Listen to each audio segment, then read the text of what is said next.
tackling tough topics and amplifying your voice. Join the conversation and make your voice count. The people's voice. Make your voice count.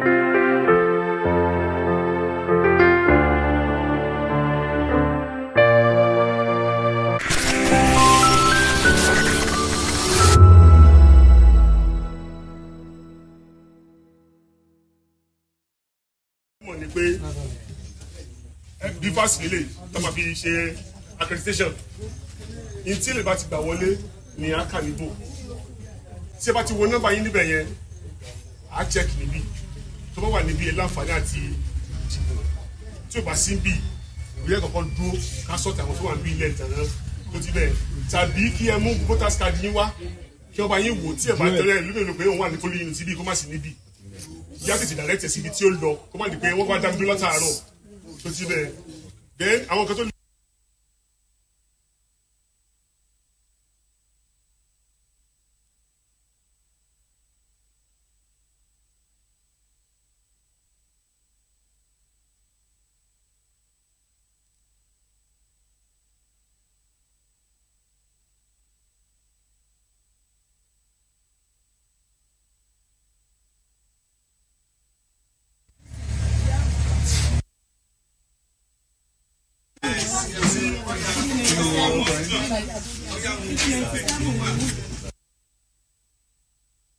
yìí tí n táàgì tí wọ́n fún yín tó fi dá yín mọ̀ ẹ wá òkú ẹ só mọ́ ẹ fi kọ́nù gbòsì kọ́nù torí pé táwọn ẹlẹ́kẹ́ wọn yọlákò yìí láfẹ́ máa bẹ̀rẹ̀ pé yọlákò yọlákò ẹni rí kálí yọ̀kọ̀ láti àǹfààní pàṣẹ kẹ̀kẹ́ máa wà níbà yìí a máa yọ ẹgbẹ́ kìíní ẹgbẹ́ kejì ìbò yìí a máa yọ lọ́tọ̀ọ̀tọ̀ a wà á kà nígbà tí wọ́n wá kà tán tó ti bẹ̀rẹ̀ láti wá ṣe àkọsílẹ̀ àwọn pàṣẹ kẹ̀kẹ́ náà wà dúró pé n tí a kà fún ẹgbẹ́ wọn òun la kọsílẹ̀ wọ́n wà sáyẹ̀nsì tó wà ní ọwọ́ wa.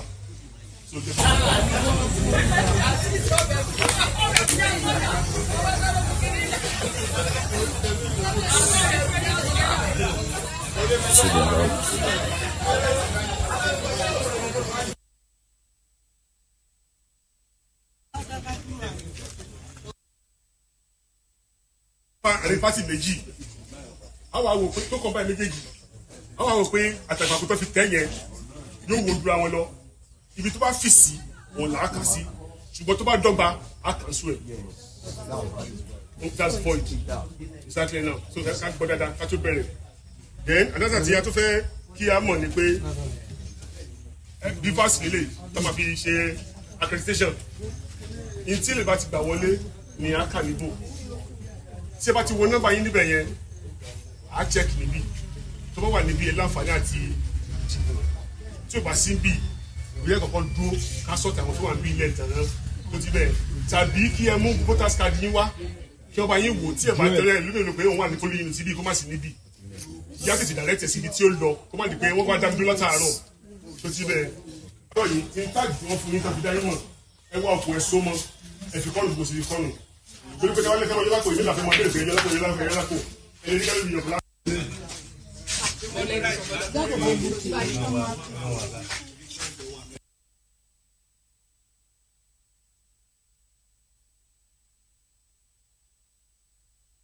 All right, welcome back to the program here. And of course, Osun Decides. We'll be giving you live updates as regards to what is happening in Osun. To be precise, today the people of Osun State will be deciding on who to vote for. And don't forget that this happens to be them conducting their civil rights, in the state. And to actually let us know that this is our governor and this is our preferred candidate. Regardless of the situation, no one is actually saying, be it incumbent or be it anyone who has actually, been in power, talking about the party, before in 2022, which was overthrown or was removed, before, the PDP took over.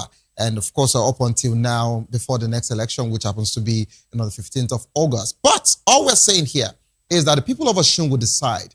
And all we just want is a free and fair election, just like you witness there, the video we've been actually playing. You can see, the INEC officer there trying to give a proper sensitization, to voters, to let them know, the safety precautions, and of course, to let them know how this process works. All right, they have to understand how this process works, because if they make any mistake, their votes can actually be void.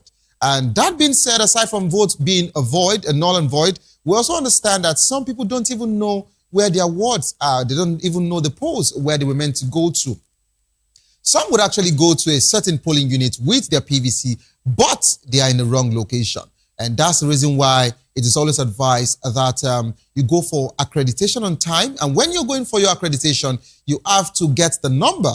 Okay, there is always a certain, number you would actually check to know, oh, you are not on this street, you're on the other street, you're not in this ward. And by now, we should all know our ward, either be it a ward A, ward B, ward C, regardless of, that particular one. So you have to understand where you need to cast your vote. But I love the fact that for now, we've not heard anything, serious. We've not heard any issues as regards to, the security situation in, that particular state, which we'll be hoping that the situation would continue. And of course, at the course of the program, we'll be bringing up, some footages that we got, overnight as regards to some suspected, thugs that were apprehended. And not only that, we also saw, a certain one that, was caught with a gun. And they were even told the naval officers, to step aside upon, apprehending some, thugs as well. But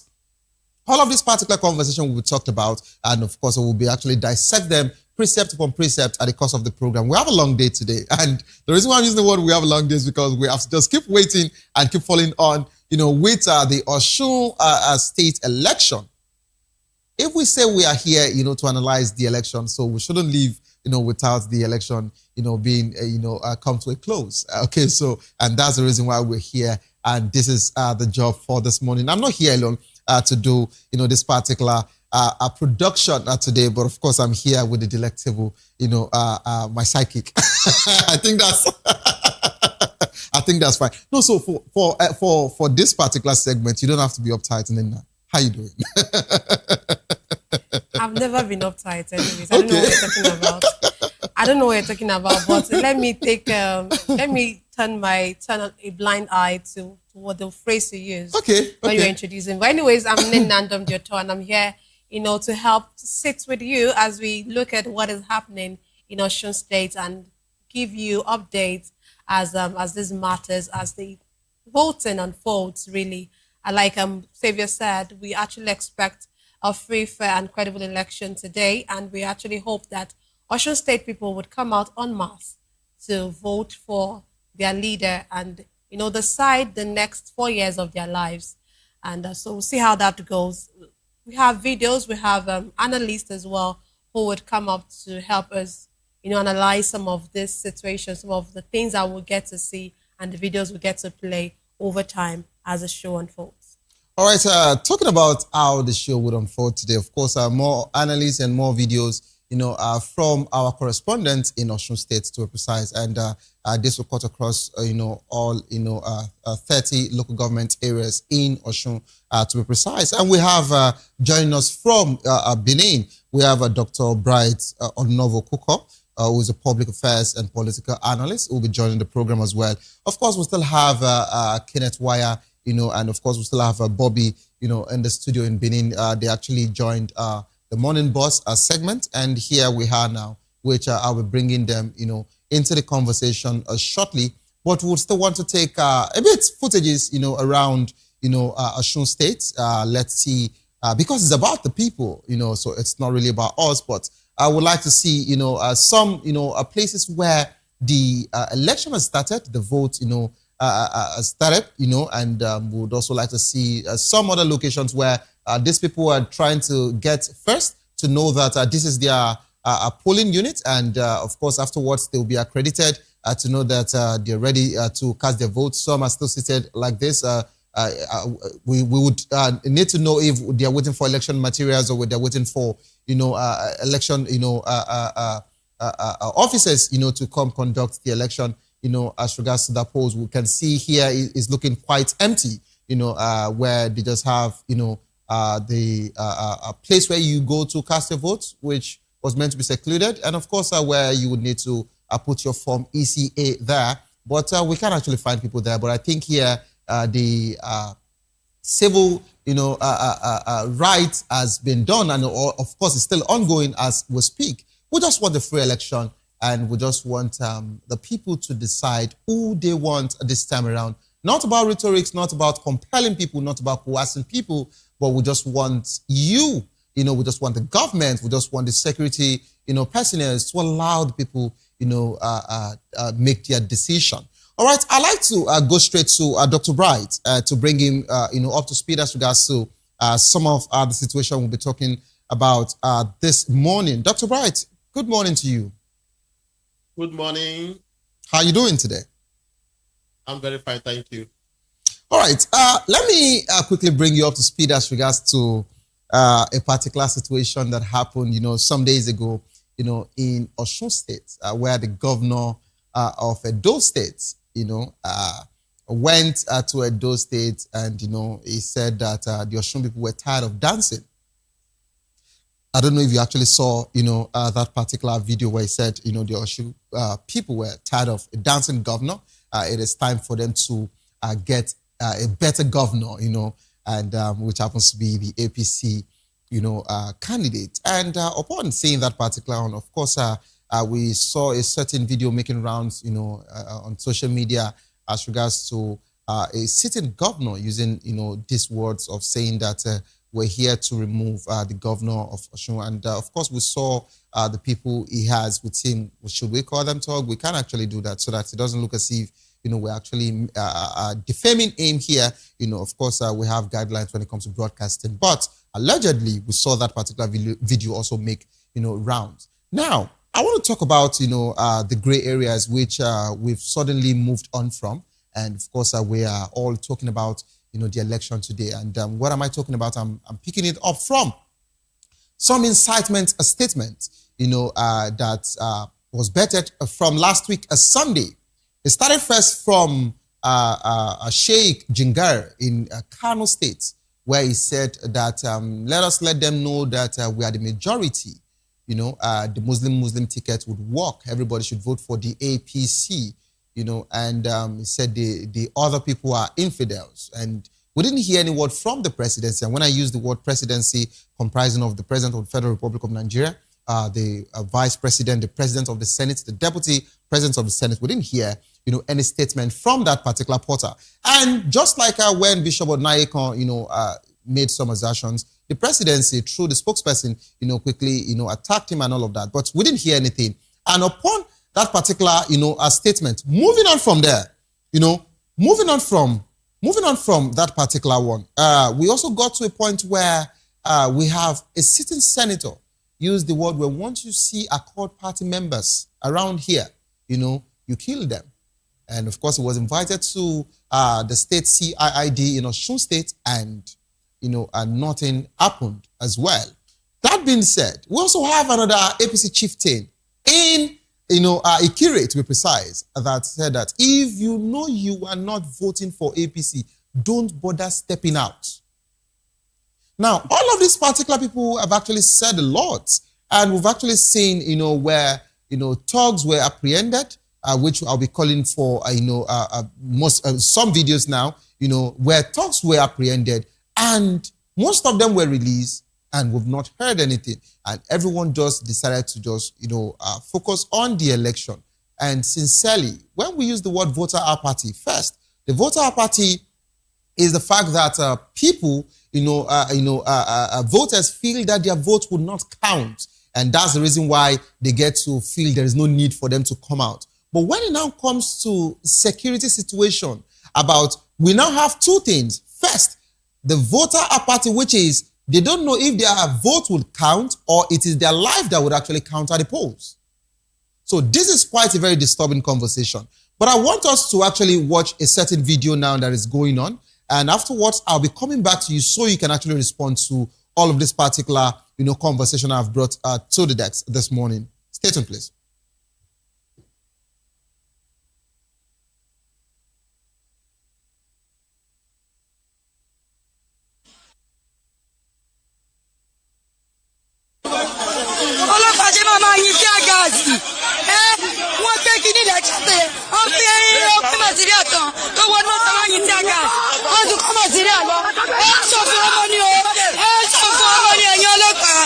This is what I can want. Come and see useless policeman. I'm already Buruku. Also for the this is their face. Ego for my lenio. Useless people. Someone is taking someone. Consider.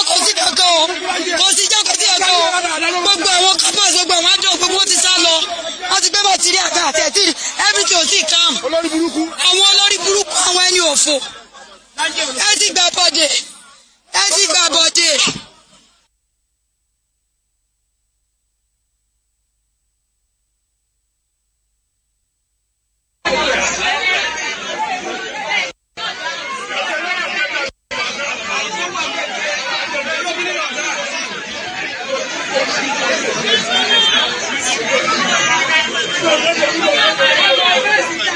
What's the problem? Yeah, the issue is just the opposition party.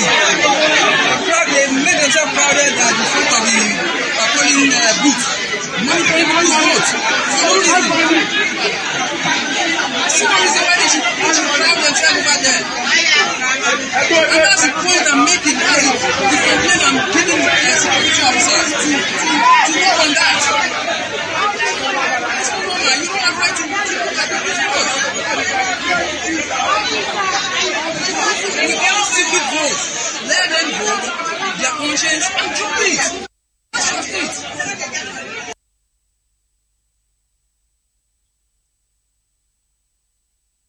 All right, welcome back to the program. Of course, the second video is just showing, that the process is going on. And of course, people have started voting, but the main conversation, that I'll be picking it up, just like I actually, initiated, the conversation initially before that particular video came in from our correspondents over there in Osun, and that was Modakeke, to be precise.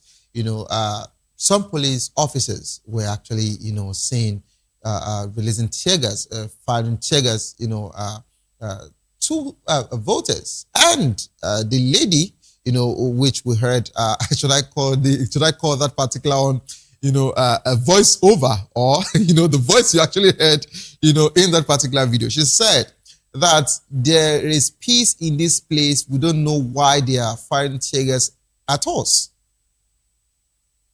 And this is coming from the Nigerian police. And you could see after they, spoke and raised alarm, I think some of them went into their cars or something.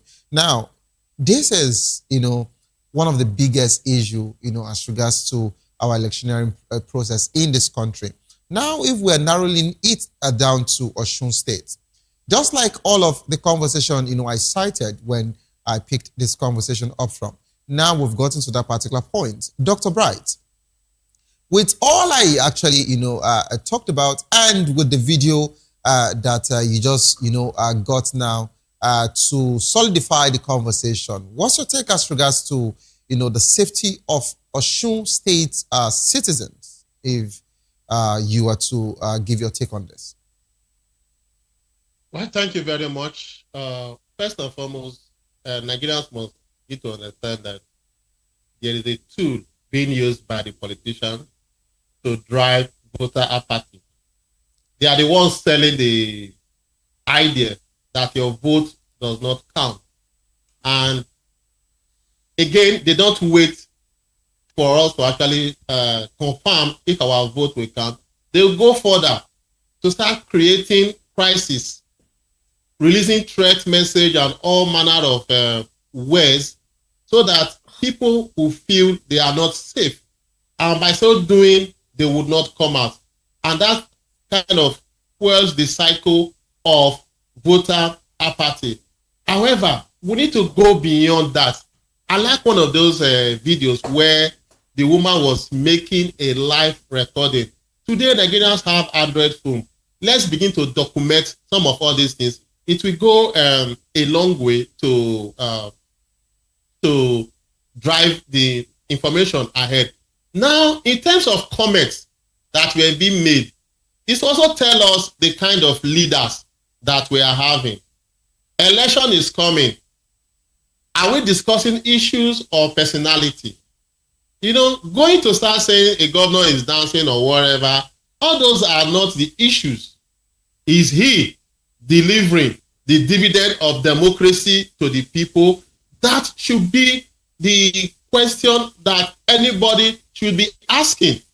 And again, to also look at those who are supposed to be umpire or regulators, their bias comes from the fact that they keep mute or keep blind eyes to some of these things. And these are things that ordinarily violate the regulation of the election. Giving a blind eye to it comes back to us to start asking, should we actually trust these people? Because to me, they know what they are doing. And today, in Nigeria, we must also begin to start understanding that a language, the normal English language we learned those days, many of them have changed.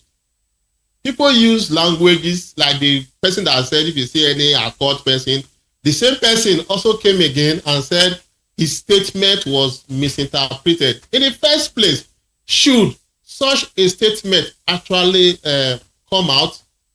If a governor is humble to be doing whatever thing he's doing, should his habit that does not affect the people, should that be a yardstick for him to be charged? Again, the person that said, because I got that information from that Ikiri local government or Ikiri ward or something, that if you are not ready to vote for the opposition, should not come out. Should not bother coming out. Yes, that was in Ikiri. In that same place, there is another person who also has the same interest as that other man is. He has also come out. So the truth of the matter is that Osun people should not be deterred. Whatever thing they are saying now is something that is synonymous with standalone election. This is the last election before the presidential, the 2027 election. So they want to have their show, of course. But we should also be able to let the people know that there is need for them to demonstrate. Nobody is coming to hold you at the polling not to use your PVC. People should not be deterred. They should come out, use their PVC, get to the ballot and vote. They should not be afraid of anybody. And like I said before, those who have their phones, they should charge it very well. Record videos. Because sometimes when some of all these things play, they can come up tomorrow and start denying because there is no evidence to prove that this thing actually happened. They should begin to record some of all these things and document it. It's unfortunate that many people will still going to be afraid, but if they will be listening or there's a way they can get to it, they should bear the consequence, come out and vote. And if anybody is going to hold them, don't get into this polling unit, they should record it. Post it on their various social media handle. Let the world see. Because some of all these things, they come up tomorrow and they want to start denying. And I still want to say, our vote counts if we get to the polling unit to cast that vote. All right, thank you so much, Dr. Bright. I want to call for another video.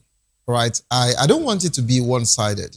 We just want to get a certain conversation as regards to this particular election of today. There is a video of 146 suspected imported thug reportedly arrested as the resident of Honorable Abiola Ibrahim, a member of Osun State House of Assembly representing Irewole Ishokon constituency. And of course, according to him, he is a member of the Accord Party, and it seems he wants to take them to go and vote. He was found with a lot of voters' card. You might, of course, I don't know if, yes, the video is actually up. Now, afterwards, I'll be coming to you, Kenneth Wire.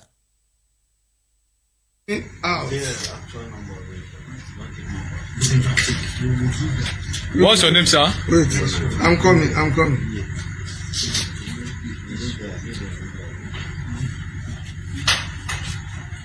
What's your name?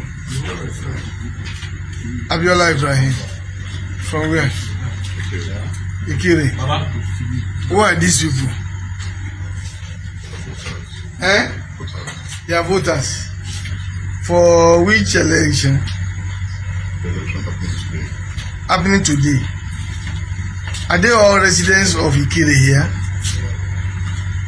Yes, some of them are villagers from outside. They were hired. I do not hear anybody. You don't hire them. You have to come and vote. I do not hear anybody. So they don't have houses. We are going to interview them. Yes, ma'am. Okay. You brought them here when? Some of them live there. Some of them have the houses and they came here. Who is the owner of these residents? My dad. Who is your dad? Late. He's late. He doesn't have name. Babaji Ibrahim. Babaji Ibrahim. Haji Ibrahim. Okay. Because we have interviewed some of them. Any agreement? You promise them anything? Oh, it's free. Okay. These are voters cards from them. Very good. No, no question. We should hold it.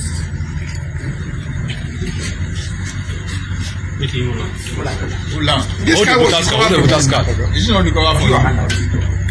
Collect it now. It's not your property. Hold it well. Okay. Which party are they here to vote for? Carry it up. Raise it up. Voting is their choice. Voting is their choice. So you are an agent. I'm not To go and carry them to vote for any party. They cannot go from their houses and to go and vote. Don't compound your problem. Tell us the truth. Which party? Talk now, man.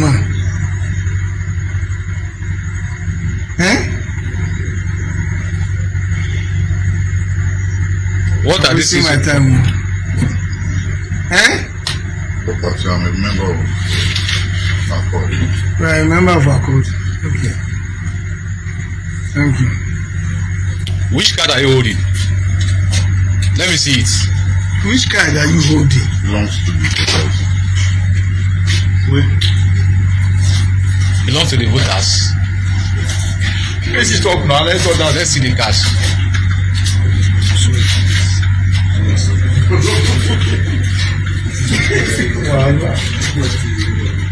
So which party do they intend to vote for? He said he's a member of Accord. Accord party. It's alright. No, don't be doing that word. Collect the start.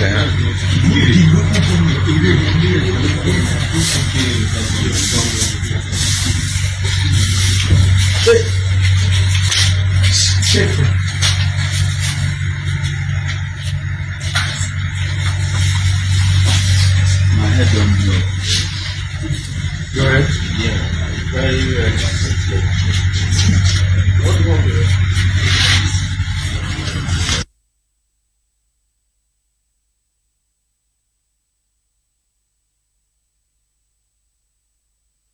All right.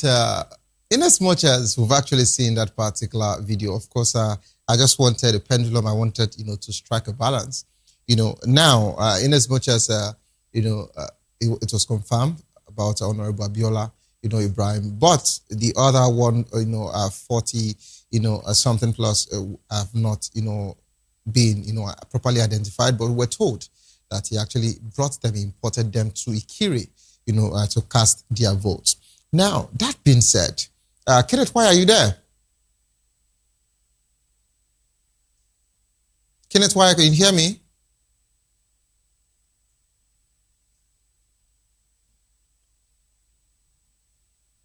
All right. Now, I'd like you to respond to this. And of course, I want you to actually strike a proper balance. We've actually seen, videos, several footages when it comes to that of, the people from APC, but now we're seeing a member representing House of, a member representing, House of Representative, in Osun State. I was caught with this. In as much as some are actually looking at this whole situation as, as organized, but, if he's a member, you know, a legislator, I don't think he would want to condescend to indulge himself in such frivolity, if I'm allowed to use, you know, that particular word. Now, let's talk about, you know, the do or die situation of, you know, this particular election. It looks like, you know, the three contenders, which happens to be the Accord Party, which is the incumbent governor, the APC and the ADC, are really making it look so glaring that everybody, you know, it is actually a do or die situation. We are calling for peace and we want people to actually go and exercise their civil rights. But with such situation of, you know, vote buying, you know, renting of thugs to come and, you know, vote somewhere, you know, violence, how would you actually assess this conversation, this situation that we've seen over time, and linking it to that of the both parties, be it the Accord and the APC? First, the APC were in power, if you remember, you know, and Ademola took them out through the platform of PDP in 2022, which is looking like a referendum now for the ruling party. Perhaps that's why they're making it, they are giving it a statement of a national, you know, concern, where you have the Senate President, you know, Deputy Senate President coming to campaign just because they want to win, you know, this particular election, going all out. We have insecurity on one hand, we have vote buying on one hand, we have rigging on one hand. How credible do you think this election would be? Please go ahead. Well, it's very unfortunate that a clip like this is actually in circulation. And what beats my imagination is that the man in question is actually belonging to the Accord Party. That does not make it impossible for things not to be stage managed anyway. Don't forget that politics is all about personal interest. You never can tell what somebody has been promised that do this for us, serve as a symbol. After now, we'll compensate you with this and that. But one thing again that makes the whole thing so funny to me is the eagerness and agility with which the Nigerian police sporadically and in a deus ex machina was so quick to showing this man so that Nigerians will just see him, that this is the person now who is now carrying people to go and vote, and these are their voters' cards that is in his possession and they are in his premises. Why didn't they use that same agility too to, you know, show us that APC chieftain who was in position of the gun? They should have showed us for balanced reportage so that Nigerians will be seeing too that this is the one they caught with Accord and this is the one they caught with APC personnel. They didn't show us that one. According to reports, cause was coming in and they had to free that one unconditionally because the heat was too much on them. You know, at least the one carrying a gun, that one is even a weightier crime. A gun would take life. You understand? But they didn't. They let us slide. They hid it under the carpet. But this one that is carrying the PVC now, you know, they had to come and show us because he's perceived to be from the Accord Party and not in APC, the ruling party. And believe you me sincerely, with the antecedents, and what we know about APC as a party, is somebody in Accord, if this video is really true to go by, if somebody in Accord can be having this, the one that is in the other side, my brother, not poor head, you understand, it's going to be far, far more dangerous than what we just say now. But being persons from the civil society that we are not supposed to take sides. What is wrong is wrong. Let the law take its course. If he is found culpable, the law, you know, should penalize him. We are against such act.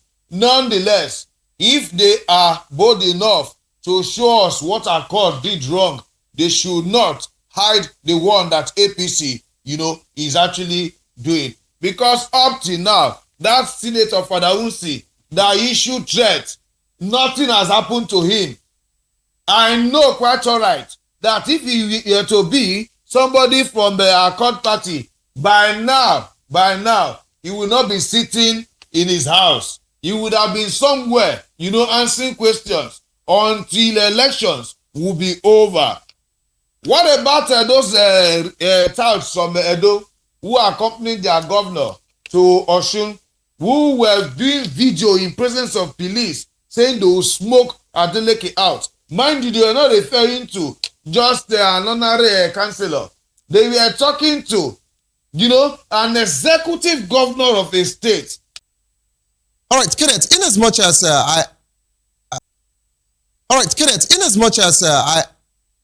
think I'm not getting your audio feed again. But Kenneth, in as much as you're saying what is good for Paul is good for Peter, I want to believe you're not saying that since the other side is actually doing a certain thing that this other party we just want a free and fair election. But I'd like us to go back to Osun, where we have let's go see the governor.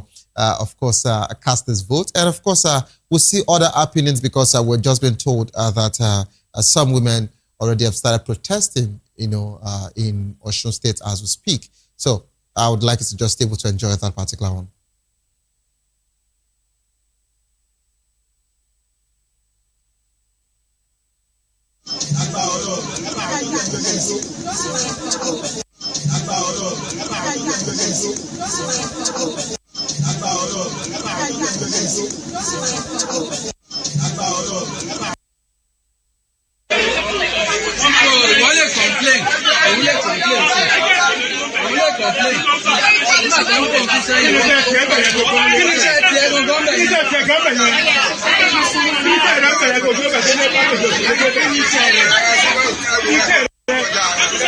What's your duty?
All right, just like you have it there, when women actually come out to protest like this with leaves, it's a symbol, of rejection or complaint, that's in the Yoruba culture. But notwithstanding, all they are chanting for is, we want to vote, we don't want fight. We want to vote, we don't want issues. We want to vote, we want peace.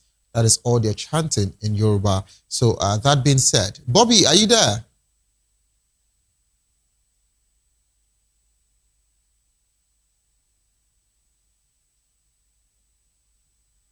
Hello, Mr. Savior, I'm here. All right, Bobby, you've been seeing, all of the footages. Of course, we also saw, the governor going to vote for himself. I think it's safe to actually, say that. But we've actually, put up some, nice videos, if I'm allowed to use that as regards to, some revelations, has been, unfolding ever since we started this particular segment as regards to the Osun State election. Osun people are to decide, and if they are to decide, they want a free and fair election, and they deserve a free and fair election because it is their civil responsibility. Let's talk about, the APC, a fight over, this particular position. Just like I mentioned, to Dr. Brights. I don't know if this is, a referendum for the presidency and against the 2027, general election, because the fact that the APC are really coming all out to make sure that they win this seat.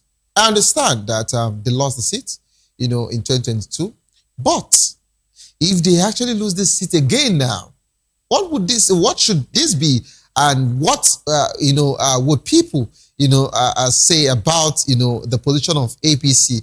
Are we going to use this to judge APC federal, or we would just say this is just about APC state? Now, that being said, I would want you to just wrap all of this together and respond to me simultaneously.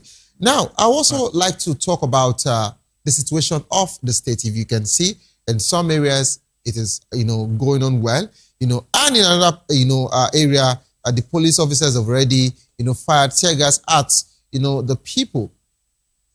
The EU also mentioned that about 13 local governments would be risky and highly violent. We don't know, how true these speculations, are where, but with what we have seen in some of the videos now, it is looking like the EU's prediction and projection, is looking more like it. And EU even included Osogbo, to be part of, the high risk, a local government that would be violent today. When you look at all of this situation, should we judge this election based on fear? Should we judge it based on determination? What is it going to be with the people? Okay. For me, it is a combination of a complex variable in terms of fear on the part of select Osun voters that may be prone to security dangers from politically volatile areas within 13 local government areas, as have been pointed out by the European Union observers. On the part of confidence, majority of the good people of Osun State have consistently come out, even before today, to state that they want their votes to count and that these elections should be free, fair, and credible, which underscores the value for any sane democratic society, for which Osun State, and by extension, Nigeria, should not be an exception to. However, I think this election is not necessarily about the political referendum of the APC or the interest of the 20 governors, the senators, the Senate presidents, the over 25 security personnel that seem to be on the side of the ruling class, judging from their political body language, judging from their proverbial signs, and from the way they have been colluding secretly allegedly by the political class, with the political class rather. So for me, it is all about the interest of the good people of Osun State. It is all about the future of Osun people. And it is by extension about the future of not just our electoral processes, but the future of the democracy in the Federal Republic of Nigeria. In a situation where people consistently come out to cast their ballots, cast their votes, and at the end of the day, electoral outcomes seem to be at variance with the interest and the yearnings of the people. It calls for sincere worries and concerns. So for me, whether APC lost this state, talking about Osun State in 2022, is not the issue. We speak to issues and we do not speak about political parties. It is not about the interest of the APC. It is about the interest of Osun people. It is about the interest of the collective dreams and aspirations of Nigerians from Osun State. It is not about the interest of not just the APC or any political party. All we are saying, talking about those of us that belong to the court of public opinion, is that we want the electoral processes to be a reflection of the people's interest. The electoral outcomes should reflect the people's vote. Election results should be transmitted in real time. There should be nothing like technical glitches or network issues on the INEC portal and IREV. The security agencies should not be seen strategically using fear appeals to fire shots, to fire tear gas at Osun voters, wanting to scare them. And this will further consolidate the long narrative of voter apathy, not just in Osun State, but in the Federal Republic of Nigeria. And like I said before, consistently we have had a steady decline in terms of voters turnout.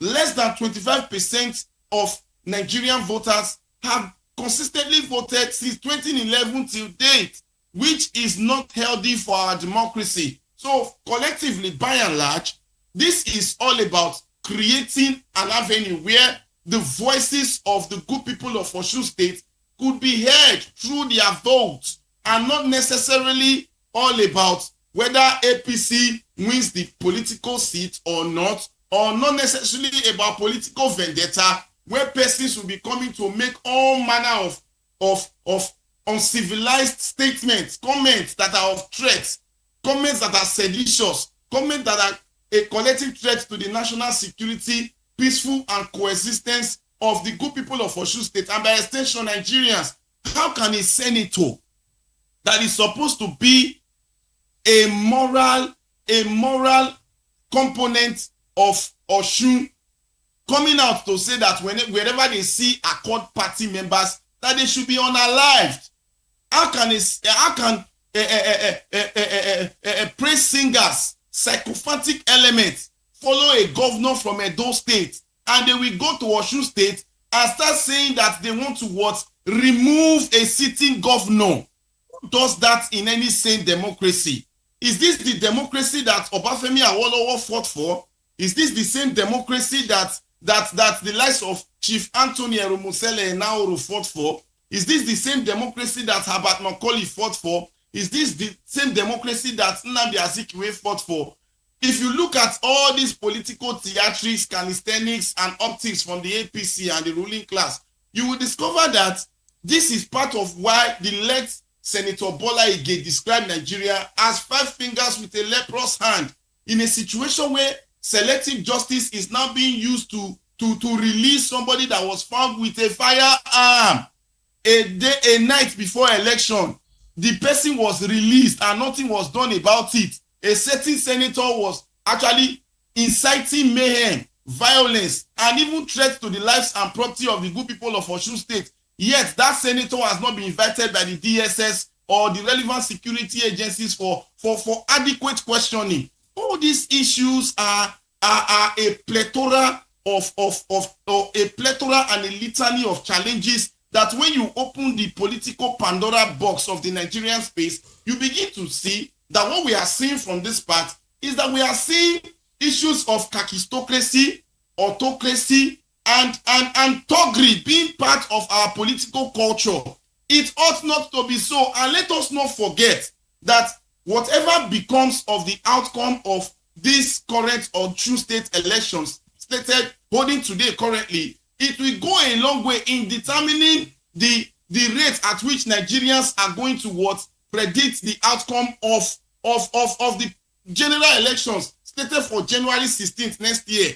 See, in a situation where we are now a mockery, collectively as a people and as a nation in the international community, cause for worries and concern, no matter whose political party is in power, the president should ensure that for once we have free and fair and credible elections under his watch. The INEC chairman, Joash Amupiton, who is saddled with the responsibility of conducting a free and fair election, should not be a controversial one.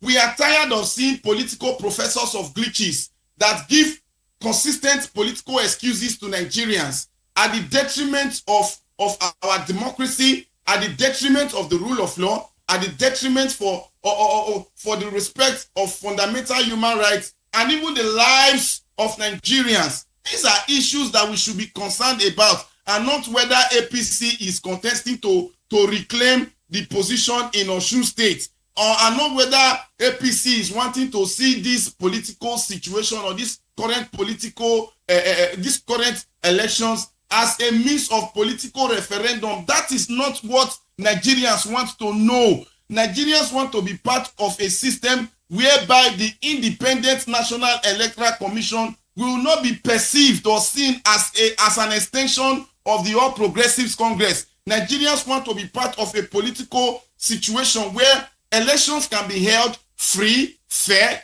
credible, and the outcomes of these elections will be the reflection of the collective wishes, dreams, aspirations of Nigerians across all levels. A situation where Nigerians can sleep with their two eyes closed. A situation where whoever comes to power will continue the good works of previous administration and not come to destroy the good works that he came to meet on ground simply because he wants to score cheap political points. A situation where governors will not be campaigning of flyovers, and at the end of the day, they are building flyovers on bad roads. A situation where I can move from the comfort of my home in Benin City and go to Umuleri and be able to have smooth conversations with Pawan typers there and not being afraid that I'm going to be kidnapped by terrorist bandits or people that fall under the insecurity arm of the country. And a situation where I can be able to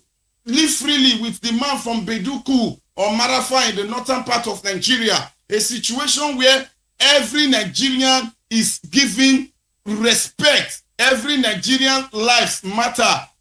All our institutions are functioning at optimum level. Our economic sector is functioning at optimum level. Our petroleum sector is not being politicized. The security architecture is not being politicized. Our religious leaders, look at what the other Muslim man said. Jinga, look at what he made, a statement that is capable of destroying the national security of a country. In a situation where they will not be killing my brothers and sisters in Jos. In a situation where my people in Kwara, Nasarawa and Benue states can live in peace. They will not be killing our people. In a situation where the certification or the authenticity in terms of the credibility of the presidency or Mr. President will not be called to question. In a situation where the outcome of elections will not be determined by the judiciary, who has now become an extension of the ruling political class in Nigeria. In a situation where the judiciary can truly become the last hope of the common man.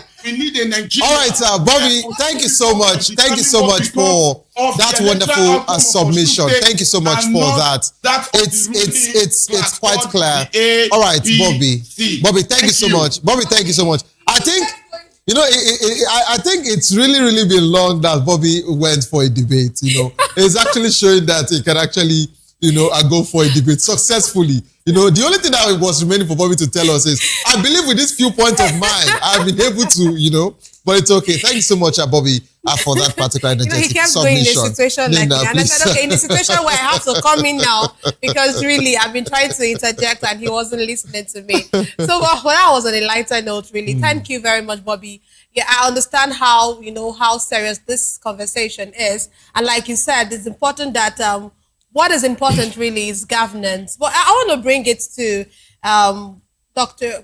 Dr. No, not Dr. Bright. Okay, Not Dr. Bright. Kenneth Wire. Kenneth Wire is still there. I think even Sam, there's one of them who else is there. But anyways, let me take it to Kenneth. Kenneth, one of the things that Dr. Bright mentioned while he was speaking, he talked about the fact that sometimes, or during the build up to this election, during the campaigning, we saw how the governor of Osun State, it looks like there were, should I say, he was being made jest of as a result of, should I use this persona or the way, questions were asked about his dancing and all of that, or criticisms, rather, not questions. There were criticism about his personality. But is that actually what we should be looking at? We saw your governor, and I think Bobby mentioned it, and even Dr. Bright as well mentioned it. He left your state and went to Osun State to talk about someone's dancing steps. And we also saw even the presidential aide, talk about the fact that the Osun State does not need an entertainer, they need a CEO. But really, should that be the case? Is that what Osun State people should really look at? Is that what campaigning should really be about? Or rather, should it not be about, how well this person has actually done in terms of, just like Bobby mentioned, in terms of security, in terms of infrastructure, in terms of development of the state? Shouldn't that be what our campaign should really be based on rather than personality? Kenneth, are you there? Yes, I'm here. Yeah, the question is for you, so go ahead. Okay, well, it's very unfortunate, that instead of them to concentrate on issue-based campaign, they are engaging in a campaign of calumny. I don't understand what has somebody's, social habit got to do with performance in governance. Everybody have their own social habits. Like for me, I have my own social habits. Everybody has. Even the governor who is saying that the governor of Osun is a dancing governor. In certain occasions, I think clips and videos of him dancing too have emerged on social media. He loves dancing. You can't take that away from him. His family, they are family of entertainers. And I think also records have shown that he's also a performer, in governance. I think that should be on the basis with which the campaign are not saying somebody is a dancer, they don't need an entertainer in government, they are going to vote him out so that Davido would sign him into his music orchestra company, so that while Davido is singing, he will be dancing for Davido. All these are kindergarten talks. These are not what we're supposed to be hearing. We were expecting the governor of Edo to go there and support his candidate on issue base and say this and so person, this is who he is and this is what he has done with the little opportunity that he has been given before. And we think that if entrusted, with the governance of this state, we are assuring you that on health he will do this, education he will do that. And, because he told that lane of mocking the governor, of being a dancing governor, that he was going to be thrown out, come today being 15th, that was when, issues now came up about his own result. And now, videos now started emerging and photographs. They brought his results out, where he scored what they say he scored. Because I'm not going to be the one mentioning it because, of course, it's in a public space. And I told somebody, I said, come, when you live in a glass house, learn not to throw stones. Your records are somehow, you were not the one saying things off key. Things that are not concerned campaigns and elections. Osun State is not your state. You understand?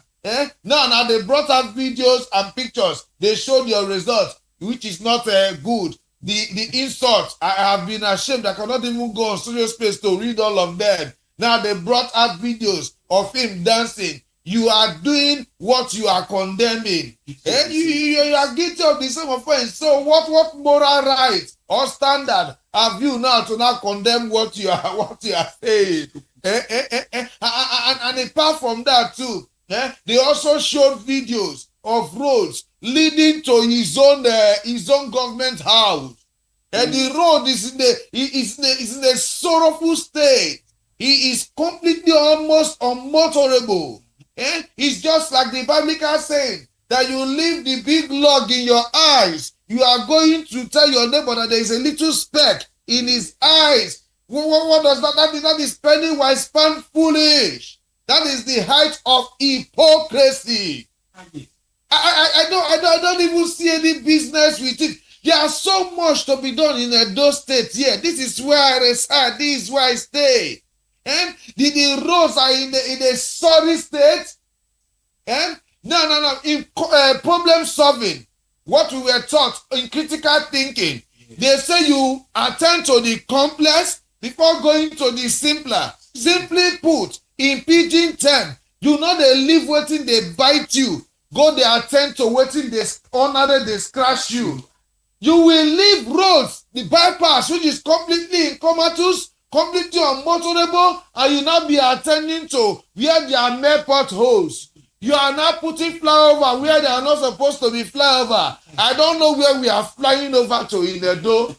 I don't know. I don't know who advised them. He has quagmire of problems on his table to attend to. He left that one. He's not going to to advise or ridicule somebody who is more better than him in governance.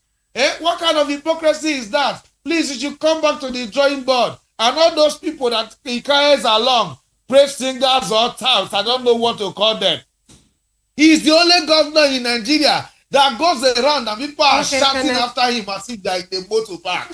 Even though a motor park chairman says does not carry such people. Edo is shining. No mind them. You know, these are charlatans. All right, Kenneth.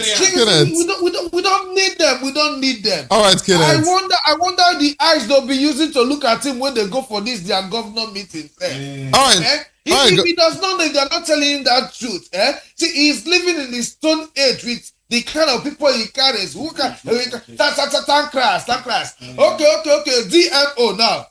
Department of Debt Management. They released their quota yesterday or the day before yesterday. And they don't used to be under debt with what they are owing. They used to be 12th in the country. But yesterday now, they are now ranking the 6th.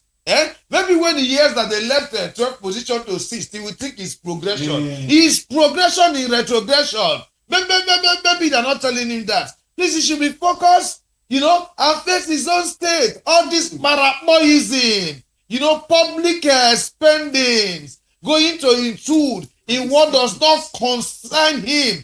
It has to stop. Let him face genuine governance. Let me come in here. Let me tell him, please.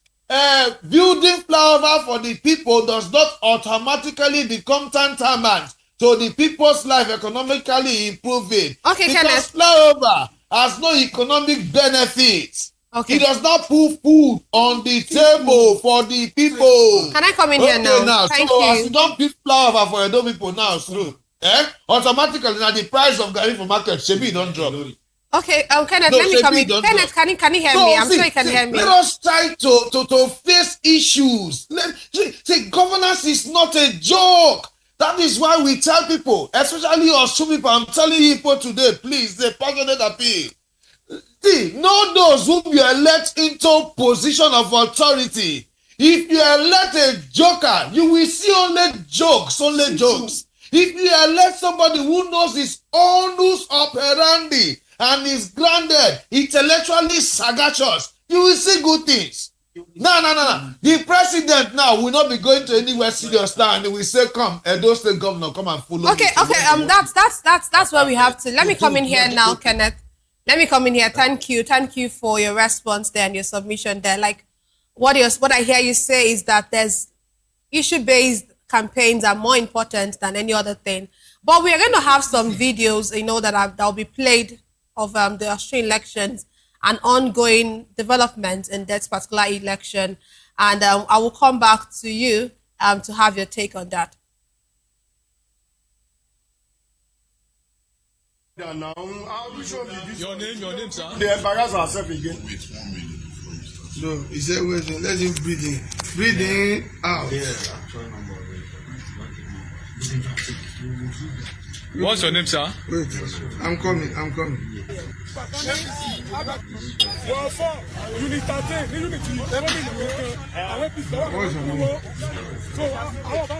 Abiola Ibrahim. From where? Ikire. Who are these people? They are voters. For which election? Happening today. Are they all residents?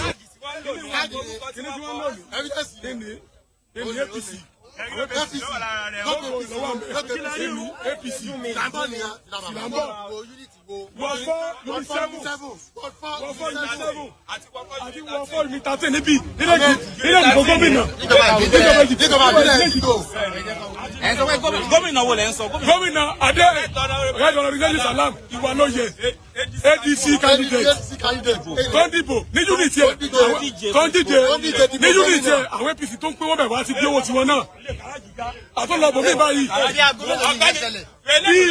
jẹ́ kí n wá gorí fún mi ní bí aago mẹ́wàá kọjá ogún ìṣẹ́jú ní unit 13 aago mẹ́wàá ní 10:30 ní unit 7.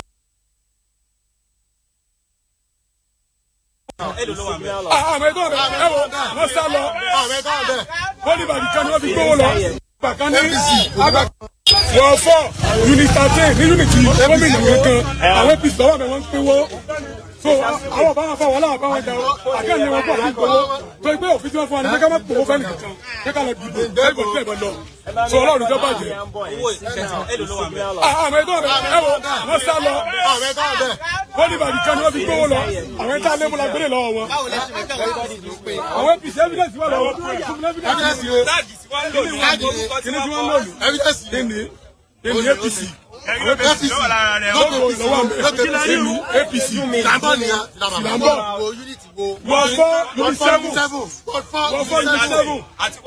Wọ́n fọ́ unit 13 níbí nílẹ̀ ìdìbò gómìnà. Gómìnà wo lẹ ń sọ? Gómìnà Adé Ọ̀yájọ́ Salam ìwà lóye ADC candidate tó ń dìbò ní unity tó ń díje ní unity àwọn APC tó ń pín wọ́n bẹ̀ wá sí bí owó tiwọn náà àtúnlọ́bù mi báyìí bí ẹ jẹ́ kí n wá gorí fún mi ní bí aago mẹ́wàá kọjá ogún ìṣẹ́jú ní unit 13 aago mẹ́wàá ní 10:30 ní unit 7.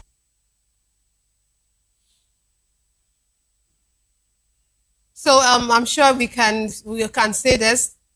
Monies are being shared, and I want to read an excerpt from one of the newspapers this morning. It says the All Progressive Congress and Accord Party have been accused of engaging in a vote buying jamboree across Osun State as agents of both parties offer voters between 10,000 naira and 20,000 naira ahead of today's election. And we've seen evidence of that huge amount of money, unexplainable huge amount of money in the nylon and in the plastic bag. And we've heard the man who was speaking in Yoruba. I was even trying very difficult to actually make out what he was saying. I was asking my colleague here, what was he saying? Because I knew he was saying APC and you were saying ADC. It was just, what I think the bottom line is there's vote buying happening at the moment in the state. And I want to come to you, Dr. Bright. When you look at the issue of vote buying, oftentimes our elections seem to be characterized by this particular, would I call it election malpractice of vote buying. What would you really say has, over time, has actually been the reason for this? Is it the level of poverty that is in the country? Or is it that, Nigerians are not literate enough to understand that collecting money would not really help them in the long run?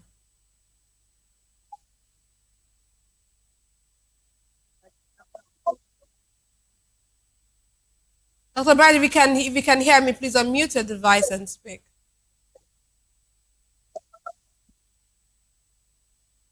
Okay. first and foremost, the issue of vote buying is deceptive. You know, that language, I've said that I've recommended that we should abolish that language. It's deceptive because vote buying is what is being used to accuse the common man in the streets. It's being used to accuse the common man. The actual vote buying is being done by the high and mighty. What you are seeing, you come to the polling unit, you are seeing somebody being given maybe Fanta, Coke, or whatever. You say that is a vote buying. What about the ones that they do before they get their ticket and all those things? But being that as it is, let nobody use that language of vote buying to accuse Nigerians, whether they don't know what they are doing or what they are doing. This vote buying has been orchestrated by a set of people. How many times have these persons been arrested? Like the people we are seeing on this video now, after the election, are they going to be prosecuted?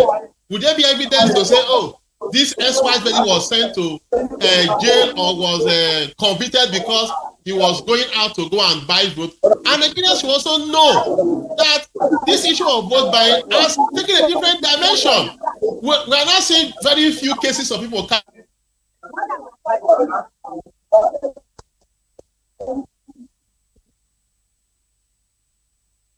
Are you still with us, Dr. Bright? Are you still with us, Dr. Bright? Okay, we seem to be having an audio connection, you know, with Benin studio.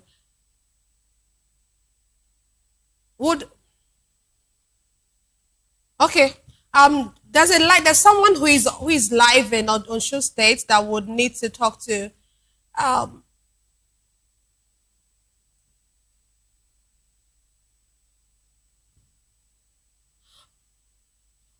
Okay, can you hear me? Good morning.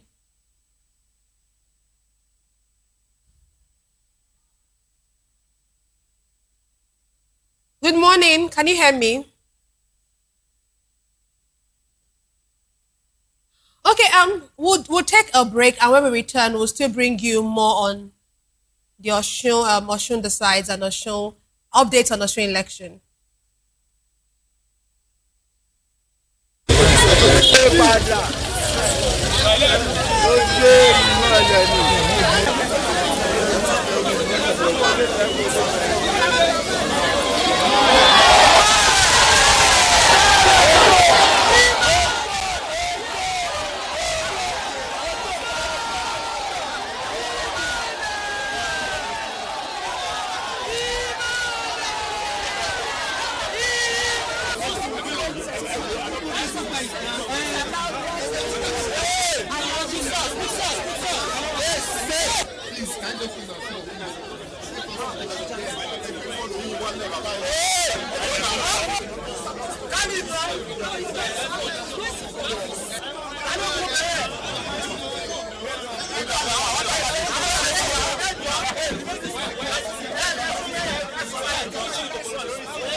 Okay, we have Kayode Odoye with us to give us updates and to give us development happening in Osun State.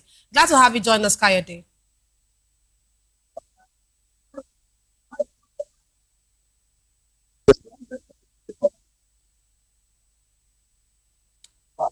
If you can hear me, Kayode, please give us a situation report on where you are. I believe you are, one of the wards where the polling, where voting is happening. So just let me know or let us know the situation report in Osun State right now.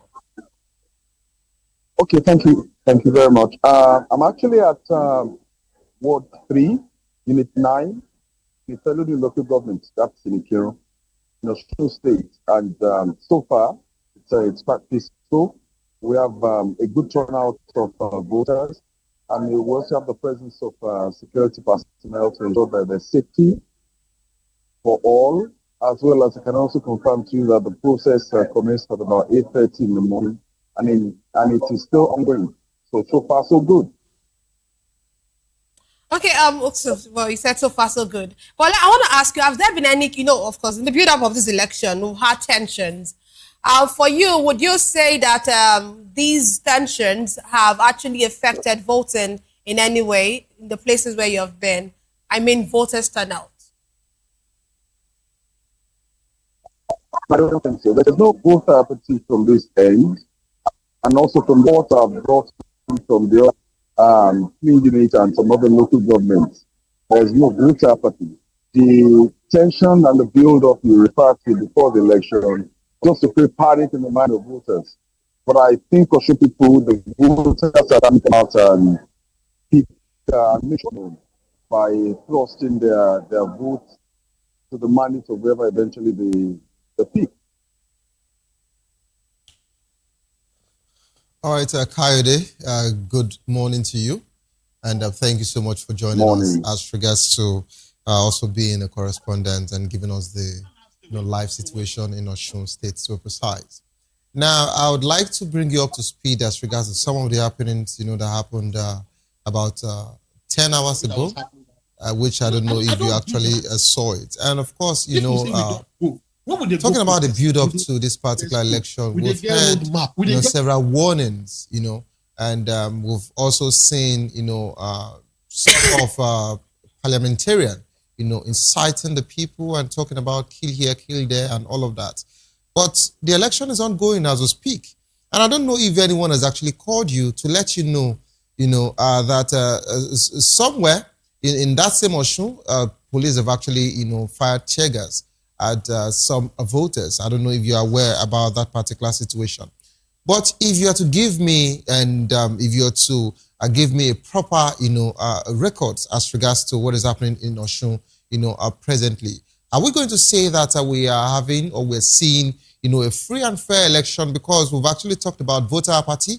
You mentioned that the turnout, is good to an extent, which means that some people are actually coming out regardless of the fear, situation, and somewhat we were told about intimidation and all of that. But when we now talk about a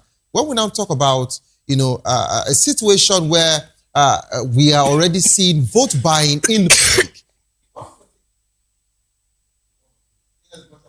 that has happened, in your own polling unit. But what can you say as regards to that of the vote buying and the police firing tear gas at voters? Please respond to that.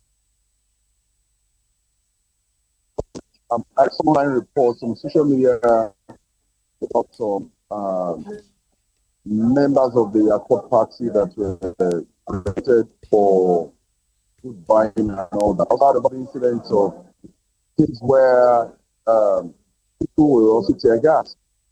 But like I said earlier on, as far as I'm concerned, from what I see and the reports I've gathered so far, the panic created initially before this, the escalation of the situation that was not really about violence and crisis, they were just social media propaganda, majorly. I live in Osun, I'm here, and I know that those are just little skirmishes there and there compared to what to expect that people think is actually playing out in Osun. Osun is quite peaceful, and that's why you can have this level of turnout. If you have a view of my unit and some other units where the election is ongoing, you will see that this turnout is quite encouraging. And I can tell you that the result of this election at the end of the day will show to you that the number of votes that will be casted today is far much beyond what has ever been experienced in Osun. People are determined this time around to come out and and they've been assured of security, safety to their lives and properties, and the protection of the we see coming up in the polling units come and cast their vote. Effort or harassment, intimidation, propaganda has been done here and there. So it's peaceful so far. It's ongoing. We pray that it will end up peacefully, and it's been a place that will be very good. And so far as I speak to you, there's been no situation that can warrant one discredit this process for saying that it's not credible. All right, you said for now, okay, there is nothing that would make it look like the process is not credible. Now, but I understand that you are a member of the APC, if I'm correct? Yes, please. All right, so Very correct. I needed to establish that fact before, we go into the next conversation. Are you also aware that one of your members were seen with gun? Are you aware? When? Where? Okay. Now, that being said, a particular senator, from your parties, Senator Fadaunsi, has said, if you see Accord members, in this particular area, kill them. That's one. Another APC chieftain, I understand that it's okay for you to laugh because I was going to get there. Now, another APC chieftain in Ikire, also said, if you know, let me say it in Yoruba the way he said it, then I'll come back and say it in English. APC, he said, if you know you're not going to vote for the APC, don't bother stepping out. With all of this particular incitement, and with your people, your party member being caught with a gun, why do you think that the people should think that this election is credible enough? I didn't hear the last part. Why do I think that people should what? Why do you think the people of Osun State should think that the election is credible enough? And I'm surprised that your senator, a parliamentarian, after that particular incitement, went into the state CID, strode in and strode out, and nothing has been done. So I'm surprised. Please go ahead. Thank you very much. Okay, well, the ones you brought out are just a few out of what can be compared to what has really transpired and happened, to the level of program, the level of by their contribution. You mentioned that APC progress in the Telugu Borican local government was apart. Very damaged and quite a number of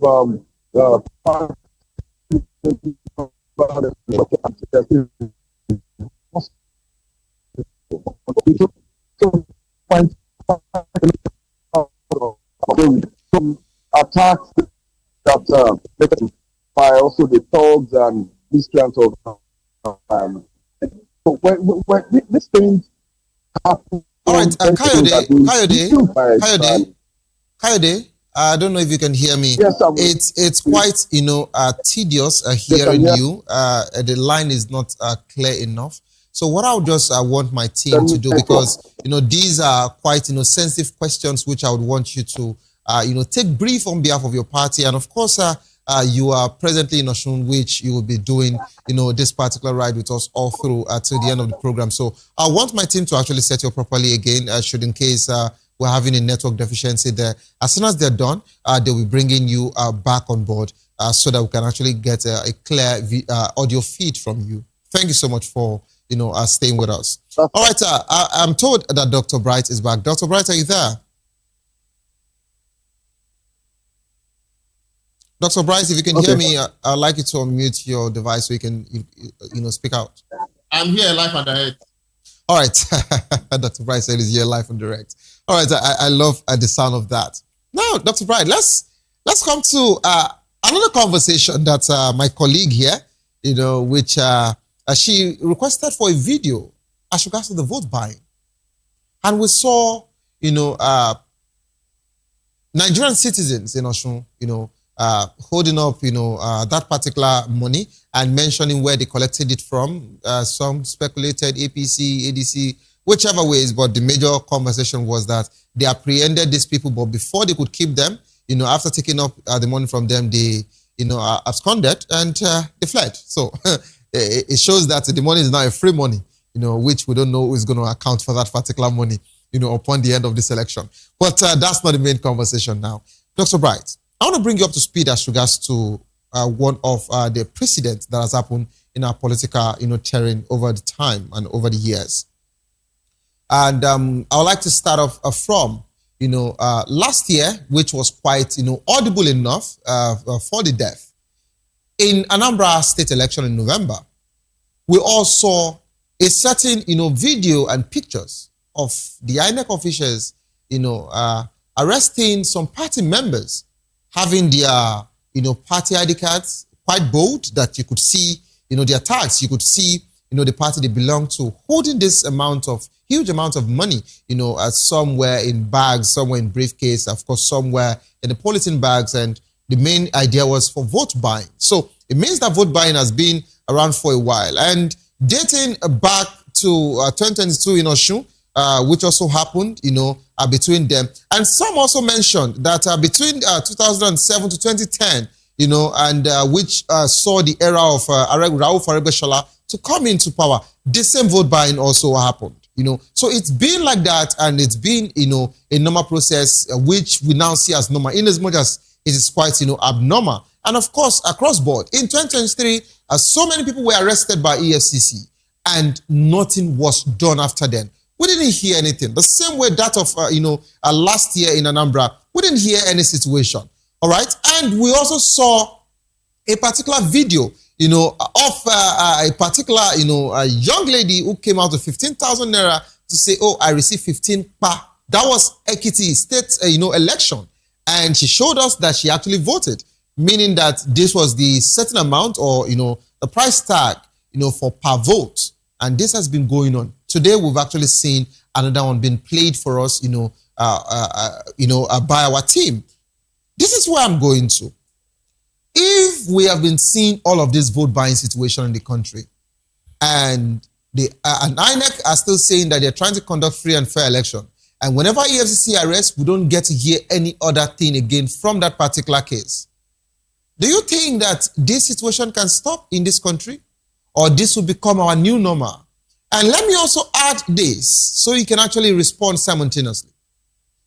If this is just Osun, where we have, about 3 different parties going head to head, how will the 2027 general elections be? Should we be expecting vote buying of the Nigerian history that has never been done before? I'd like you to take your bid now. I'll come again and say the issue of vote buying is something we should look at very, very carefully. It is not a new normal. It is something that has improved. Something that has, in fact, they are developing new strategies.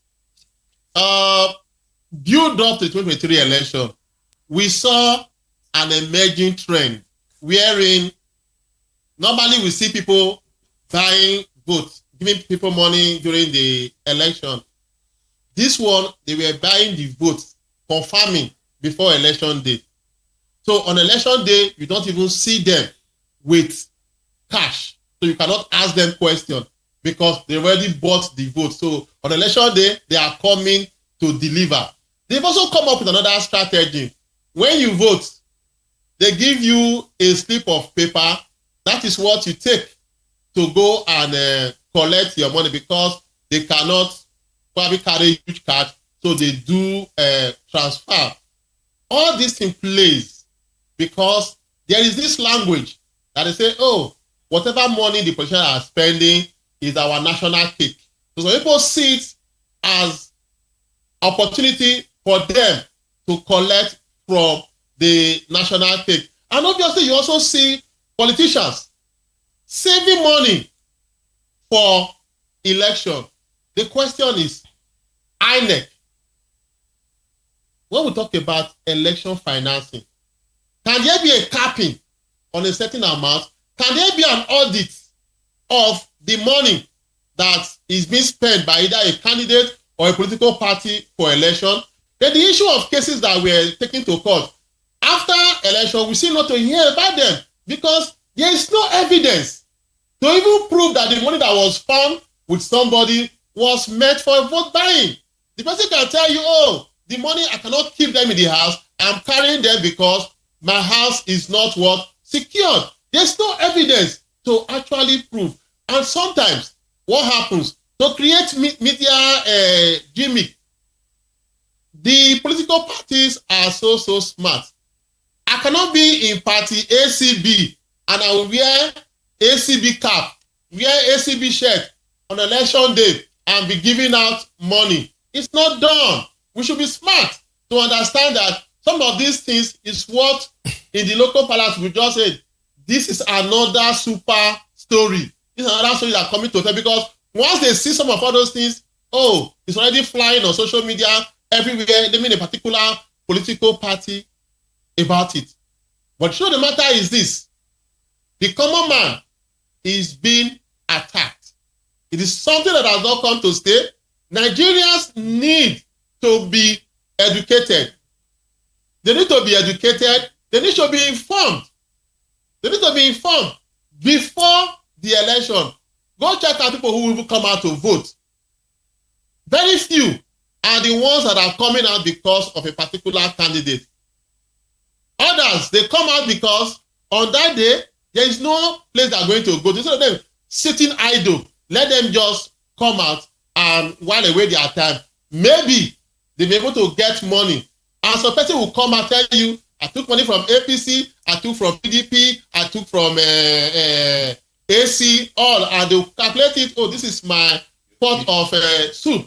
Before, I used to think and say, oh, these people, they are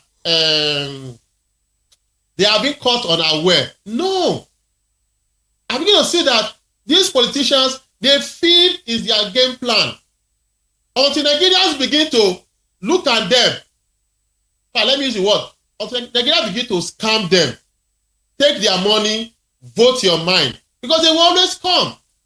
They will always come. They will bring the money. It is those who will allow the money to change their mindsets. Those are the ones that are actually guilty. But those who will just wake up, oh, this is what it is, they take the money and they still vote their mind, it will help us to change the situation, because addressing it is very, very difficult, considering the way and manner those names will come. So may come and say, I want to buy you Coke. The weather is very, very hot. It's a good gesture, but this is what the person will be letting it to. But if they begin to realize that, oh, I gave 100 people 20,000 naira to vote for my party, and at the end, your party got 5 votes or 2 votes, the reality will begin to what? Dawn on them. Because the people need to wake up to emancipate themselves. And for the security agencies, forget it. We look at some money to say, oh, this is for the people who are buying votes. Those people that are being, you are expecting them to monitor those who are buying votes when they don't even know where they are going to sleep. Some of them are deployed without allowance. So when they see where they are sharing money, it's for them to get what they want to get. If you still go, I don't know, because this is a standalone election, then they will deploy thousands of security agents to that places. If your camera lens can go to town before that, you also see that some of them are not well taken care of. How will such person who is not well taken care of, how will such person be able to monitor fully what is going on? A man that is not sure of the transport, he will use to go back to where he was, to the point where he will be taken back in the lorry that brought him from his state. When his mate will go back and start counting, oh, in this election, I made this money, I made this money, I made this money. How are they going to monitor, arrest, and that these people were that Nigerians have found themselves in? And if actually we want to work towards it, there should be stricter measures. Sometimes you see some polling units, party agents are standing just to see who the person has voted for. Some of them will vote, and what they will do, they will have to show their paper like so that the agent will see it. So if there are guidelines that INEC has put in place, let those guidelines be implemented to the latter. Let it be implemented in latter. But what do we see? Election is an opportunity for people to cash out. And if I also want to say, because we need to actually look at this financing of election, how much is the party expected to spend? Because vote buying starts from primaries. They buy party agents, buy voters, party members to come. So you see that from the day the man says, I am an aspirant, he's looking for money. What is that money for? To buy and buy and buy. So somebody who has bought his way through the primaries and now is now a candidate who also want to buy his way to get the result. For 2027, the message should start now. Yes, they've started their own vote buying for them to have their candidate. But those who are going out to vote, should be conscious. And I also quickly say here, we have another kind of vote buying. What is this vote buying? They pay people not to come out and vote. You know, you have people who are in the field. You give them money, vote for my party. This one, they will say, I know you want to vote for party ACB, but don't come out. Your people should not come out. Have this money. All right, Dr. Bright. All right, Dr. Bright. I love the fact that you actually touched every nook and cranny of, the vote buying. Let me just stay with you, for a few more minutes before, I go back to Osun. Now, I want to bring you up to speed as regards to what happened yesterday, which I would call for that particular, video as well. Yesterday, we were told that the PO, the presiding officer, and of course the APOs, assistant presiding officers of INEC, were suddenly changed, and they brought in new people. We don't know why, but if I may ask, if POs can be changed, presiding officers and assistant presiding officer can be changed overnight, all of a sudden, without not giving, the public reasons. Should we also trust the result that will be coming out of that particular, beavers and uploaded through IREF? It's just a question. And the reason is because there is a certain video of someone that was caught last night or at the early hours of this morning who actually, presented himself, impersonated, one of the INEC, officials. And he was caught with INEC materials. I'd like to take the video, and afterwards I'll come to you for you to give me a response.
Padi money kan ma fo eti e padi ja padi le ko tun ka mo be me eti padi je so oya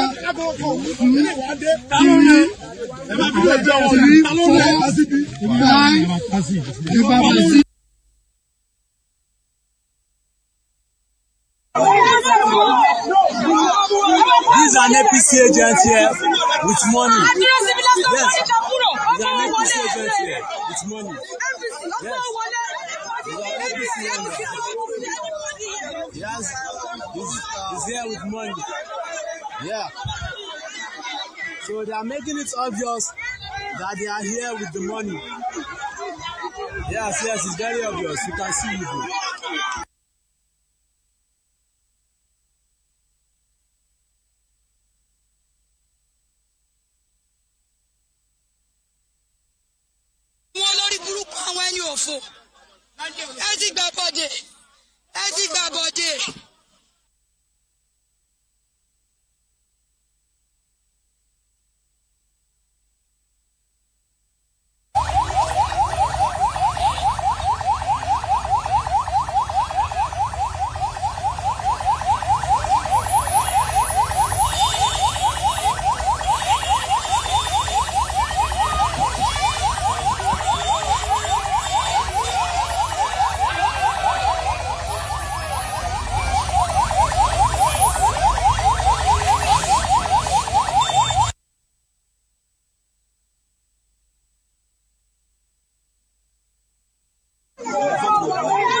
All right, it's quite, a diary, if I'm allowed to use that particular, adjective. Dr. Bright, just like I said, I'll still stay with you. Now we actually got someone who impersonated an INEC official, and it was caught at the early hours of this morning. And should that not even, disturb, the people of Osun State and Nigerians at large? Why should a presiding officer and assistant presiding officer, be removed or be changed in less than how many hours to the main election? And that's on one hand. The other video you saw is the Nigerian police shielding people from a particular APC member who was caught with cash, distributing it, indulging himself in another vote buying. And guess what? The policeman and the woman there were protecting him away from every other voters. Dr. Bright, I'd like to respond to this.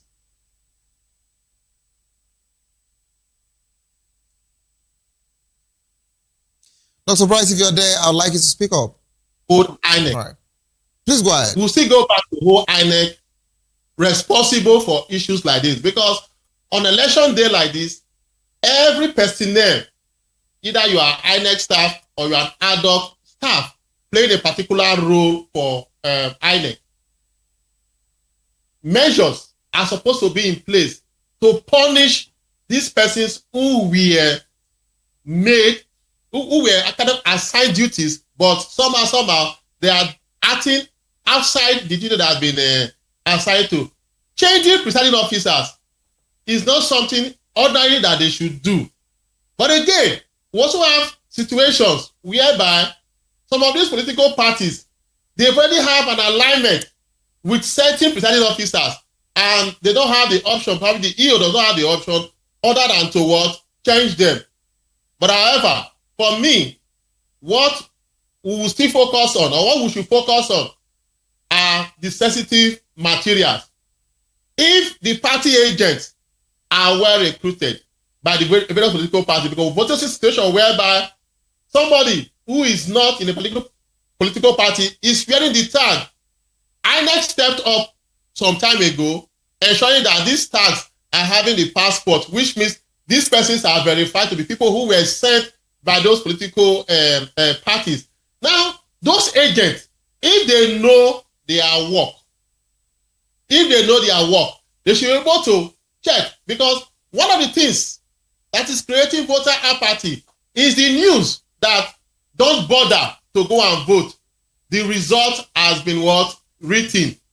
Ordinarily, the result should be written at the polling unit when the election is over. And so, if a party agent is in a particular polling unit, and at the end of the voting in that place, there is no result sheet, it should raise an alarm. Automatically, there is no result in that polling unit. Yes, I know somebody was caught with some, probably the video wasn't too clear to know if they were ballot papers or beavers machine or whatever. But again, for a voter who is going to vote, the ballot paper has to be signed and stamped by the presiding officer in that polling unit. So if your ballot paper is not signed, is not stamped, of course, whatever vote that will come there may not be valid. So we must also stay to say, let us monitor this vote. Let the people have the right information. The agents have started responsibilities. They need to be properly trained. They don't just go and pick any Tom, Dick, and Harry and drop the person to say is your party agent. The person needs to understand the process so that at the point where things are going wrong, you escalate. There are situation rooms all around. You escalate your situation room. This is what is happening. Because sometimes we want to go and start proving cases in court when the malpractice actually happened in the field. Somebody will come like in Osun, for example. Now we have about over 3,000 polling units or thereabout in that place. It will take you time to start looking for result sheet from one point. But if your agent knows the work that they've been assigned to do, it is very, very good. And for those police officers, because they are the ones in the video now, for those police officers, effort should also be made to state their names. Because in the election, that's when you start having unknown officers. Meanwhile, people who were deployed to a particular area, they have their name, they have their records. So if they begin to face punishment based on their malpractice, it will also serve as deterrent. But the challenge usually is everything that has to do with election malpractice, they all end after the election is over. It doesn't make sense because after Osun election has ended today and the result is declared, the pre-election phase of the next election has already begun. And measures should begin to be in place to see that some things that cannot be checked on election day should be checked before that time. So it's a very big challenge, and everyone needs to be on deck to ensure it comes to give us a better result. Like I said earlier, this election now is the last election for 2027 election.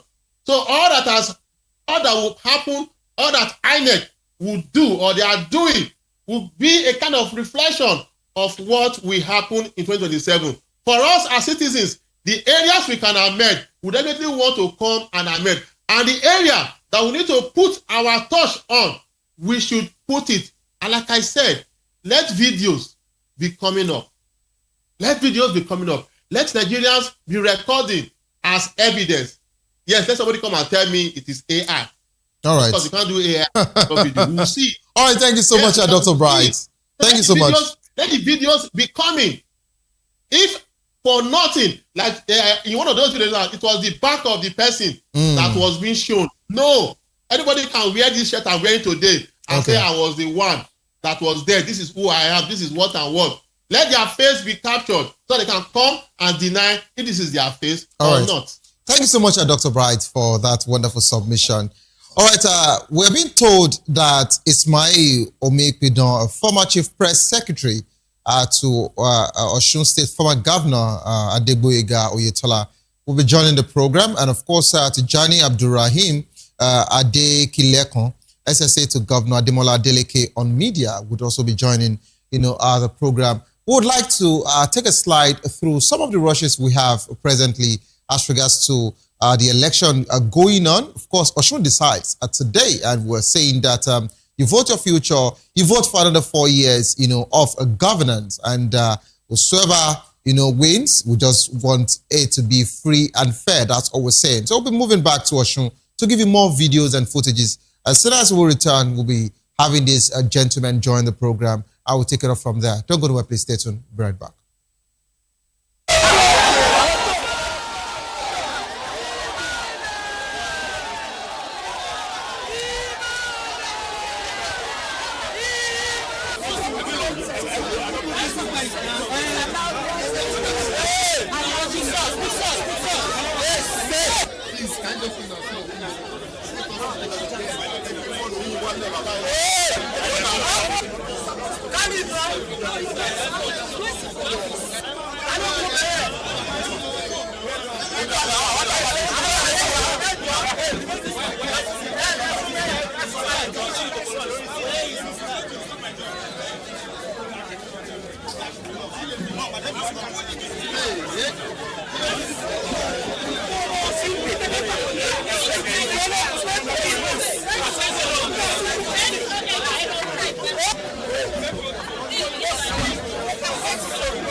This is what I can want there. Come and see useless policeman. Àwọn olórí burúkú. Sọ fún ọdún mọ́tò ọgbà yín o. This is their face. Bò pọ̀ mọ́ lẹ́ni o. Useless people. Àwọn yìí tẹ́ gà sáwọn èèyàn. Kò sí já kò sí kankan o. Kò sí já kò sí kankan o. Gbogbo àwọn campus gbogbo àwọn adó gbogbo wọn ti sá lọ. Wọ́n ti gbé mọ̀ tìrí àga àtẹ̀tìrì. Everything ò tí ì calm. Àwọn olórí burúkú àwọn ẹni òfò. Ẹ ti gbà bọ̀dẹ̀. Ẹ ti gbà bọ̀dẹ̀. Ọlọ́pàá ṣe máa yin sí àgáàsì. Wọ́n gbé kíní lẹ́kṣọ̀ tẹ̀. Wọ́n fi ọkùnrin màtíríà tán tó wọ́n ní wọ́n sọ wọ́n yin sí àgáàsì. Wọ́n tún kọ́ màtíríà lọ. Sọ fún ọmọ ní o. Sọ fún ọmọ ní ẹ̀yìn ọlọ́pàá. This is what I can want there. Come and see useless policeman. Àwọn olórí burúkú. Sọ fún ọdún mọ́tò ọgbà yín o. This is their face. Bò pọ̀ mọ́ lẹ́ni o. Useless people. Àwọn yìí tẹ́ gà sáwọn èèyàn. Kò sí já kò sí kankan o. Kò sí já kò sí kankan o. Gbogbo àwọn campus gbogbo àwọn adó gbogbo wọn ti sá lọ. Wọ́n ti gbé mọ̀ tìrí àga àtẹ̀tìrì. Everything ò tí ì calm. Àwọn olórí burúkú àwọn ẹni òfò. Ẹ ti gbà bọ̀dẹ̀. Ẹ ti gbà bọ̀dẹ̀. Ọlọ́pàá ṣe máa yin sí àgáàsì. Wọ́n gbé kíní lẹ́kṣọ̀ tẹ̀. Wọ́n fi ọkùnrin màtíríà tán tó wọ́n ní wọ́n sọ wọ́n yin sí àgáàsì. Wọ́n tún kọ́ màtíríà lọ. Sọ fún ọmọ ní o. Sọ fún ọmọ ní ẹ̀yìn ọlọ́pàá. This is what I can want there. Come and see useless policeman. Àwọn olórí burúkú. Sọ fún ọdún mọ́tò ọgbà yín o. This is their face. Bò pọ̀ mọ́ lẹ́ni o. Useless people. Àwọn yìí tẹ́ gà sáwọn èèyàn. Kò sí já kò sí kankan o. Kò sí já kò sí kankan o. Gbogbo àwọn campus gbogbo àwọn adó gbogbo wọn ti sá lọ. Wọ́n ti gbé mọ̀ tìrí àga àtẹ̀tìrì. Everything ò tí ì calm. Àwọn olórí burúkú àwọn ẹni òfò. Ẹ ti gbà bọ̀dẹ̀. Ẹ ti gbà bọ̀dẹ̀. Ọlọ́pàá ṣe máa yin sí àgáàsì. Wọ́n gbé kíní lẹ́kṣọ̀ tẹ̀. Wọ́n fi ọkùnrin màtíríà tán tó wọ́n ní wọ́n sọ wọ́n yin sí àgáàsì. Wọ́n tún kọ́ mọ̀. This is an APC agent here with money. Yes, he's an APC agent here with money. Yes, he's an APC agent. Yes, he's here with money. Yeah. So they are making it obvious that they are here with the money. Yes, it's very obvious. You can see it. 7, 8, 9, 10. Oh yeah, 10, 11, 11, 12, 13, Abi, 14, 15. So 15 parts. Line next fún wa lọ́dí ọ̀mú. Ní wọ́n 6 and 8. 15 parts. Kò sẹ́ kankan. Oh yeah. Jacket mélòó náà fún yín? Jacket mélòó náà fún yín? Ká jacket ẹ. 1, 2, 3,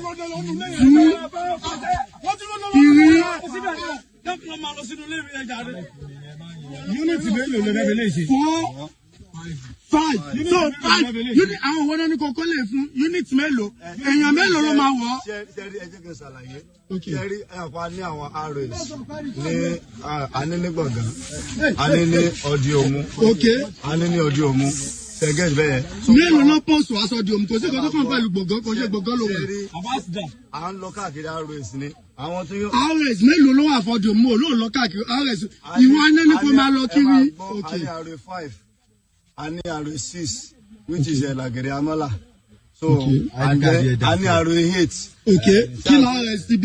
RS tó wà níbí nísìn, RS 6 and 8 ló wà. Okay, mélòó aná ní kó fún 5. Àti wà níbí lálẹ́ náà, àti wà níbí lálẹ́ ọ̀rẹ́ ní tẹ́lẹ̀tẹ́lẹ̀. So, díẹ̀ náà fún yín.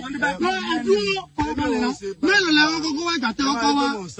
Dúró mélòó lẹ́wọ́ kọ́kọ́ wá ìgbà tẹ́wọ́ kọ́ wá? No, sẹ́rí, à ń lọ káàkiri ibi tó máa ti ní àwọn wà short of materials. Ṣẹ́tí get, a máa provide ẹ̀ fún wọn. Okay. So now. Ta ló pè yín pé wá short of material? Àbẹ́pọ̀ máa pè jáde. À ń lọ káàkiri. Ta ló pè yín pé wá short of material ní ọjọ́ òní? Wọ́n sì sàárè. Election materials. Election. Who called you they are short of material?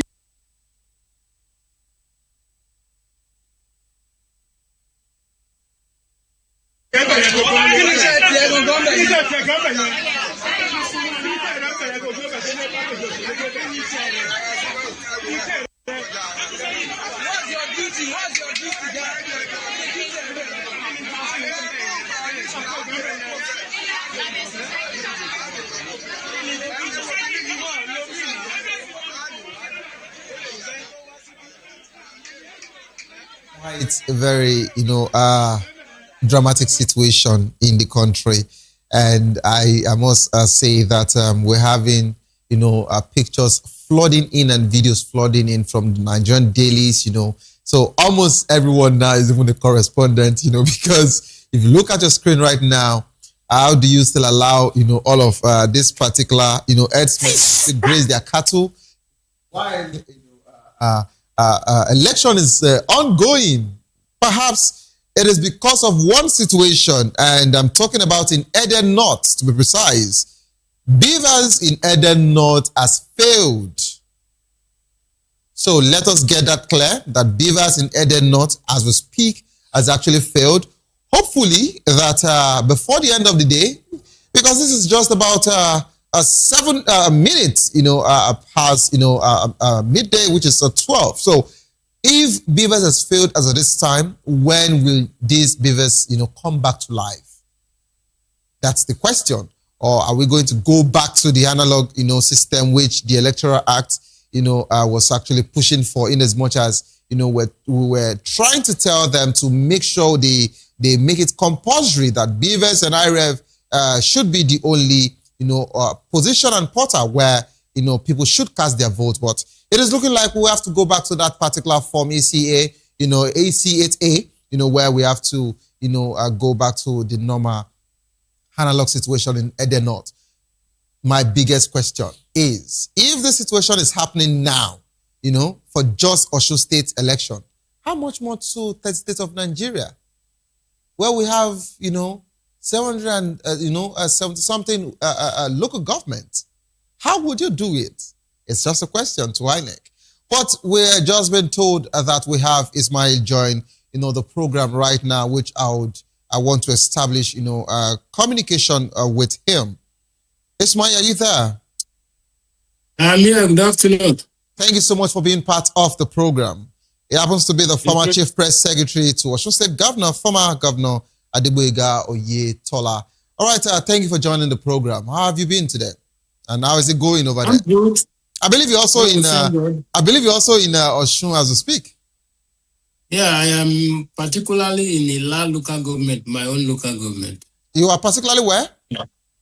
In Ila local government, where Chief BC Akande is from. Yes. I left the South Africa yesterday, so that I could participate in the election in my hometown. It's good to to know that you are presently in Ila. So Now, let me pick it up, from your portal. You happen to be, the former governor's, press secretary. So you can also still take brief for him, and also you can take brief for, your party, the APC.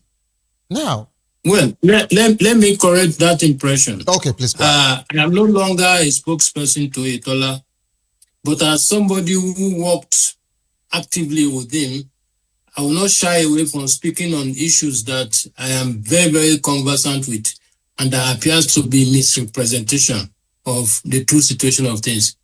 I am not a member of the APC at the moment. I don't know if I will join tomorrow, but as of today, I am not a card-carrying member of any political party in this country. So if I may ask you, why did you leave?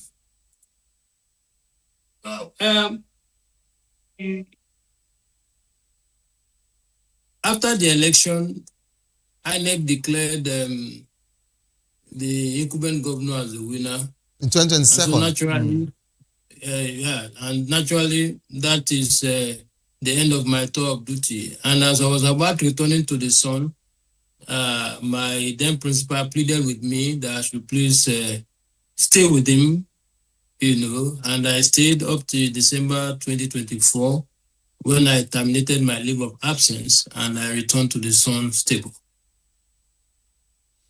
All right, so it means that you were only, a lawyer to just your principal, being his, a press secretary, being a spokesperson, but it wasn't, about the party, because I would have asked, is it about ideology change or, why did you have to? No, it's not.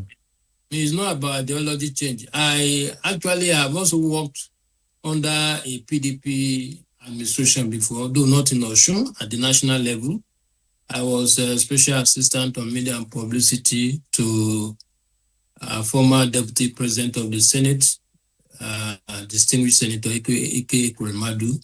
And I've had cause to also consult for some PDP states, particularly under Governor Sule Lamido in Jigawa State. For the 8 years he was governor. So I've always offered professional services. But in recent times, there has been this question about you are a member of APC. So it's getting me to get interested, and I might probably end up registering with them someday. But for now, I'm not registered. I like the fact that in as much as you're trying to, connect you with that of the party, the ruling party, but now you are saying that you might actually, get it to the point where you would want to, now register with them. I love that particular one. Now, let's talk about the broader picture as regards to the conversation, on the table. It's okay that you would be responding, as a political analyst, moving on, because you can't take briefs for any political party, and so you properly analyze situation on ground.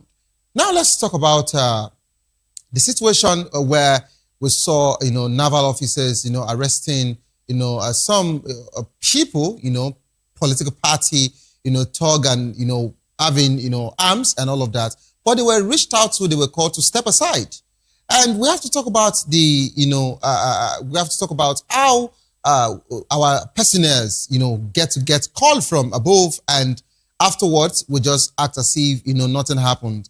We were talking about police neutrality here, how they shouldn't be partisan, and we saw where, the Nigerian police fired tear gas today, which is ongoing, at the fire tear gas at, the voters, and we heard the woman saying that there is no issue in this place. We don't know why they are doing this to send us away if they, they want to do something and all of that. So they actually came at the police and tell them to, stop firing tear gas at them.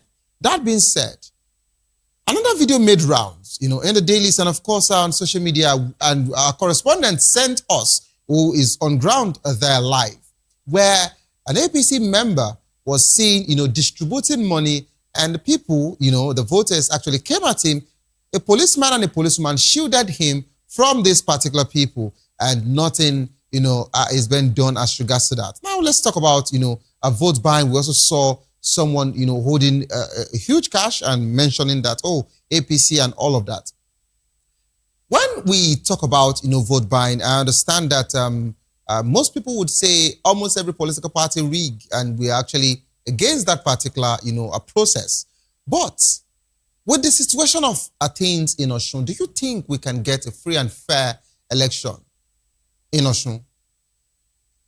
Well, free and fair to the extent that there will be no induced violence.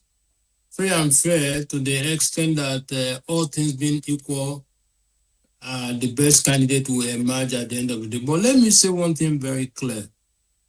Why not holding brief for the political parties that were involved in vote buying? I must say, with all sense of modesty, that it's a challenge that every stakeholder and everybody that is interested in growing our democracy must join hands to see how it can be curtailed. Some 6 years ago, I was in Akwa Ibom State on a media tour. Governor Emmanuel Udom then was the one in charge. And after going around some of the things he had done, I was impressed because I went to prepare the meter manufacturing company, the one we are using for NEPA. I saw the factory where they manufacture pencil, things that some of us see import from outside were being, produced there. So I was impressed. So when I got to my hotel, I was now, chatting with the attendants to find out their perception. And they all agree with me that the man was doing well, he was working, but that he's not sharing money. The point I'm stressing is that an average Nigerian has come to identify sharing of money as part of dividends of democracy. So even when you are building roads, even when you are providing critical infrastructure, they still need that aspect. So it is the duty of all of us to find a way of ensuring that this thing is stopped. Unfortunately, some of us who pontificate about this thing also get involved one way or the other. About 3 or 4 days ago, I had a cause to engage with the spokesperson of the Accord Campaign Council on the News Central, and he was pontificating about the vote buy. And I challenged him, I said, but you do not have the moral right to pontificate about vote. As at that time, 3 days earlier, I had receipts of his own style of vote buying. And what did he do? He assembled some party agents of the other party. He gave them 100,000 each, not cash transfer. I have the receipts. And with a promise that if they could work against their party, he will give them 1 million naira each after the whole election.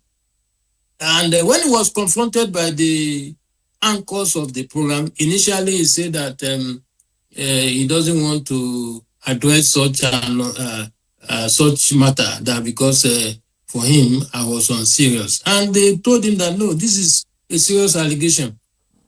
Naturally, he denied it. I expected him to do so. But he now added an alibi that he's a philanthropist, thereby hiding under the fact that because he's a philanthropist, he gives people money, he may have done that. But I am saying on my honor that he didn't give the money on the basis of a philanthropic gesture. Yeah, gesture. Because the account from where that money left stated that Olaje Ngbese campaign, is it campaign organization or whatever? I have I have some of the receipts. So the point I'm making is we must be sincere if we are serious about arresting this ugly situation. Okay, let me come in here, Ismail. From what you're saying, you're actually saying that not just the opponent, which is the opposition party, which is the APC and other parties, and even the ruling party, which is the Accord party, is also, doing some form of vote buying in different forms. And this is like, something that, like a menace, really, that has threatened electoral process. But I know you said earlier that you're no longer working. You will not want to hold brief for your former principal, who is Oyetola. But I want to ask you this. I want to have your take. I know that there have been accusations from the governor that many of the incidents, many of the issues that they've had, or the Osun State they've had in Osun State, or your people have had in the state, is because Oyetola he's behind it, basically. Even when the EFCC got frozen the account of the state government, he also pointed at Oyetola. So, but I want to ask you this, even though I know you don't no longer work with him, but I'm sure he still wants a principal. He's still your principal, always a principal. So I don't know what's your take on that. That's persistent accusations, by the governor. Well, you see, let's be honest with ourselves. If you know Oyetola very well, and I challenge any of you to do your independent findings, Oyetola is a complete gentleman. As a matter of fact, there are some of his lieutenants who believe that if he had some little madness, he wouldn't have lost that re-election in 2022. How do I mean? As we were going into that election, he so much believed in beavers. And he even charged his supporters that anyone that attempts to bypass beavers or want to do anything that looks like overvoting, that they should report to him, that he would personally hand over such a person to the police authority. I made bold to say that 4 years ago, we also witnessed some level of violence because I was involved. The only reason you didn't hear shout or it didn't reach the scale we are experiencing now was because of the character and personality of Oyetola. Oyetola didn't show any sign of desperation to hold on to power at all costs, and he insisted that his supporters must not take laws into their hands. Instead, he preferred you to report to the police and allow the police to take action. Now, look at this scenario. After the election in July, an incident occurred in August in Ede, where the current governor comes from. By then, he had been declared a governor-elect. That incident led to the killing of 2 Osun citizens. I was the one who authored the press statement asking the police to investigate the matter and bring the police officer that was alleged to have been involved in that incident to book. Now, when we issued the statement, the feelers we got was that nothing was going to happen to the police officer because he had been penciled down to be appointed as the chief security officer to the governor. And 2, until November when we left office, nothing happened to him. His name is, he was then known as CSP Omayele. Now, do you know one thing? The governor went ahead to appoint this man truly as his chief security officer. As if that was not enough. On the day he was being sworn in, November 27, 2022, if you Google the net, if you are lucky, you could still find the video. Right from the ground of the stadium where he was being sworn in, his supporters began to attack Amotekun personnel. Now, by the next day, they took to town, destroying vehicles, attacking people that are perceived to be supporters of APC. Now, this same Omoyele, after serving as the governor's chief security officer, the governor went ahead to appoint him as the head of Amotekun in Osun. As we speak, is the current head of Amotekun. And it is on record that this same Amotekun personnel, there's a town called Akinlalu. They went there to murder Osun citizens in cold blood. Petition was written. Some of the Amotekun personnel were arrested.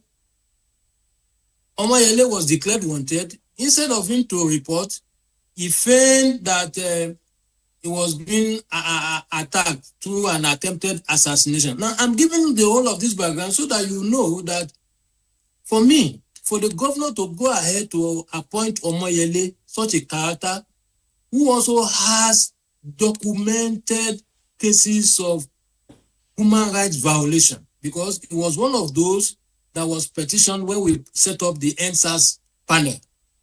And in spite of all these allegations, in spite of all these petitions, in spite of protests by civil society organizations warning the governor against appointing him, the governor went ahead to appoint him. So for me, for a character like that to appoint such a person, it shows the kind of government, the kind of leadership such a governor wants to provide. And so the reason we have this scale of violence is because most Osun citizens believe that the governor has not acted like a statesman. Because when criminals that are declared wanted share the same stage with the governor, you are sending a wrong signal to the ordinary citizens. All right. I love the fact that you gave a clarity and not, taking briefs, but you gave clarity as regards to the personality of Governor Oyetola, the former governor, Oyetola. I love that fact. Now, let's make this situation go round. You used the word character. And if we're to talk about, a public character, and of course, if we're to talk about public trust, and if we are to talk about questionable character, we have to make it go round. I love the fact that you talked at length, with facts and figures. You even added names, as regards to that particular police officer. Now, building up to this particular election, and I want us to look at the broader picture now. Building up to this particular election, another person, in the APC, I'm not saying you should take briefs, but I just want you to give me your own take as regards to this conversation. A sitting parliamentarian, a senator, saying that if you see any Accord member, Accord party person, kill, unalive the person. That being said, he was only invited, to the state CID, and afterwards, he strolled out again and he went about his business. That being said, another APC chieftain mentioned that if you know you are not going to vote for any APC member, don't bother coming out of your house that particular day, which is today. And we had several intimidations and, fears, being put in voters' hearts, And last week, Sunday, we also saw a religious leader, Sheikh Jingar in Kano, who said that Muslims are the majority people in Nigeria now. That if you let us show them that we are the majority, he said, let's show them that they are infidels. And he said, Muslim ticket will stay. And the reason why I'm bringing you up to speed as regards to all of this conversation is about incitement. And you being a journalist, you being a press person, you understand what it says in the law. You know what it means in this country. Till date, none of these people that I have mentioned to you have been arrested. They only mentioned that they were only called for questioning, which was one out of the three, the senator. And in less than how many minutes, it was out. And he went about his business. The Kano Sheikh even mentioned again when he granted another media parley. He said he do not regret any of the statements he mentioned.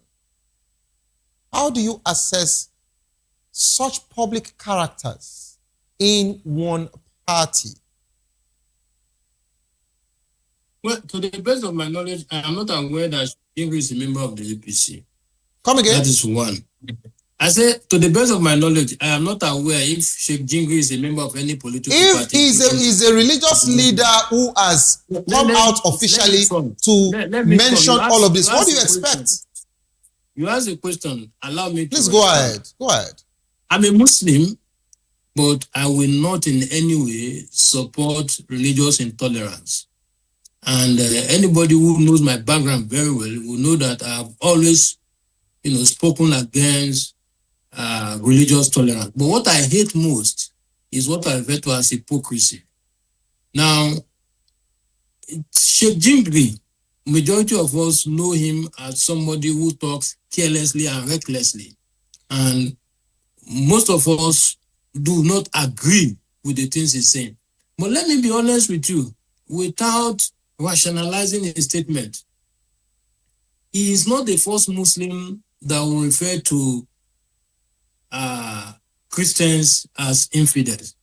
I've had cause to argue with a journalist who is a Muslim like me on the fact that they are wrong to refer to a Christian as an infidel, because even the Quran never referred to them as infidel.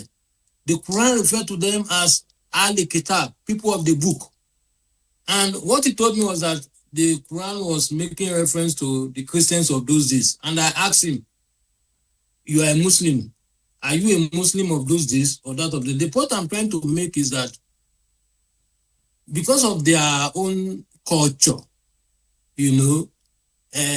anybody who does not believe in Islam is referred to Arne. That word is commonly used in the north, and I'm being honest with you. I'm Yoruba from Osun, but I grew up in the north. But that is not to rationalize it. That is one. Two, sometimes our laws, I am not familiar with what should be the punishment for reckless statement, but I know that if your statement leads to cause of an action that eventually leads to either death, harm, or injury, you will certainly be called to account for your actions. One holding brief for the senator, he claimed that that was not what he meant. Assuming without conceding, one will expect the law enforcement agents to do their work. And they have briefed us that they have invited him and that they are doing investigation. Why don't we wait to see where the investigation will lead? And if at the end of the day, we believe very strongly that the matter is not being attended to the way it should ought to have been attended to, I'm sure Nigerians will take it up. I have seen press releases from Amnesty International and from several other human rights bodies saying that they want to take the matter, and all we need to do is to encourage them.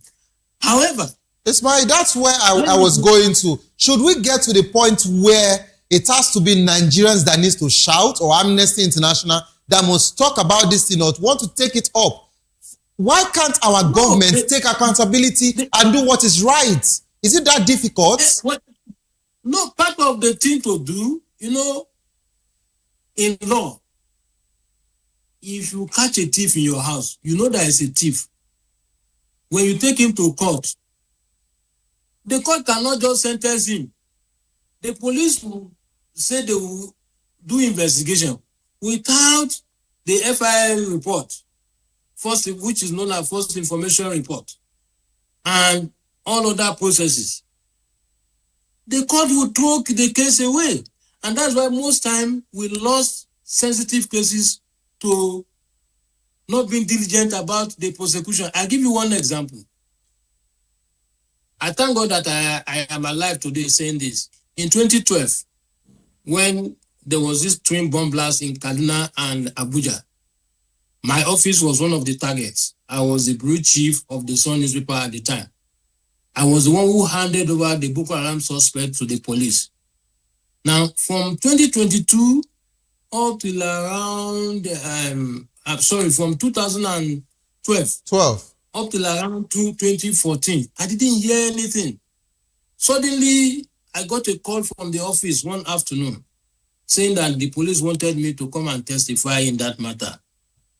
At first, I refused. But at the end of the day, I told myself, if I want Boko Haram to end, and I've been advocating for the end of Boko Haram, then I must be seen to be contributing my quota. In fact, the memo I wrote to the office, the human resource manager then told me that when she read the memo, she was shivering because the concluding part of that memo was that if my going to court to testify will eventually lead to my death, I would have gone down in record as somebody who also contributed his quota to end the madness called Boko Haram. The point I'm trying to make is that, but for my testimony, that man would not have been convicted.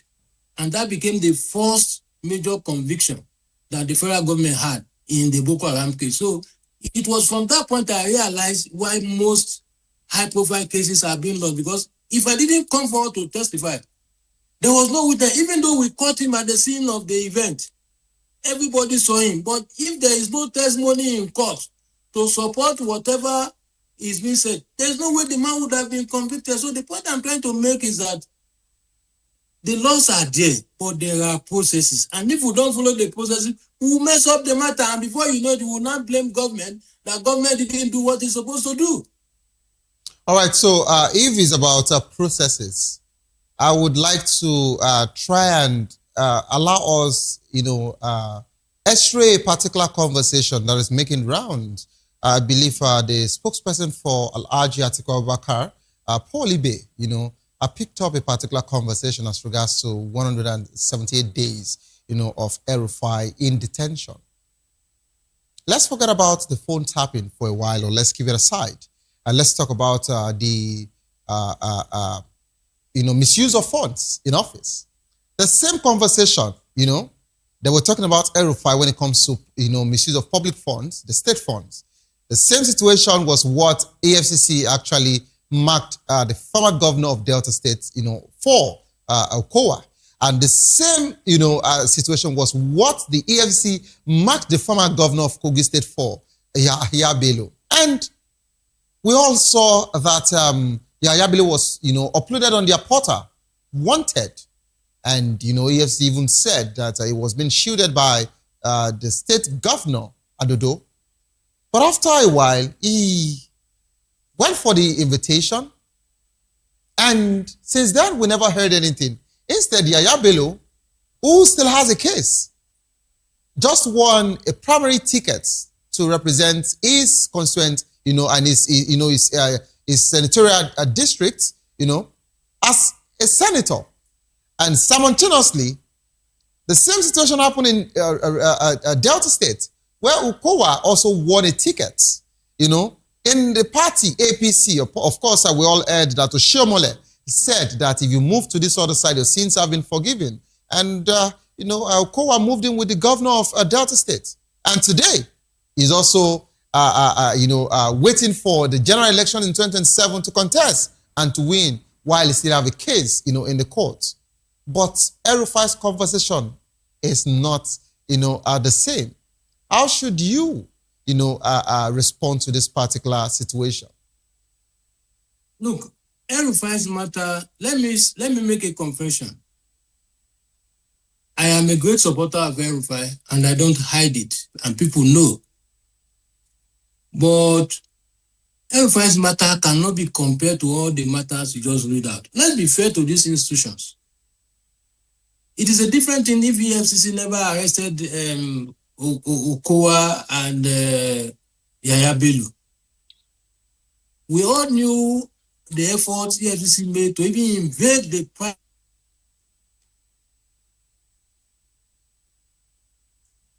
And so it would be unfair to want to paint a picture of bias against some of these institutions. Let me land. El-Rufai case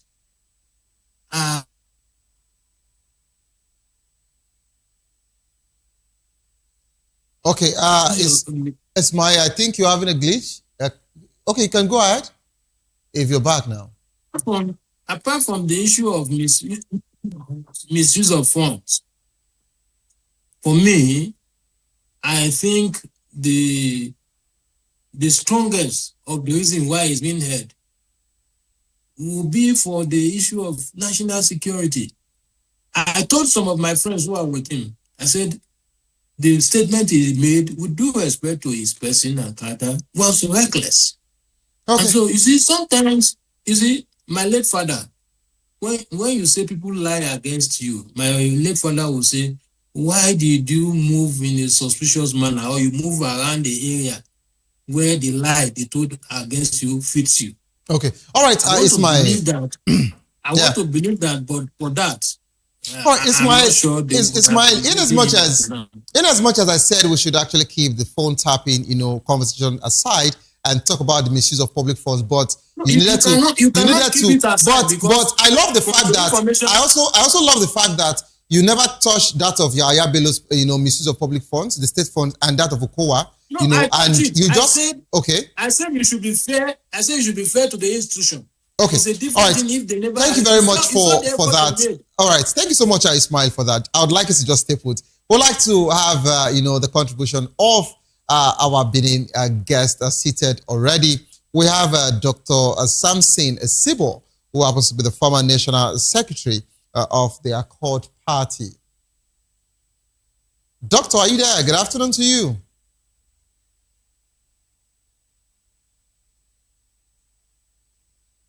Doctor, can you hear me? Good afternoon to you.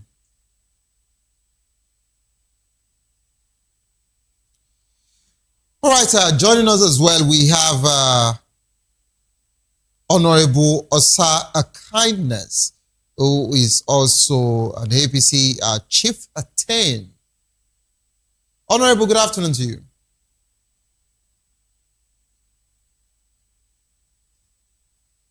Please, I'd like you to unmute your device if you can hear me. I'm not getting your audio feed here. All right, it's still about Osun State. Osun decides today. I'd like us to run through again as regards to going back to Osun State to see what is happening, as regards to the polls. So let's see what the people are saying, and of course, let's see how that particular process is even done, and what INEC is doing to make sure that we get a free and fair election in Osun, to be precise. And afterwards, we'll be back to continue the conversation. Don't go nowhere, please. Stay tuned. We'll be right back.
Okay, I understand that we have Chike Omogo, who is reporting live from Osun State. I'm glad to have you join us, Chike. It's good to be here on the dial, and where we'll be giving you updates from Osun State, precisely Osun, the state capital where we are presently, after moving around several towns in the Osun State. With about 5 local government areas since morning. We're giving you updates. Okay, so tell us from where you are, how has it been? You know, when it comes to voting, what has the turnout been, actually for the wards that you've covered? All right, so far so good. It's been impressive. It's been peaceful, and it's been calm. It's been first of peace there, and it's been peaceful. The turnout has been massive, very, very, very massive. Unlike what was making the rounds before the elections, the palpable tensions here and there. But what we are seeing right now is far, far different from what has been projected to turn out on the election day. It's been peaceful. There was no issue of voter apathy. We've been to over 60 polling units today, and it's been high turnout all the way. In fact, as a journalist, I was even surprised. This is my third time covering elections in Osun State, and I'm surprised to see the turnout today. Very, very, very impressive. The people of Osun have said, no, we won't stay back home. We'll have to come out to cast our vote. So for voter turnout, it's been impressive. Okay, so you said it's been impressive, especially when you compare, you know, the build-up of tensions that have been over the weeks, over the months, and for you're saying that the election has been peaceful. Okay, I don't know if you want to accredit the peacefulness of this election to the call by the president just yesterday. A statement by the president that he actually told security officials to ensure that the election is peaceful and ensure that it protects not just the voters but also the INEC officials. Do you think that might be the reason, or do you think that generally Osun people really just want to come out to exercise their votes? Well, it is part of it. You don't want to put that out that the president and the commander-in-chief of the armed forces of the Federal Republic of Nigeria, that's Asiwaju Bola Ahmed Tinubu, I came out to say this. Yes, you won't do that away. It's part of it. However, I would say it's a very strong point. But the people of Osun State defied all odds and said, instead of us to fight, let's just vote peacefully and do these things right. Unlike what we had in 2022 and 2018, relative peace around. Although we're getting information right now that there's been some fracas around Modakeke area, if from credible sources, correspondents in that area, we're getting that, and even from somewhere around SLK, we've been getting pockets of violence around there. However, the state capital, Ede, Ejigo, and the likes, Ilobu, have been very peaceful, relatively peaceful. Because I can only speak for the areas we've covered at the moment. I'm just telling you about 60 polling units out of over 100 polling units, about 200 polling units. I'm just telling you about 60. So I'll say it is relatively peaceful so far. Now, for Mr. President's statement, yes, Mr. President is the commander-in-chief, as I said earlier. He has made his statement, and I think it would attribute so much more, especially with the heavy security presence everywhere in town. We have the military, we have the Nigerian police force, including the mobile police. We also have the NSCDC, Nigerian Security and Civil Defense Corps. We also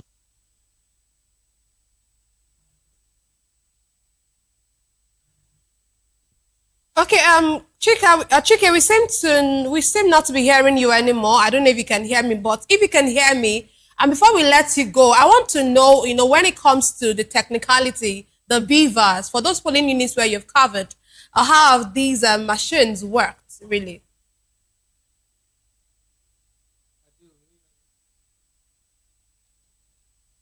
Okay, we seem not to be able to get connected with Chike anymore, but let's take it to our Benin studio where we have, some guests who have been with us. We have the Accord Party, we have the Accord Party, we have Isibor, and also who is one of the officials of the Accord Party.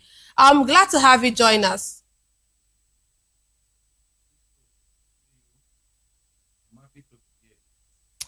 Okay, let me come to you, Mr. Bo. Of course, you are the former National Secretary of the Accord Party, Dr. Samson Isibo. We also have another guest, an APC chieftain, Honorable Osa Kindness. But let me come to you first, Dr. Isibo. One of the things, I'm sure you've seen a video that had a House of member of the Accord Party who had 148 suspects with him, allegedly, yeah? But he was speaking and he had some PVCs. And the police were asking him questions. That's from your party. I don't know what you make of that, what you want to say about that. Well, it's one of those things. I don't believe it's one that wants those cards. It's one, they will use it against us, against the candidate. But I don't think it is true. I cannot believe on hearsay or what we've done until when we meet face to face. For now, we don't believe all those things because at this particular time now, different stories, different insinuations will come in.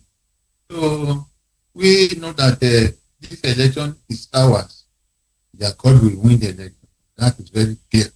I don't know why they could be giving that candidate something to judge whatever they are saying. It's not true. We are very modest and we are disciplined. We obey the law. We know what it takes to have numerous cards in our possession. So it's not for us. So we are not agreeing with what they are saying that it belongs to the candidate. Okay, you seem to be very, very certain of the conduct of your party members, and you've also been very certain that this particular video, that you're not certain of the originality or the authenticity of this particular video. But anyways, I'm sure that over time we'll get to really get more reports on that particular situation. But before I get back to the APC official who is just right there with you in the studio, I want to know your take on the general conduct of the election. I'm sure you heard, someone who was reporting live from Osun State, and he said for the polls or the polling units where he had covered, there's been relatively peace. Are you surprised by that, or would you actually say that I wouldn't really applaud that? Let me just use that. We are excited with the turnout of events. You see the crowd, despite all the threats, so that voters will not come out and vote. But we have seen it overwhelmed that two people are determined to do the right thing to exercise their franchise. So we are mostly glad with them, and we pray the end we justify the means. Dr. Samson Isibo, good afternoon to you. Good afternoon. All right, I love the fact that you actually said that you are not, really sure of, the situation that my colleague asked you as regards to the House of Reps member. I want to ask you, since you're first, are you still a member of the Accord Party? Let's get that one out of the road first. Why sure? I know you are a former secretary, but are you still a member of House, Accord Party? I was the former national secretary of Accord, and I'm still there. Okay, that's good. Lovely. Now, I want to ask you, do you know by any chance, any of a parliamentarian, a legislator in your party, but who represent the people of Osun, Honorable Abiola Ibrahim? Do you know that name? I don't know that name. Okay. Now you don't know that name because You don't know that name, perhaps because the one that are popular. I know them. These ones are talking about. I know. Okay, so perhaps he's not popular enough for you to know him, maybe from the national, quarters. But that being said, one of your party member was caught with about 146, thugs that he brought into Ikiri in Osun State. My colleague asked you that same particular question, where he was questioned, and we saw all of the PVCs with him. Now, we've actually seen several videos that has to do with the ruling party. And I have not heard anyone say this is AI generated or the video is fake or they say that it was orchestrated. But just one officially that we've seen that is, on the Nigerian dailies and of course making rounds everywhere. I'm surprised now that, doctor, you are saying that that particular video is not true or not real. So if we are saying AI generated, because I don't want to go too far.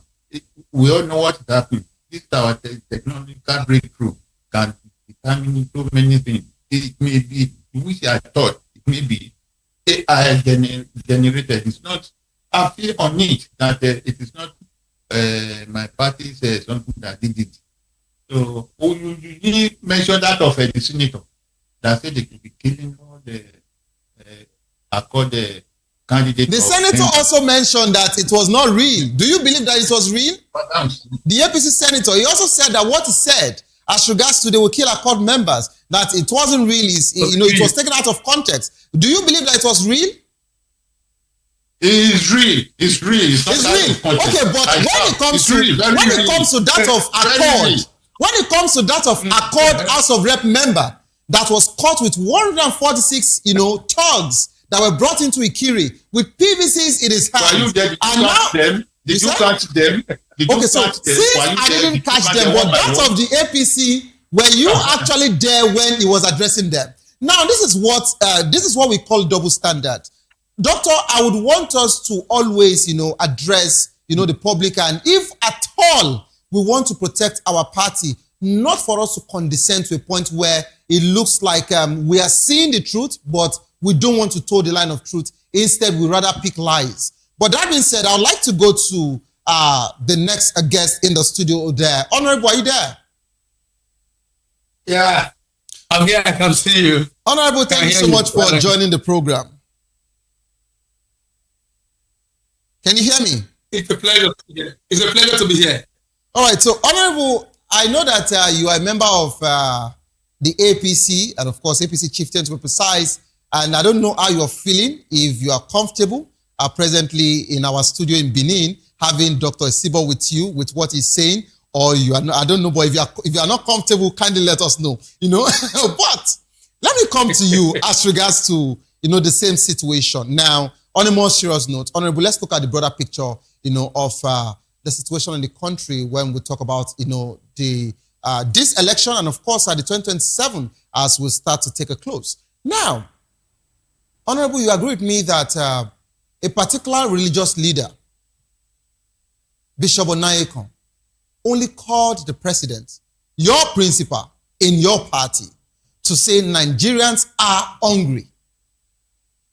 Your Excellency, what you are being told by your spokesman, what you are being told by your chief of staff, what you are being told by the people surrounding you is not what is happening in the life of Nigerians. And the presidency came for him through Daniel Bwala. He said all manner of things to the bishop. But we just saw on Sunday here last week where another religious leader in Kano, Sheikh Jingar, using insightful a statement and mentioning it officially, trying to drive a religious a lane again by saying that let them know that we are the majorities and they are infidels. Muslim ticket will stay. Now, if we are talking about the Muslim situation, don't forget that when the international community looked into the Christian genocide, Immediately, the president reshuffled the military heads and, of course, the service chiefs. And we got Christopher immediately so that the tension can actually die down to an extent. Now, Sheikh Jingar made that statement. Nothing was done. That's the person who is actually, campaigning for your party for free. You also heard what a particular sitting senator in your party said, Senator Fadaunsi, that if you see any Accord members here, Ekpa kill the person. And he was only invited to the state CID.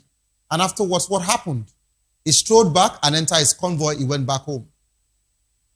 We also saw another APC chieftain, just like you are also an APC chieftain, who said in Ikire, if you know you are not going to come out and vote for APC, don't bother stepping out.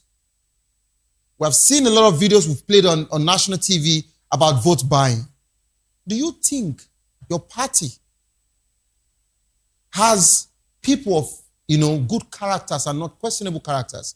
And with the way your members and people making serious, insightful statements that can actually fold a nation, and nothing is being done from the presidency, and when I mean the presidency, from the president, the vice president, the senate president, the deputy senate president, nobody has actually addressed the situation.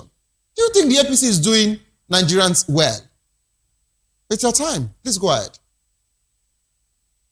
Well, thank you very much. It's always an honor. I'll begin with the first question you asked. When you said if I'm comfortable with an IC boy in the studio. An IC boy is an elder statesman, and he's been a leader which I have known for, a couple of years. We have experienced as, when I came into the studio. And I'm really, really taken aback that IC boy accepted what Senator Osun said, but said that police caught a serving member of House of Assembly, and he called it AI generated. That for me is laughable, and I can understand that he is trying to speak and maintain a posture for his party.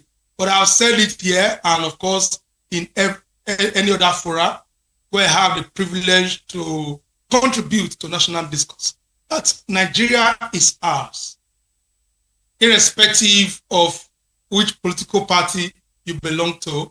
We must be able to put Nigeria first. Today in the Osun election, I am a very proud member of the APC, and I agree, admittedly, painfully so, that Nigeria just now is not in the best of shape. And I am a Nigerian. I attend the same market with every other Nigerian, and the harshness of the economy and the bite tells on every one of us. But that does not mean that we will take our eyes completely, off the reforms that government is doing to cushion the effect of these hardship. Having said that, how has the reforms, Honorable, how has the reforms reflected in the life of Nigerians? The reforms are reflected. Please, can you mention 5 reforms and how it has benefited Nigerians? Fantastic. First, what has taken us here is the fact that subsidy was removed. And that led to the hike in fuel. And of course, that's transmuted to increase of goods and services in the marketplaces. Now, you said we should talk about reforms. What has that led to? Today, we see massive infrastructure going around in every area of our life as a nation. You see now, okay, let's take this case. No, you picked infrastructure. I would like us to do precept upon precept, please. Infrastructure, where and where? Start mentioning, please. Okay. I will start from the Lagos Calabar coastal rail. Are you aware that they just resumed the construction, and not only that, that same road was flooded? Are you aware? Of course, it is a work in progress. Okay. That it was flooded doesn't mean that. Hold on. That road is currently flooded and it just continue doesn't mean that resources has not been deployed to the workings of that road. Then we have the Sokoto Badagry line. That one is ongoing. The Sokoto Badagry, is it a fresh project or just a renovation or a rehabilitation? Resources of Nigeria is deployed to that project. This is what we're talking about. Okay. Now, beyond that, we have over 1.5 million Nigerian students receiving loans from government who are living on 20,000 naira stipend. And I don't know if you also saw in the news that Akwa Ibom State students, as at the time that I am actually, discussing this conversation with you now, they said they've not received their money yet. I read it in the news and I read it on national TV. Of course, you are only telling me those who have not received, but you are not making. I want us to compare. I want us to compare scripts. So we're here to do that. I'm telling you now. Okay. You can fact check me. You can fact check me that they are over 1.5 million Nigerian students receiving monthly stipends. Now, those children, parents do not have to struggle hard to send stipends to their children because federal government is taking care of them. That is part of the reform. Taking care of them or is a loan? Is it taken care of or this is a loan? Is it a loan or not? The 20,000 stipend is not a loan. Fast check me. Okay. It's a grant. It's a grant. It's not a loan. Okay. But the school fees payment is a loan. And now when you now accumulate everything that they need to pay back to the federal government, how much will it be? What is the interest rate? It is a zero interest. Zero interest. It is with zero interest. Please go ahead. Please, whatever I say here, fact check me. It is a zero interest. Zero interest. Now, is it yet uhuru for us as a nation? The answer is no. You have mentioned just two. So I'm waiting for more reforms. Good. Let's take the state of Osun, for example.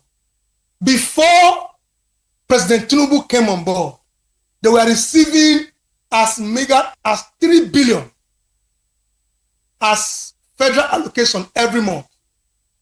3 billion naira. And Osun Waste bill, Osun Waste bill was 3.7 million naira. It means they have to borrow money to be able to pay salaries. But since President Tinubu came on board, there has not been a state that has not been able to pay salary. Pensioners get their money as at when due. Today, Osun get as much as 15 billion.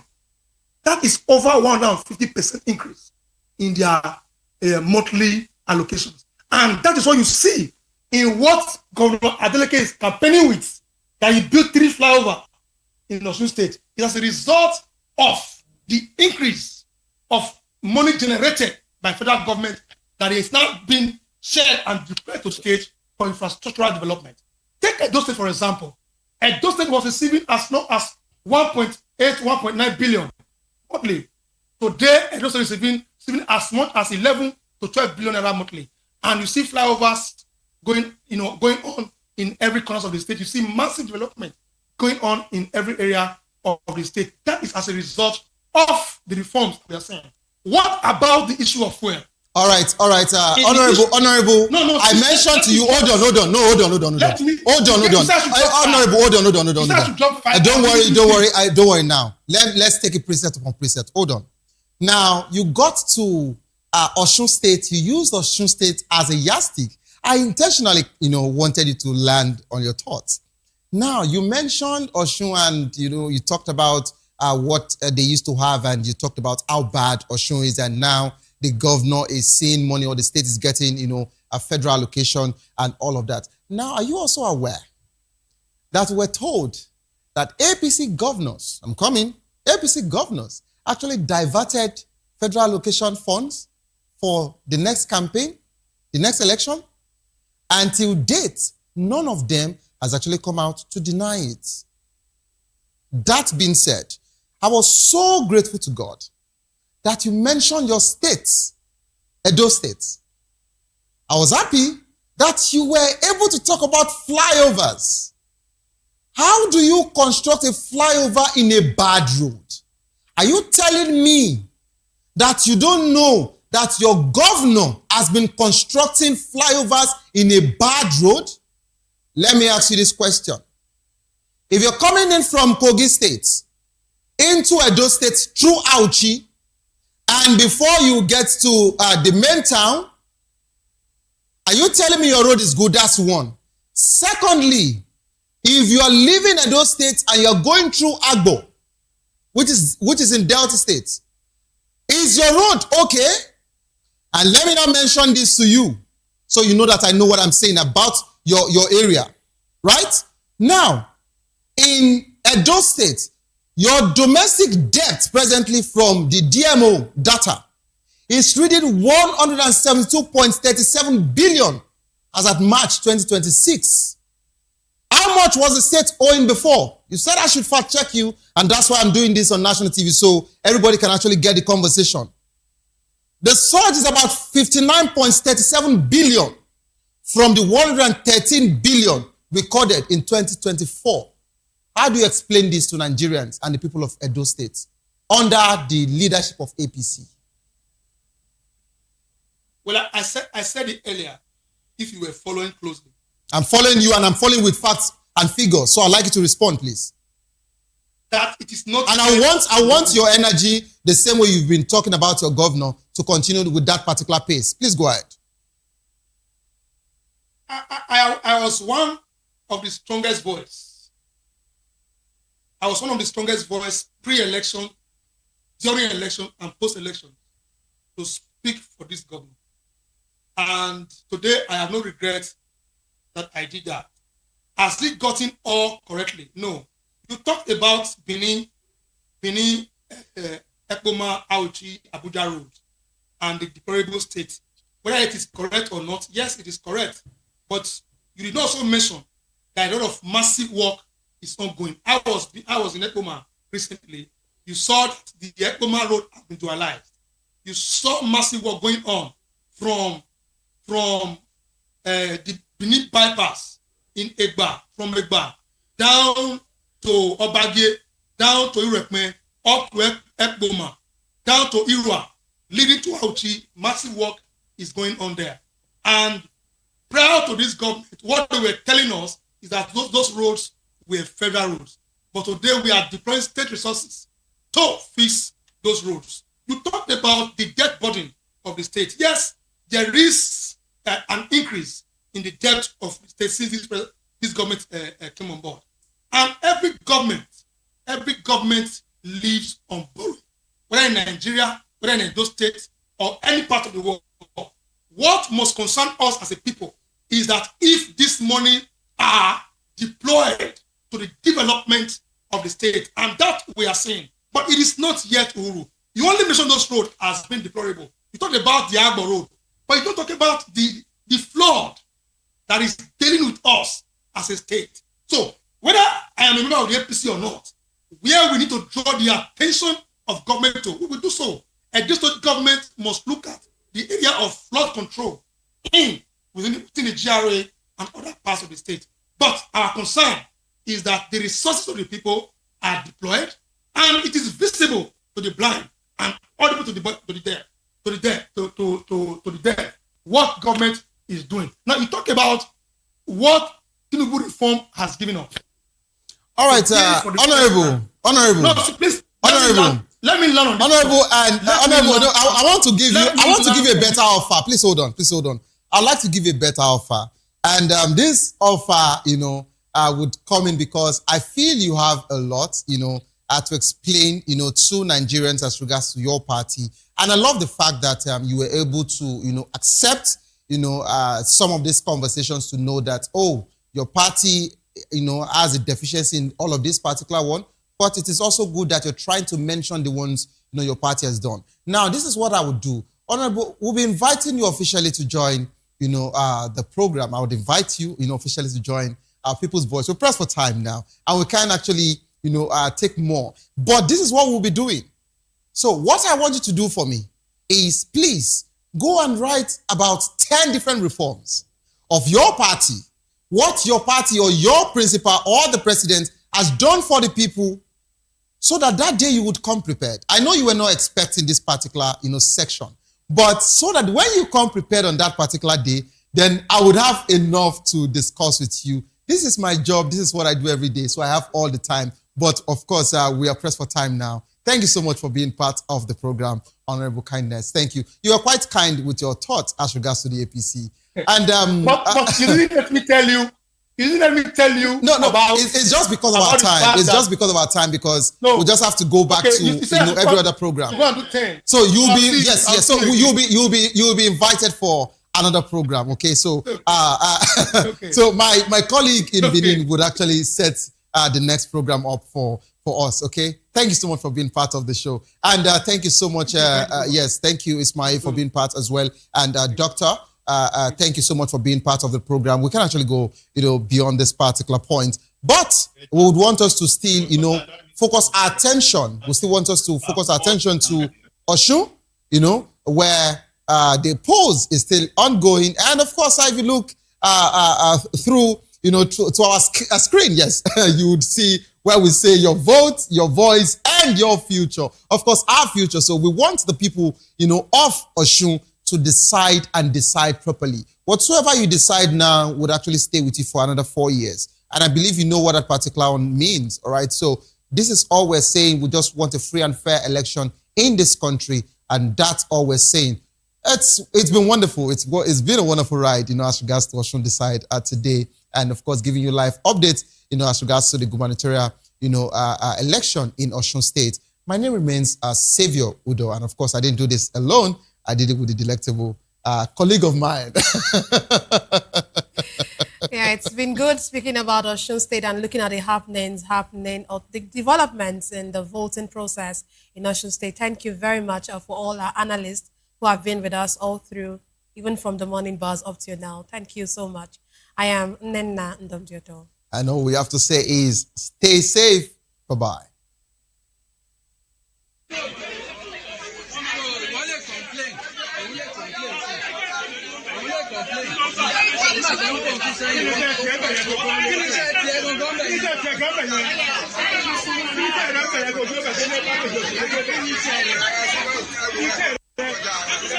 What's your duty? Thank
you.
àwọn méjèèjì àwọn ènìyàn àwọn náà.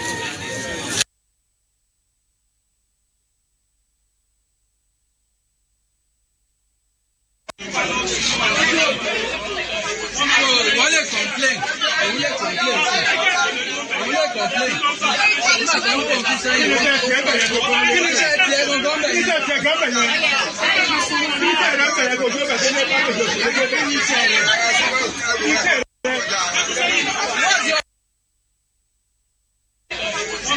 Wọ́n lè complain, òun lè complain sí, òun lè complain. Nígbà tó ń pọ̀ kí sẹ́yìn wọ́n kí ni iṣẹ́ tiẹ̀ gangan bẹ̀ yẹn. Iṣẹ́ tiẹ̀ gangan bẹ̀ yẹn. Iṣẹ́ rẹ̀ bẹ̀rẹ̀ kò tó bẹ̀ tó ní ẹ̀ka kejì òṣèlú tó ní iṣẹ́ rẹ̀. Iṣẹ́ rẹ̀. What's your duty? What's your duty there?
of them are teenagers from outside.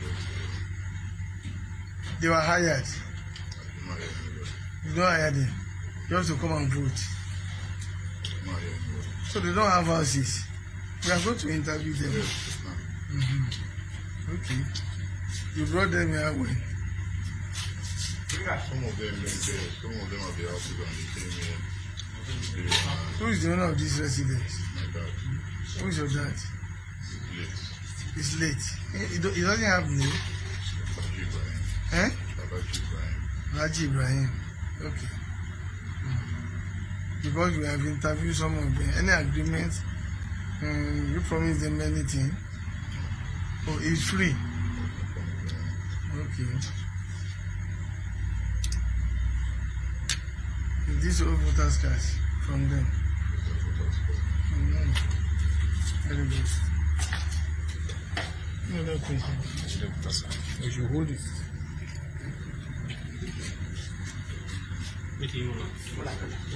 Hold the voters card. It's not recovered for you.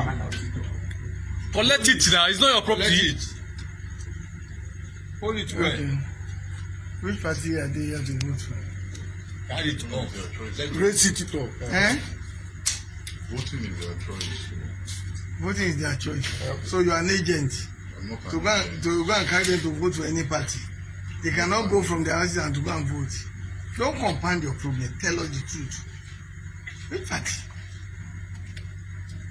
Talk now, man.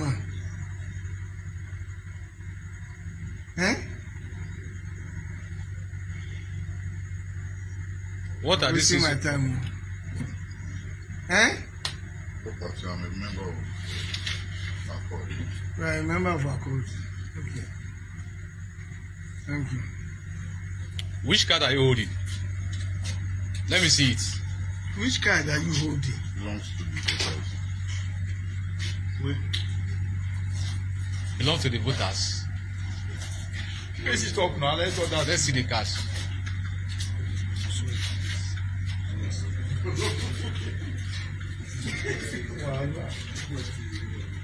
So which party do they intend to vote for? He said he's a member of our court. Our court party. It's all right.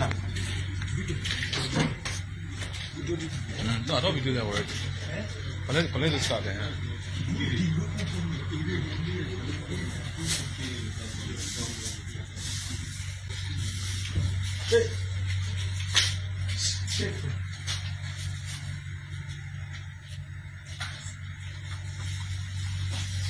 My head don't blow. Go ahead. Yeah. Very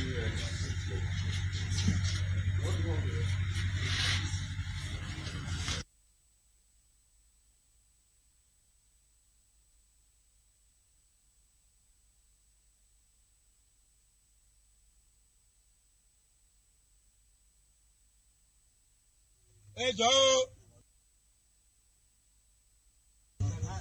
ìbọn táwọn APC fẹ́ fi tán yàn sí wa rèé o oníṣẹ́ wọn ti jẹ́ ojú àtàwọn sójà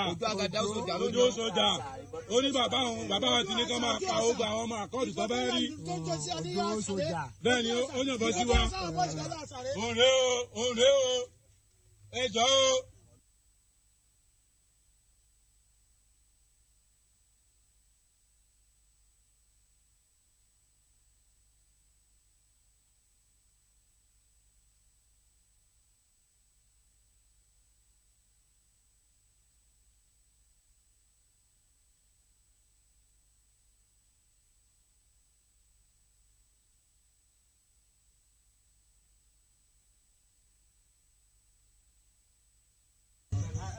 ìbọn táwọn APC fẹ́ fi tán yàn sí wa rèé o oníṣẹ́ wọn ti jẹ́ ojú àtàwọn sójà ó ní bàbá wọn ti ní kán máa pa ogun àwọn ọmọ àkọọ́dù tó bẹ́ẹ̀ rí bẹ́ẹ̀ ni ó yànbọn sí wa òun rèé o ẹ jọ̀ọ́.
wọ́n fún yín tàbí dáyé mọ̀ ẹ wá ọkọ̀ ẹ só mọ́ ẹ fi kọ́nù bó sì fi kọ́nù torí pé táwọn ẹlẹ́kẹ́ ọjọ́ lápò ìlú làfẹ́ máa bẹ̀rẹ̀ sí ẹjọ́ lápò ìlú lápò ìlú lápò ẹni ní kẹ́lẹ́ ìyọ̀kọ̀ lápò.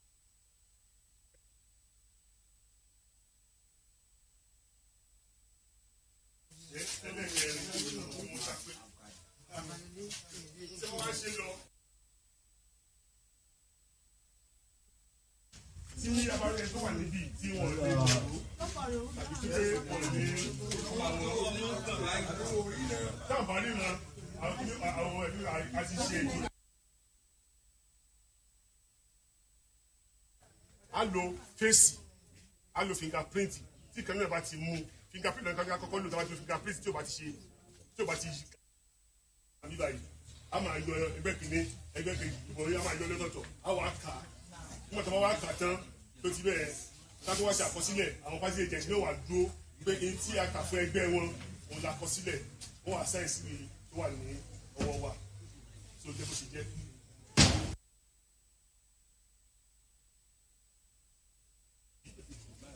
àwọn àwò pé tó kọ́ báyìí méjèèjì àwọn àwò pé àtàgbàkú tó fi tẹ́ yẹn yóò wo dúra wọn lọ ibi tó bá fì sí òun là á kà sí ṣùgbọ́n tó bá dọ́gba á kà ń sún ẹ̀. That's point exactly now so ká gbọ́ dáadáa ká tó bẹ̀rẹ̀ then another thing a tó fẹ́ kí a mọ̀ ni pé bivas nílé tó máa fi ṣe accreditation ní tí ilé bá ti gbà wọlé ni a kà níbò tí ẹ bá ti ní àti ìdìbò tí o bá sí bí ìwé kọ̀ọ̀kan dúró.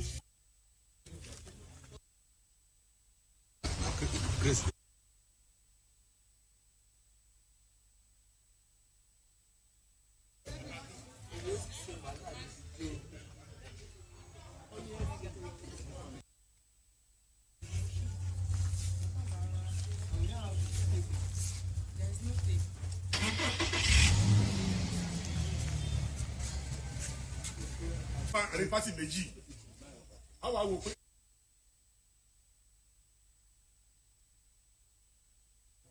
ibi tó bá fì sí òun là á kà sí ṣùgbọ́n tó bá dọ́gba á kà ń sún ẹ̀. That's void. Exactly now. So that's better than cattle bearing. Then another.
Wọ́n gbé kí nílẹ̀ jáde, wọ́n fi ọkọ̀ màtíríà kan tó wọ́n náà tọ́wọ́ yìí tí a ga, wọ́n tún kọ́ màtíríà lọ. Ẹ sọ fún ọmọ ni o, ẹ sọ fún ọmọ ni ẹ̀yin ọlọ́pàá. This is Mọdákẹ́kẹ́ Wọ́tẹ́, come and see useless policeman. Àwọn olórí burúkú, ẹ sọ fún ọdún mọ́tò ọgbà yìí o. This is their face. Ẹ bọ̀ pọ̀ ọmọ lẹ́ni o, useless people. Àwọn yìí tí a ga sáwọn èèyàn, kò sí jọ́ kò sí kankan o, kò sí jọ́ kò sí kankan o. Gbogbo àwọn kọ́pọ̀s gbogbo àwọn àjọ gbogbo ti sá.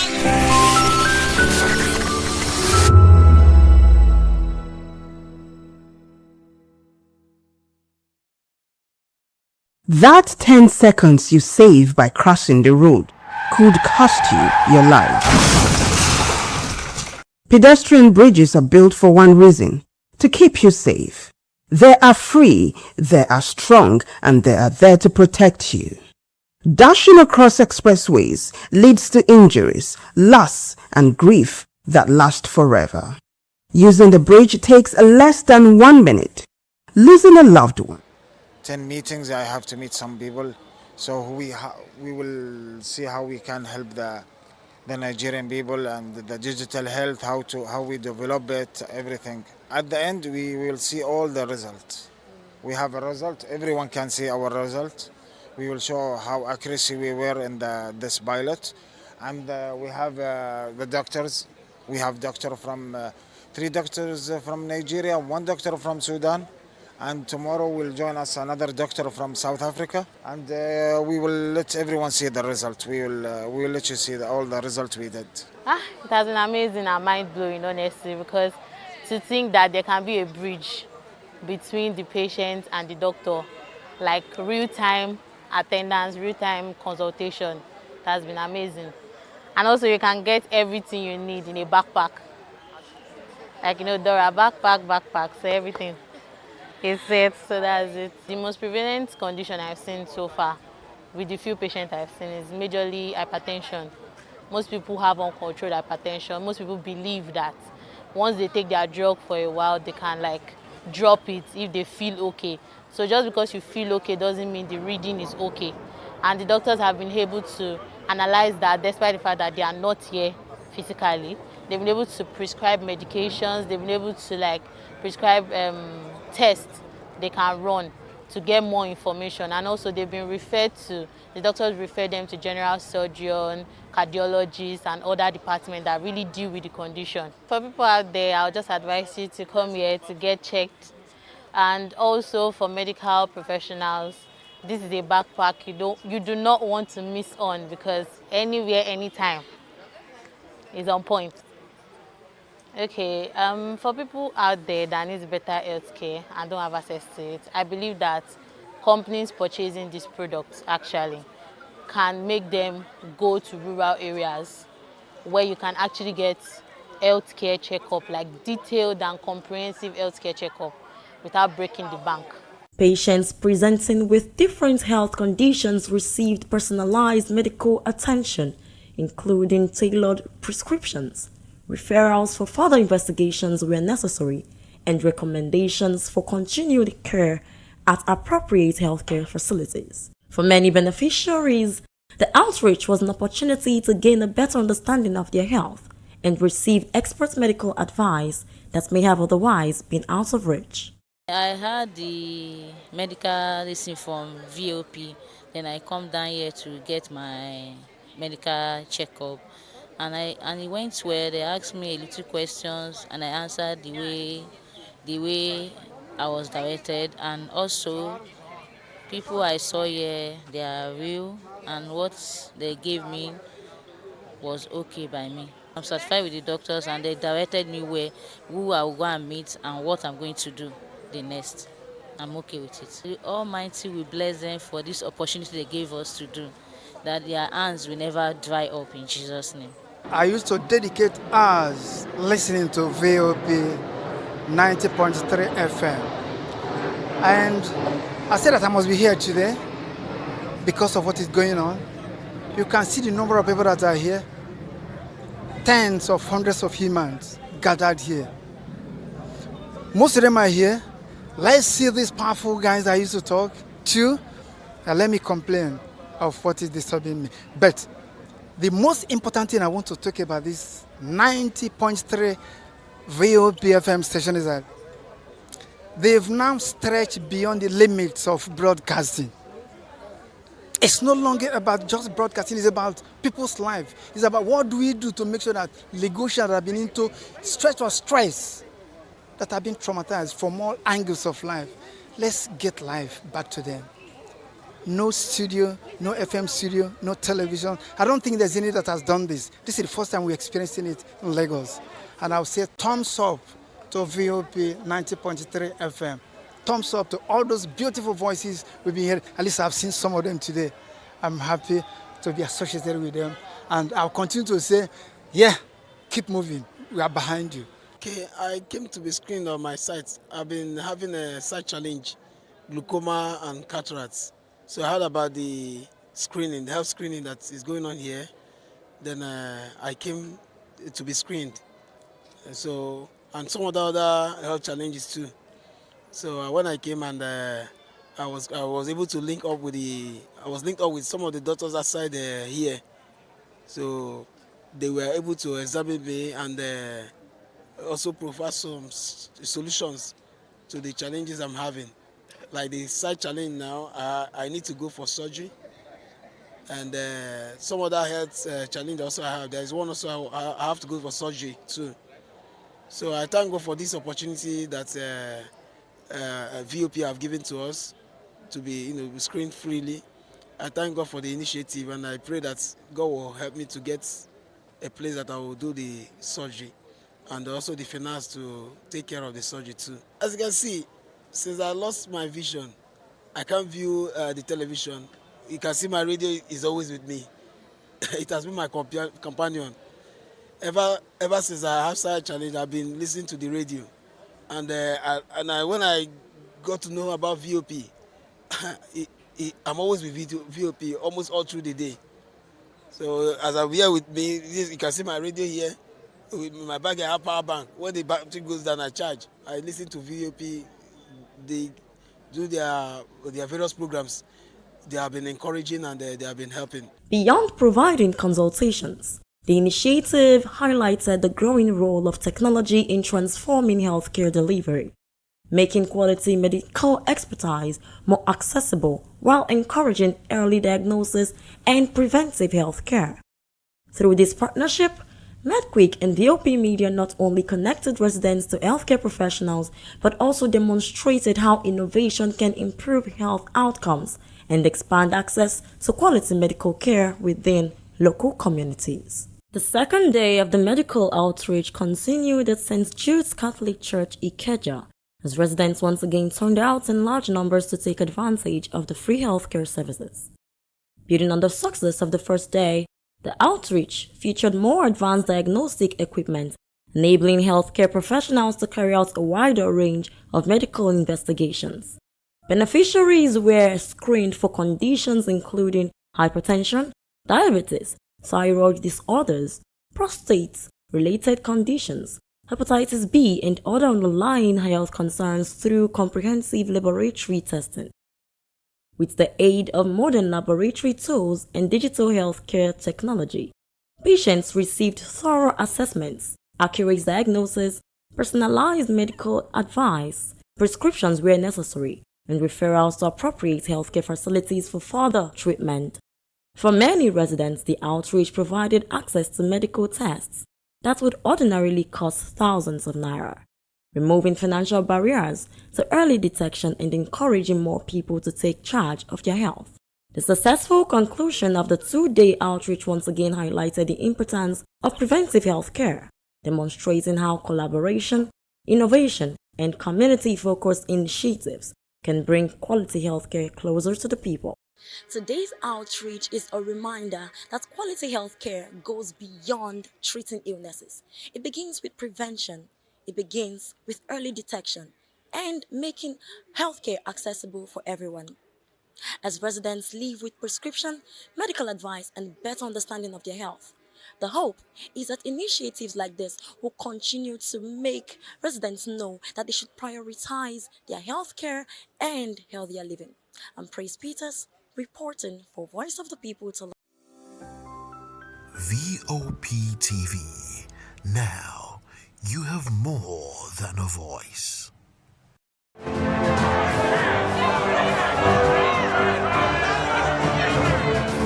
Do you want your voice to be heard? Do you know that you matter in the scheme of things? The People's Voice, the show where ordinary citizens take center stage as we discuss the biggest stories that affect you and I. With you in mind, we facilitate lively discussions, debates, and interviews on the topics that matter most to you and I. From social justice to economic empowerment, education to healthcare, governance, and more. Tackling tough topics and amplifying your voice. Join the conversation and make your voice count. The People's Voice. Make your voice count. In a world where power shifts with every headlines, news breaks and events happens, we bring you unbiased and explicit information on politics, economy, and state of the nation. We break down the chaos. Facts, not fluff. Truth, not spin. We discuss not just politics, but a glimpse into the future. Voice of the People Television. Now you have more than a voice. If you've been drinking, don't drive. Hand over the keys to another driver. Call a friend or family member. Use a taxi or a ride-hailing service. Wait until you're completely sober before getting behind the wheel. A few minutes of inconvenience is far better than a lifetime of regret. Friends, don't stand by in silence. If someone who has been drinking insists on driving, speak up. Offer an alternative. Taking away their keys could save a life. Driving is a responsibility, not a right. Every time you take the wheel, you're responsible for the safety of everyone on the road. Today, make the choice that protects lives. Celebrate responsibly. Think before you drive. If you drink, don't drive. If you drive, don't drink. Because every life matters and every safe journey begins with the right decision. This message is brought to you by Voice of the People Television. Every day strike, ASU strike, market women strike, even Kole people they strike. We don't become country of strikers. Even light self, they no fit give us. Don't run for motor. Even leg self, they get accident. Why una they complain? Why una they complain? No una they collect bribe, they vote Sokoloko Bango she. Ìṣèjọba tó dára, òun là ń béèrè. Anyị chọrọ ọchịchị onye kwuru uche ya. Anyị achọrọzi ọchịchị nchigbu. Ala ndeze temeka muna so mekio. Wetin we want na make the rule us well. Don't take it for noise. It's the people's voice. They have made their choice. Respect that voice for all to rejoice. VOP 90.3, Voice of the People. From the views on the street, we go to bed empty hunger, to the blaring horns of a hustling city. The loudest voices of the common man got a medium to be heard. This particular administration, they were coming unprepared. It's not a bad thing to renovate the president's lodge. Through top-notch programming, Unbiased reportage of news, sports, business, entertainment, and cultural documentaries. Voice of the People 90.3 FM became a symbol for 21st century media. And now, a new baby is born. Voice of the People Television, VOP TV, youthful, full of vigor and penchant for excellence in the continent's media space, exposing the wrongs, applauding the rights, dissecting the news without fear or favor, through factual and accurate stories and contents. Corruption kills three things that makes a society. Representing the interests of the people and giving them a voice. Voice of the People TV is here to stay towards building a fair society. VOP TV, Voice of the People Television, truly a voice for the people. In a world where power shifts with every headline. In a nation full of questions. In a world filled with noise, the truth needs a voice. The policies that shapes our world and the economy that determines our future. Every hour, every day, the grapevine keeps buzzing. And together, we are committed to telling the stories that shape our world because your voice is our focus. Don't forget, our voice matters the most. Let us come together and share our concerns.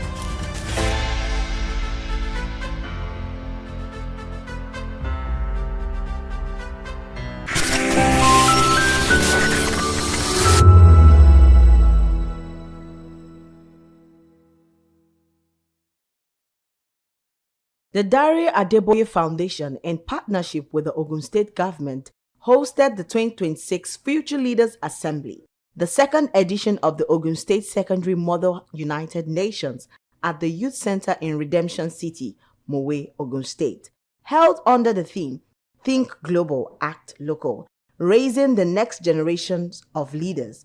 The event brought together about 150 secondary schools and over 2,500 students, alongside teachers, policymakers, and youth development stakeholders. Speakers and participants called on governments and institutions to prioritize job creation, workforce development, and practical education to prepare young people for the evolving global economy. The foundation would like to raise children that can think for themselves, that can think to make positive changes in their community, in their schools, in their families, in their homes, and even globally. Now we talk about children, talking about sustainability, talking about making or adding to the sustainable development goals. These are things that we didn't have or were not seen before, but now those are the kind of children we want to raise, and that's what the foundation is doing, creating awareness for sustainable developmental goals that even children can be involved in. There have been decent responses during the quiz, if that's what we are particular about. But this obviously shows that students in this generation need to broaden our curriculum, and we need to make sure that students are not in this caged sense. We need to ensure that in most Ogun State schools, the curriculum is expanded so it can allow for greater knowledge of other things that are outside of the Nigerian local kind of sense. I think it's an absolutely amazing initiative because, we have to empower the leaders of tomorrow. And the leaders of tomorrow is all of us, the young people, and those that are younger than us. So absolutely very, very amazing initiative. Little and start where they are. Sometimes we think that in order for us to get on a global stage that we have to start somewhere very big. But we have to start where we are. We have to start by shaping our mindset in the right direction. We have to start by believing in ourselves. Absolutely. So start where you are. Where you are, right where you are. Start there. It is sad that we are dealing with a very high level of insecurity in Nigeria today. Very disheartening to see. Like, it's terrible. Imagine 2-year-olds, 7-year-olds being kidnapped, being beaten, teachers being beheaded is a terrible, terrible thing to see. And it's really sad, for lack of better word, that we're experiencing that in this day and this time in Nigeria. However, it doesn't matter what is going on around us because life would always be life, sadly. We really hope that our government will do something about it as soon as they can. We hope that they would just empathy. And that's why, we're having this program today to raise future leaders to have compassion, to not think of themselves alone, to think about other people, to be able to feel the things that people feel. You don't even have to be an empath to feel the pulse of Nigerians right now, or the pulse of people whose children have been kidnapped, right from when this whole kidnapping started, or the pulse of people who have lost a father, a mother, a child, a son. We all saw the video of the woman who lost her son and refused to let go of the dead body of that child. Everybody saw it. Why are we not doing anything about it? Why are we not trying to do something? Because something can be done. I really believe so. These people are not even hiding. They come out to make videos, to talk to people in authority. So I believe that if they are really compassionate enough and they want to eradicate this thing, they can do something about it.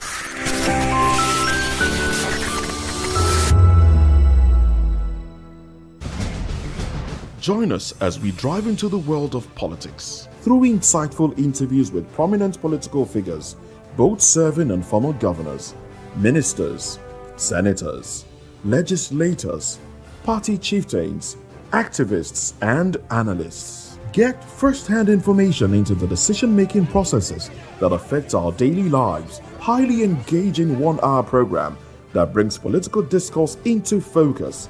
I am Chukwuma Okoro.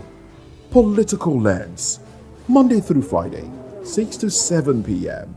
Join us.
This is Health Check, your weekly guide to better living, smarter choices, and trusted answers. From everyday wellness to urgent health issues, we've got you covered. Health Check, only on Voice of the People television, where your health has a voice.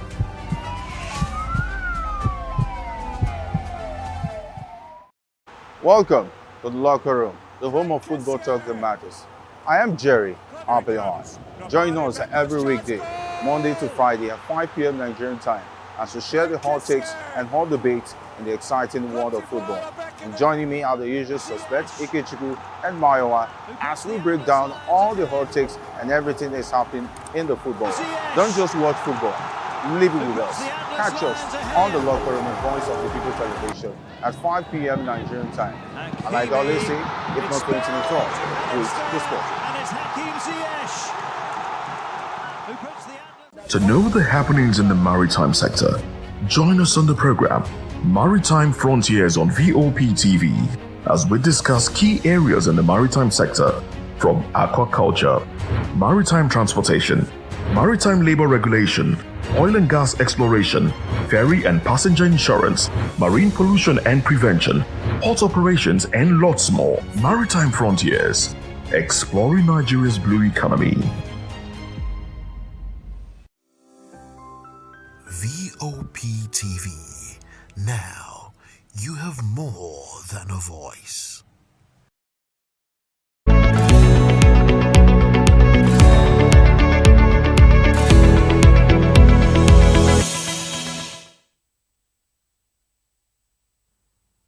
Hello and welcome to another special edition of Health Check, your trusted platform for conversations that help you understand your health, make informed decisions, and ultimately live better. I am Praise Peters, and you're watching VOP TV. We're on free TV and, of course, streaming live on YouTube at VOP TV Live Now. Today's edition is a particularly special one because we are beginning something new here on Health Check. For the next few weeks, we'll be bringing you a special series of conversation looking beyond individual diseases and symptoms to examine some of the bigger issues that shapes the way we experience healthcare.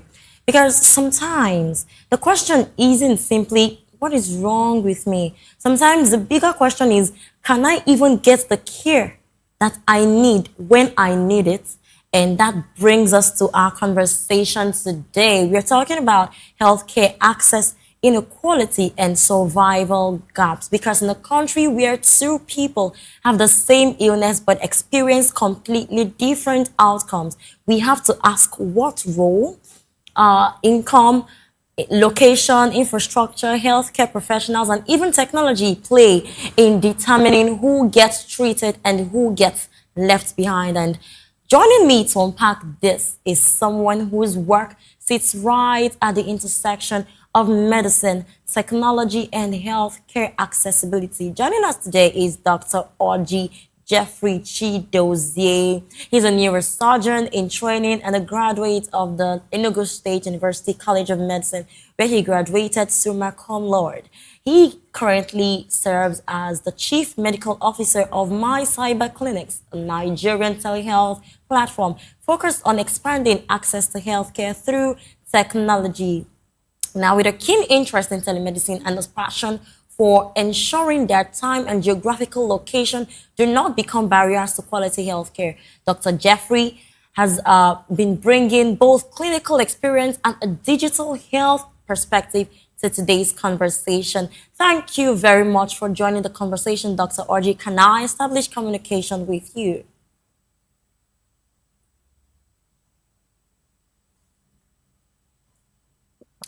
You might need to unmute your device so that I can hear you. Yeah, can you hear me now?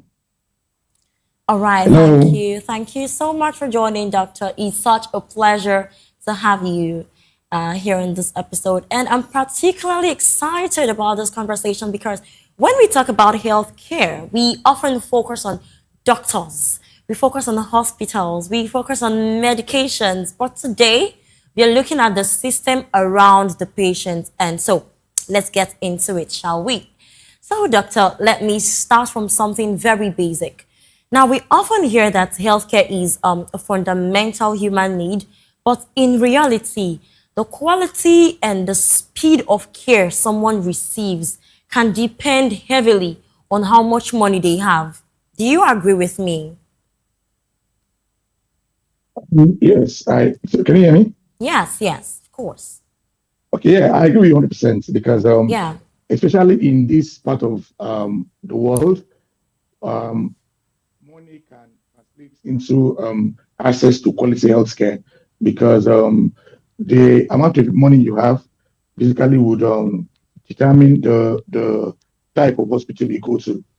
Yeah, so yeah, I agree with you that money Yeah. is a very big determinant in the quality of healthcare, even though that should not be the ideal case, but unfortunately, it's what we have. Exactly. That should not be the case. So why does income still have such a significant influence on healthcare outcomes? And is this necessarily because private healthcare is better?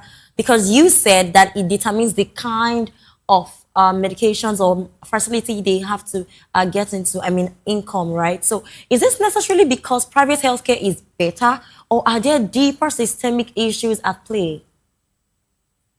Well, yeah, I think there are deeper systemic issues at play here.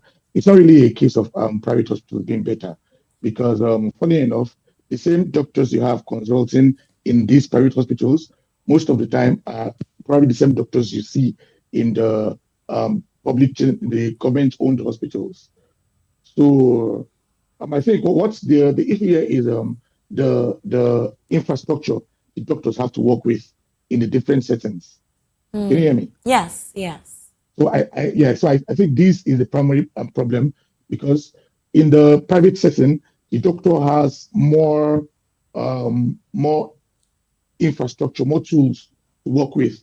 You get, but in public hospitals, you don't really have that access to that broad range of equipments to actually let your skill set be fully exhibited. I Yeah. think that's the primary issue here. So it's more of a systemic problem than the private hospital being better than All the right.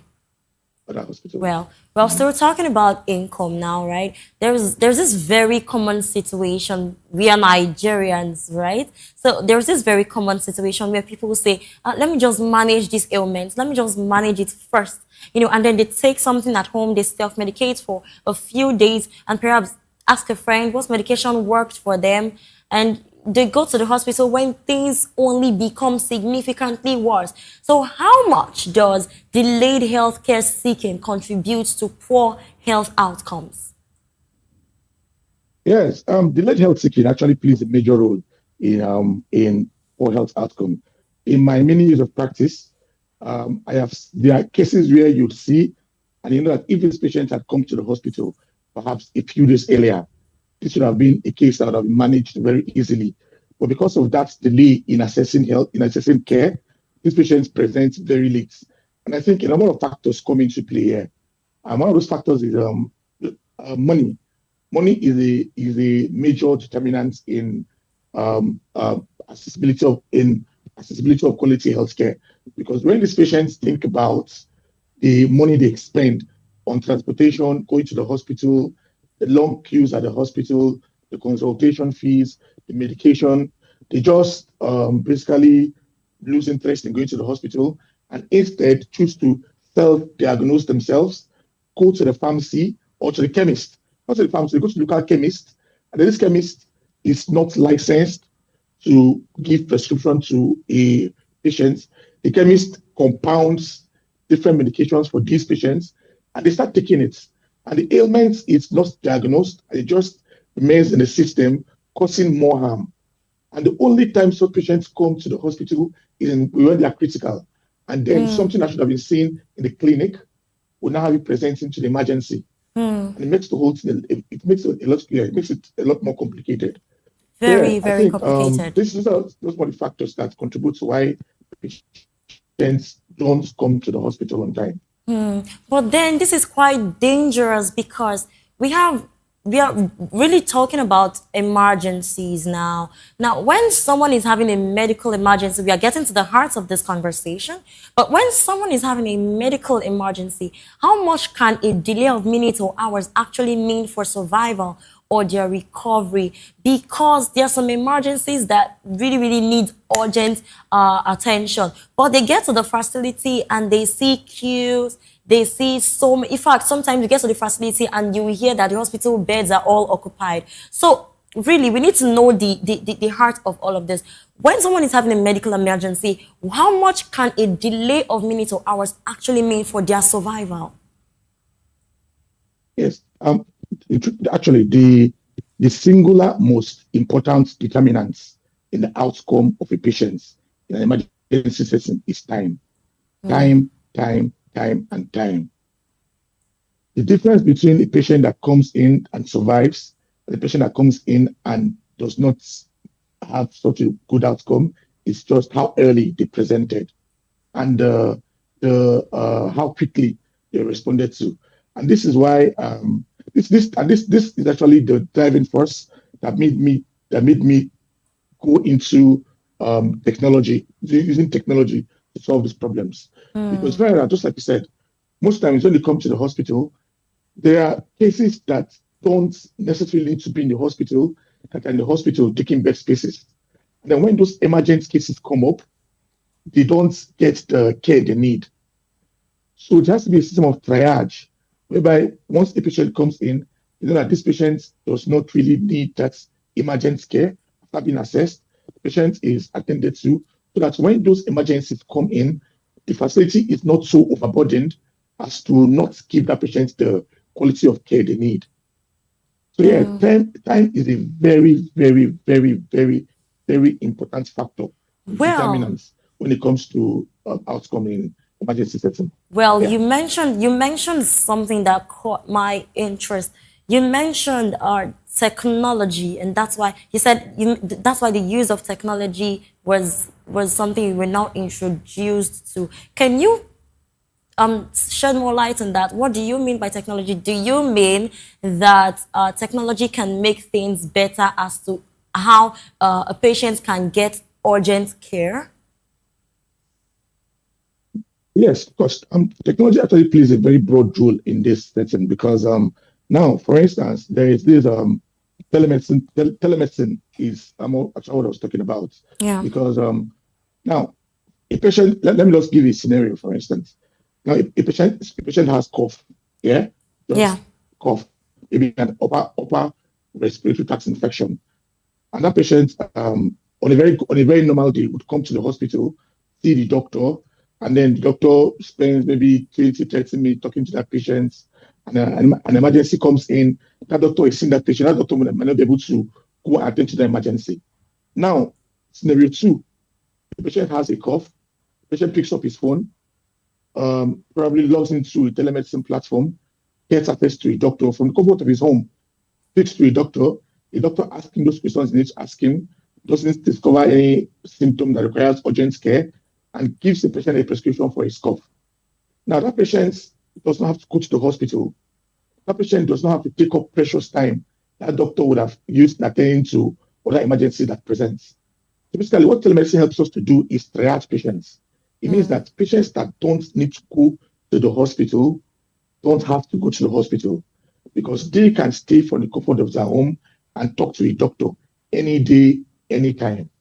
And they get the same quality of care they would have received if they had walked into a hospital, while also not putting a burden on the hospital resources. So this is the integral part where technology comes to solve these pertinent problems.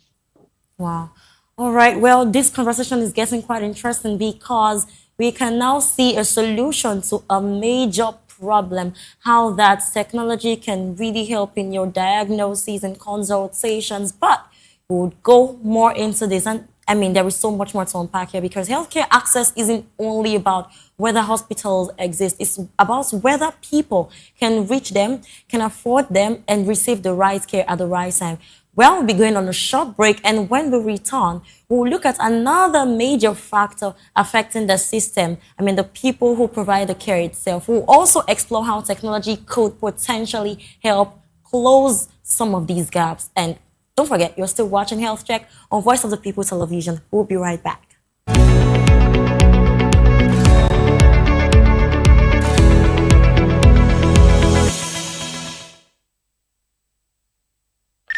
Your health matters, and getting quality medical care has never been easier. With my cyber clinics, you can consult licensed doctors, book appointments, and access healthcare services from wherever you are. Simple, convenient, and reliable. Visit www.mycyberclinics.com or WhatsApp 070-7321-3692 to book your consultation today. My Cyber Clinics. Healthcare everywhere, anytime, for you.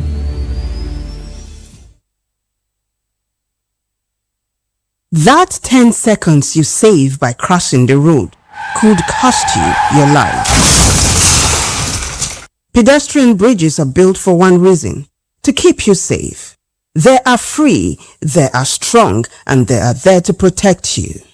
Dashing Are you looking for where to buy quality and original studio and musical equipment in Nigeria? Welcome to Iruka Online, Nigeria's biggest musical and sound equipment warehouse. Your trusted home for top global brands, reliable low-priced alternatives, and 100% original musical accessories. With over 60 locations nationwide and open 7 days a week, we deliver unbeatable service and customer support you can count on. Shop online online at iruka.com in partnership with world-renowned brands like Wolfdale Pro, Prisoners, Twile Keyboards, Fender and Jackson Guitars, Marshall Amplification, Mapex Acoustic Drum Set, Tech Electronic Drums and Accessories, Evans Drumheads, Ashdown Engineering, and many more. Iruka Online, powering your sound with quality you can trust.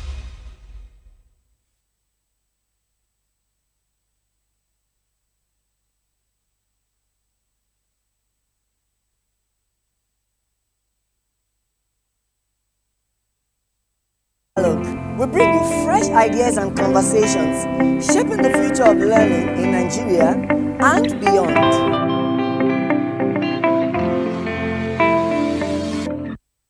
The rains are here. Your health matters, and getting quality medical care has never been easier.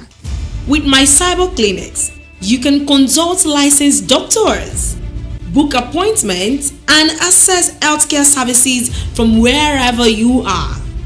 Simple, convenient, and reliable.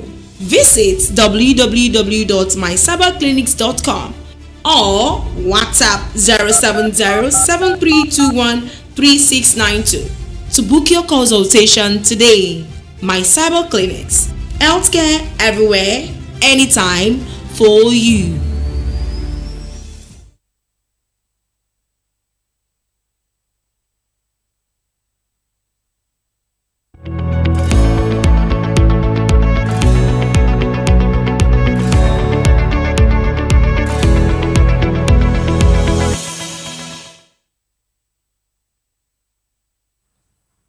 Welcome back to Health Check on Voice of the People Television, streaming on Free TV and on YouTube at VOP TV Live. I'm still here with Dr. Orji Jeffrey Chidozie, a neurosurgeon in training and chief medical officer of My Cyber Clinics. And we are still discussing healthcare systems, access inequality, and survival gaps. Before the break, we looked at the financial barriers patients face, and there is another side to this conversation. You know, sometimes even when the patient is ready to receive care, the system itself is struggling to provide it. Now, doctor, I'm coming back to you. Nigeria has experienced significant migration of doctors, nurses, and other healthcare professionals. And from your experience, what does that brain drain actually look like from the patient's side? And what changes for a patient when a hospital doesn't have enough trained professionals?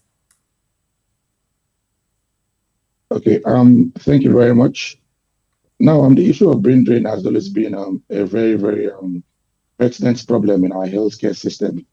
And the WHO standard for healthcare provision is about 500 patients to one doctors. But to find out in our own setting, we have over 5,000 patients to one doctor. And it keeps getting worse because every day, doctors leave the shores of this country every single day. And this puts a lot more pressure on the available doctors we have currently. And there's a saying that a tired doctor is a dangerous doctor.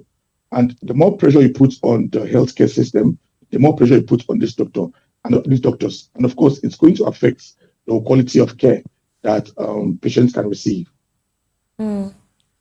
This can affect the quality of care that patients receive. Now, let's move in the fast lane now to something really, really important, health insurance. Now, for someone listening who has always paid out of pocket, what difference can health insurance realistically make to their healthcare experience? And for people that says, I can't afford private insurance, what options or practical steps should they be looking at? The health insurance actually should be, for me, it should be a basic thing that everybody has, every citizen of this country has access to, because patients are more willing to come to the hospital when they know that insurance covers them. Yeah, that's just how it is there. They are much more willing to come to the hospital knowing that, okay, they don't have to pay out of pockets But the moment you mention, okay, they have to pay out of pocket, they become a lot more reluctant to come to the hospital. And this leads to them self-diagnosing themselves and seeking health care from unqualified health advice from unqualified people and unqualified sources. So I think the bedrock of this whole thing is for us to look for a way to make sure that every patient has access to insurance, at least for primary care, at least. It can be more, but at least for primary care, every patient should be enrolled in an insurance scheme for primary care. And I think there are governments, both federal government and state governments, insurance policies for patients that are not so expensive. So I think we need to get the word out there so that people can get enrolled in these schemes and access quality healthcare without necessarily worrying about the cost of these services. Now, talking about the cost of these services, I tell you that this is one of the major things about the healthcare sector that people wish they had answers to. People wish they had an easy way out to. Now, this brings me to the interesting part, Doctor. Your work also brings another interesting dimension into this conversation. I mean, you're not only involved in clinical medicine, you are deeply interested in telemedicine and digital healthcare. And that raises an important question that if some of our biggest healthcare challenges are distance, time, cost, and access, can technology help us solve at least part of this problem? Yes, certainly, certainly.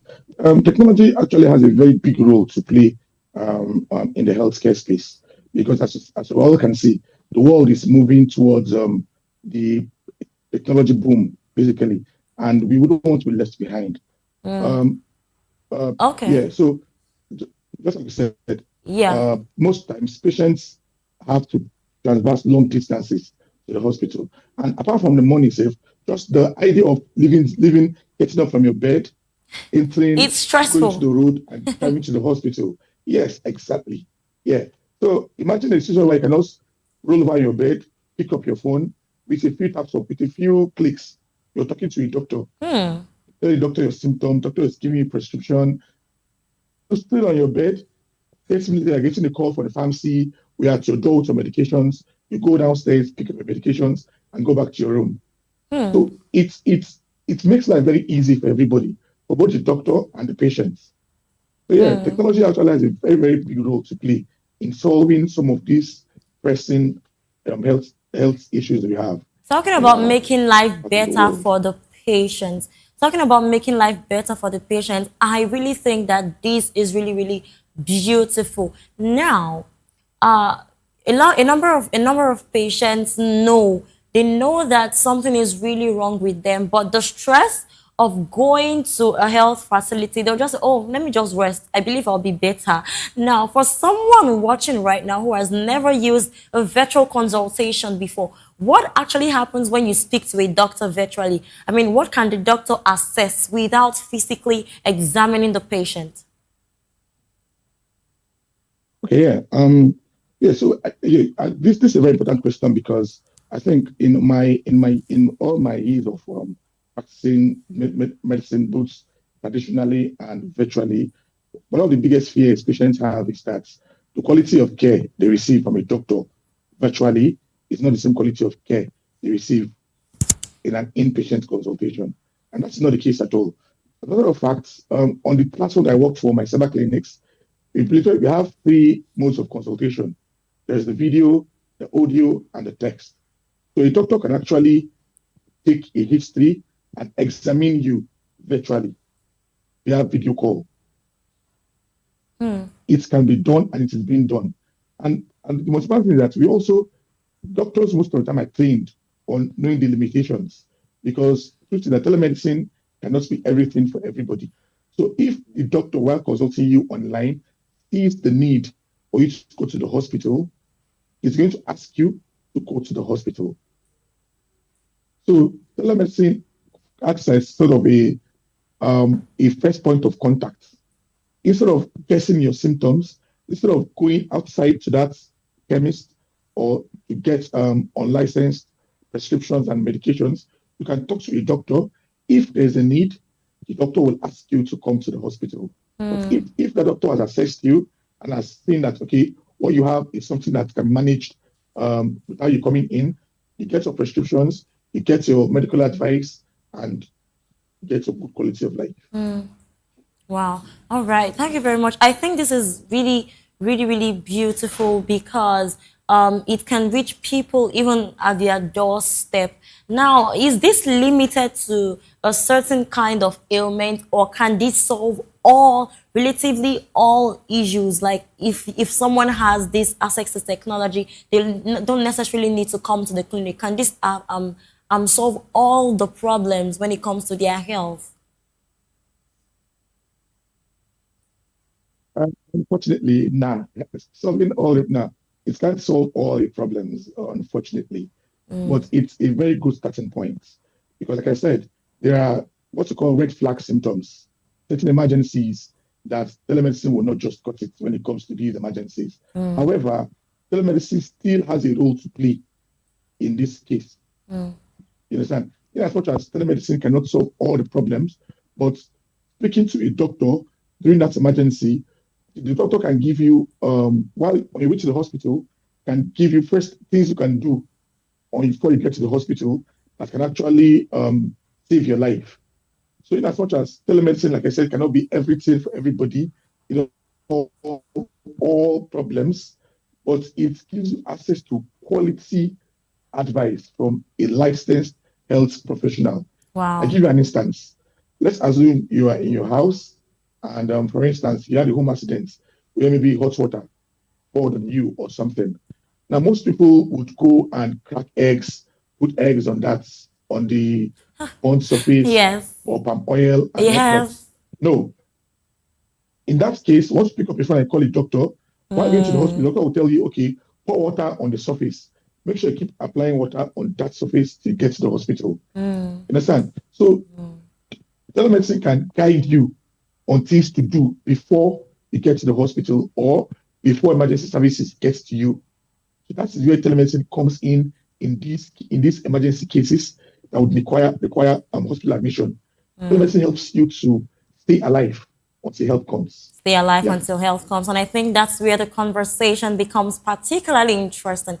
I mean, technology cannot fix every problem in healthcare, but if it can remove even one barrier between a patient and a qualified healthcare professional, then that can be significant. Well, we are going on another quick break. And after the break, we'll bring this conversation home. We'll talk about what patients can actually do, what healthcare providers and government need to do differently, and ultimately ask one big question as to how or should quality healthcare depend on what you can afford. Please just stay with us. We'll be right back.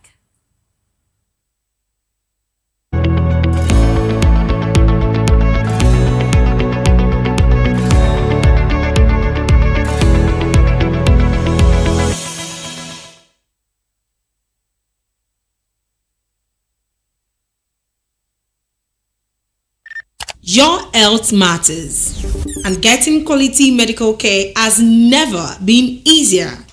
With my cyber clinics, you can consult licensed doctors, book appointments, and access healthcare services from wherever you are. Simple, convenient, and reliable. Visit www.mycyberclinics.com or WhatsApp 070-7321-3692 to book your consultation today. My Cyber Clinics. Healthcare everywhere, anytime, for you.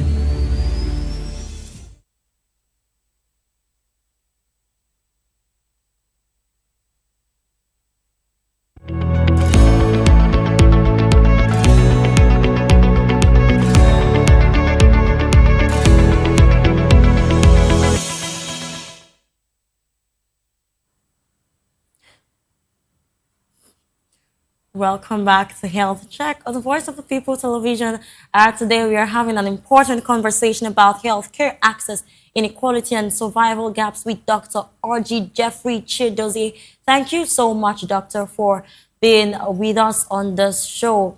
over time. Now, let's bring this down to something practical for the person watching us right now.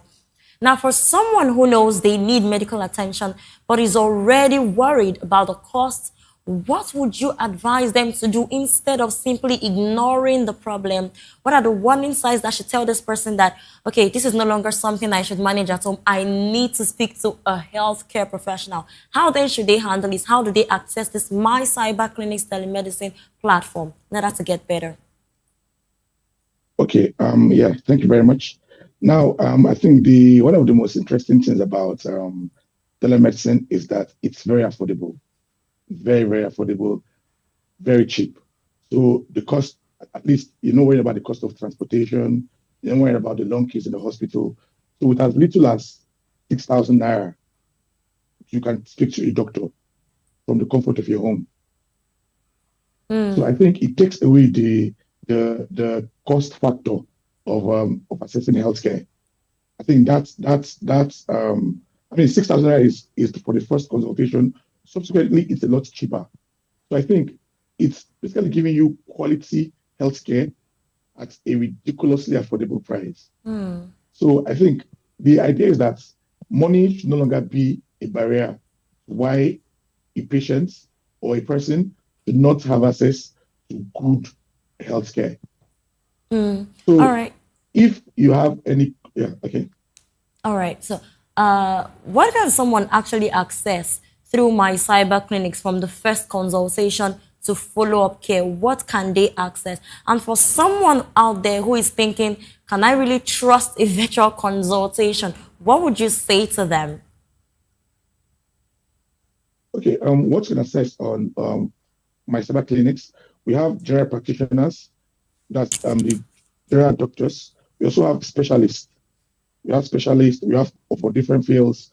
We have the cardiologists, we have the endocrinologists, we have the family physicians, we have the gynecologists, we have surgeons, we have a plethora of specialties. So, so basically, once you log in for the very first time, you're speaking to a general practitioner. Now, that general practitioner would speak to you, assess your symptoms, and guide you on the next point of care. Basically, direct to the specialist you need to see if you need to see a specialist. So that's the flow of the consultation on My Cyber Clinics. And for those that are worried that the quality of care if the quality of care you get virtually is the same as quality of care you get physically, the answer is a very big yes. Yes, yes, and yes. Because the same doctor you see in the hospital are the same doctors they are the video call. The only difference is that instead of putting you through the stress of leaving your home, coming to the hospital, missing that very long queue, we're basically seeing you in the comfort of your home. You are more relaxed. You are basically in a more settled environment and talking to your doctor. So I think it makes it a lot more interesting for the patient and for the doctor too. Because I've seen patients that have just coming to the hospital alone gets the heart beating and gets the blood pressure running. But I mean, talking to a doctor from the comfort of your home, I tell you, doctor, I have headache. It's like this. There's this lump on my neck. This is it. I mean, it makes the whole thing very, very interesting. Very, very interesting. But now that I think about this, don't you think that people will stop being proactive about their health? Instead, they'll come to a disposition that, after all, I can always interact with the healthcare system when I'm sick. So don't you think this is going to make them proactive and kind of lackadaisical about their health? Oh, no. On the contrary, I think it's actually going to improve the health-seeking behavior. Because when you know that, okay, my doctor is literally one click away, it means that you would not neglect that symptom you have. It means that you're going to be more conscious of your body.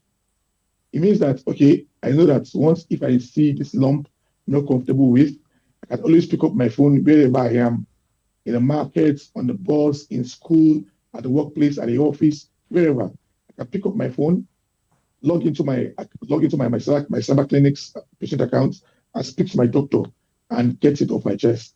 Instead of leaving that worrisome symptom until you get the time to go to the hospital.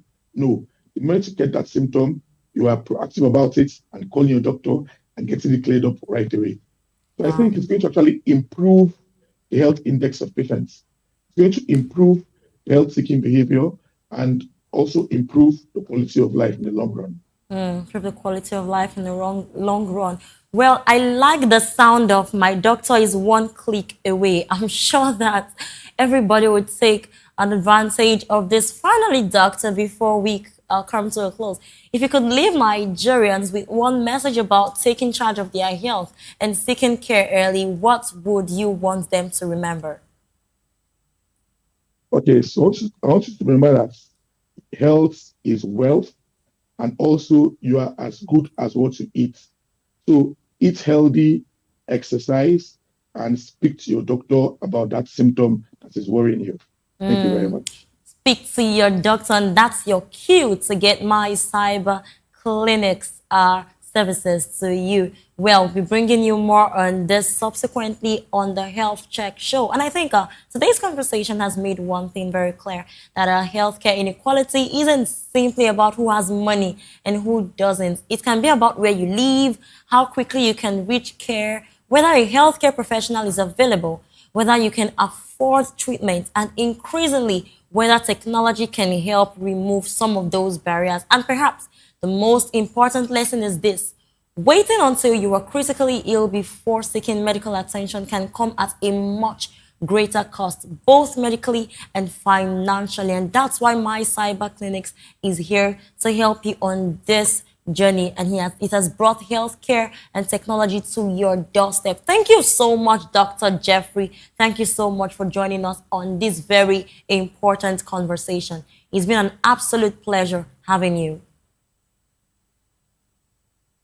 Yeah, thank you very much. The pleasure is all mine.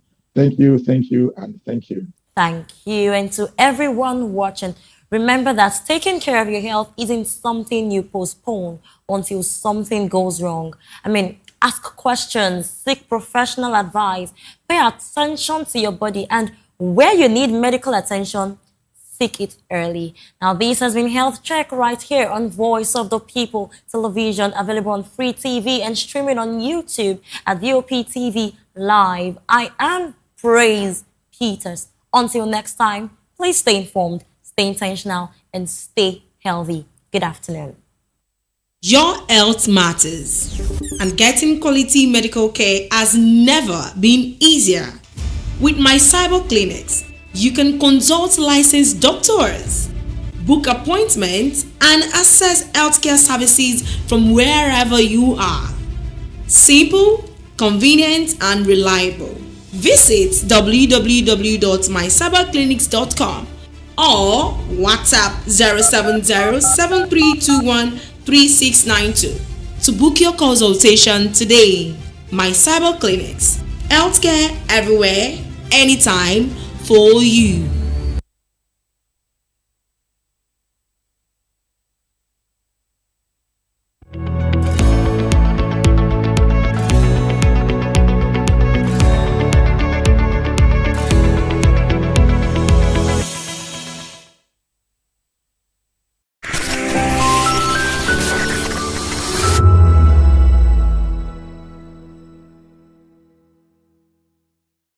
Behind every broken desk lies a broken promise. Education shapes the nations, but who is asking the right questions?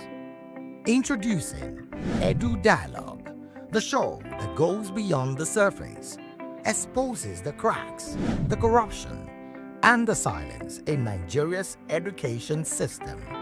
Edu Dialogue, Saturdays, 3 p.m., only on VOP TV. We break the biggest stories, from missing funds to policy failures. We ask the tough questions and demand real answers. Edu Dialogue, this Saturday, 3 p.m. on Voice of the People Television. To know the happenings in the maritime sector, join us on the program Maritime Frontiers on VOP TV as we discuss key areas in the maritime sector, from aquaculture, maritime transportation, maritime labor regulation, oil and gas exploration, ferry and passenger insurance, marine pollution and prevention, port operations, and lots more. Maritime Frontiers, exploring Nigeria's blue economy. In a world where power shifts its every headlines, news breaks and events happens, we bring you unbiased and explicit information on politics, economy, and state of the nation. We break down the chaos. Facts, not fluff. Truth, not a spin. We discuss not just politics, but a glimpse into the future. Voice of the People Television. Now you have more than a voice. VOP TV. Now you have more than a voice. Food remains one of the most powerful tools in maintaining health and preventing disease. As the commemoration of World Registered Dietitian Nutritionist Day, nutrition experts and healthcare professionals are drawing attention to the role of proper nutrition in improving the quality of life. The event, themed Discover the Power of Nutrition, highlights how food choices can influence lifespan, productivity, and overall well-being. Speakers note that balanced diets that include fruits, vegetables, adequate water intake, and controlled portions can help reduce the risk of several health conditions. They warn that unhealthy eating habits and excessive consumption of processed foods continue to contribute to a growing number of non-communicable diseases, including obesity, cardiovascular disease, and hypertension. Is when you get your diet right, you are physically and mentally alert, which you know that eating healthy is one of the master key of good health. Down to the hospital setting, they come in as clients. We have those on admission across board, from cradle to geriatric, which is the elderly people. So from the pregnant woman, for your child, for you to be healthy and the child to be healthy, and you come out having a bouncing and beautiful or handsome baby, you need the touch of a dietitian. That is in terms of a promotion of good health. Experts also emphasize the important role dietitians play within the healthcare system, particularly in providing specialized nutritional care for patients who are unable to feed normally. We need to improve on our policy.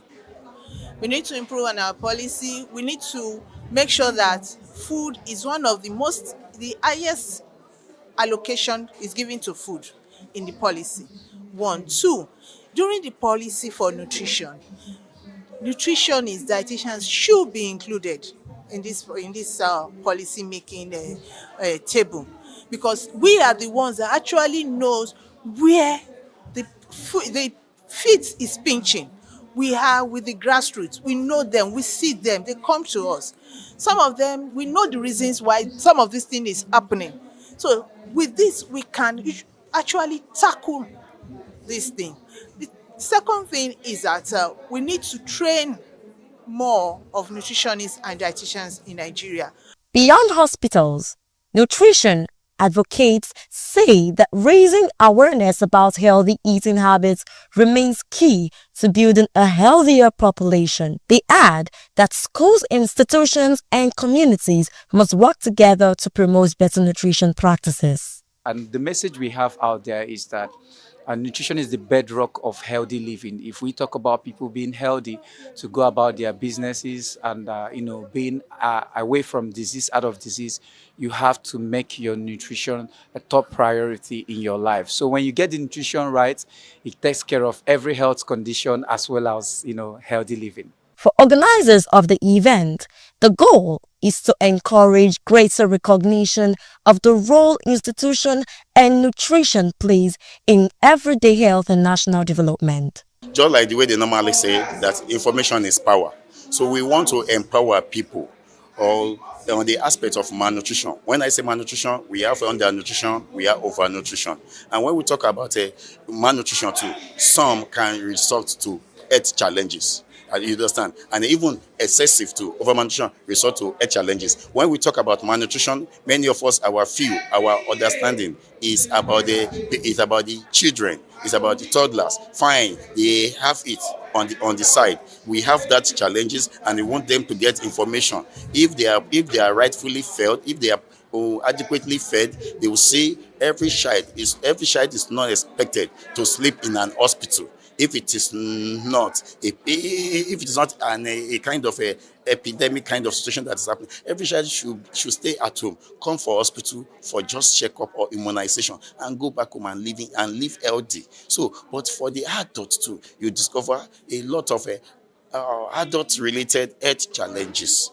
They are diet-related challenges. We want to talk about hypertension. We want to talk about diabetes. We want to talk about obesity. We want to talk about renal-related. Renal-related condition. When we say renal, we have acute, chronic till you get to the end stage. Depending, it's about liver cirrhosis or fatty liver or disease, or even alcoholic fatty liver. So a lot of health challenges that people are having. If we want to talk about the common in our client, which is malaria, it is hemolysis that the red blood cell is being destroyed, and we have a nutritional anemia, and we have anemia on its own too. And one of the things you see many people after treating malaria, they say they need a blood tonic too. So a lot of things that this program we address. If Nigeria embrace this profession, if Nigeria put this profession in the appropriate place, put us where we belong, encourage us, we are ready to give out our best. And we have people, we have professors, we have doctors, we have professionals that are practicing day in and day out, that have current knowledge about what is happening. But if the environment does not encourage, then you are unnecessarily overworked, you are unnecessarily short-staffed, then you become weary, because how will you? Knowledge is not static. You need to be improving in knowledge every now and then. So what this program is the message trying to pass across is that individual can actually live healthy, and those that are having health challenges too can also maintain it. If it is uncurable one, if it is the one that they need to manage, they can also live healthy with the knowledge of nutrition gotten from the appropriate quarters, from the expert, because it is like a medicine. You need to review, you need to come for follow-up, we need to make assessment. It is not a one-time thing. So, and it's not surgery. And if it's not surgery too, you have to come for follow-up to for the site, for the operation that has been carried out, for the surgeon to ensure that everything is working out fine. And for it to working out fine too, nutrition is needed, because the wound will still need to be healed. Then you need a vitamin C, you understand, you need a protein, replenishment of tissues, and you need adequate iron supply, so that everything will go. You need a vitamin A for the epithelial tissue, for everything to work effectively. So that is what we are here, and that is the message we are passing out. And on the topic, discover the power of nutrition, I'm so much interested in this year program, because it has a very powerful theme, and we want the world to know about it. Participants were also taken through simple physical exercises, highlighting the importance of combining good nutrition with active living for improved health outcomes. All over the world, every dietitian is celebrating this month as our month where we create more awareness about the goodness of nutrition, right? The goodness of food. Everyone you see here, majority of people you see here are professionals of nutrition and dietetics, where the group that have been equipped with the knowledge of passing right nutrition information to the people of the world, right? So here today, we want people to know that there's power in nutrition. We want people to know that with good food, you can prevent illness. It's not just about eating, it's about eating smart, eating right, and eating well, so that you can be able to achieve the maximum nutrients benefits from the foods that you are consuming. 7, 8, 9, and 10.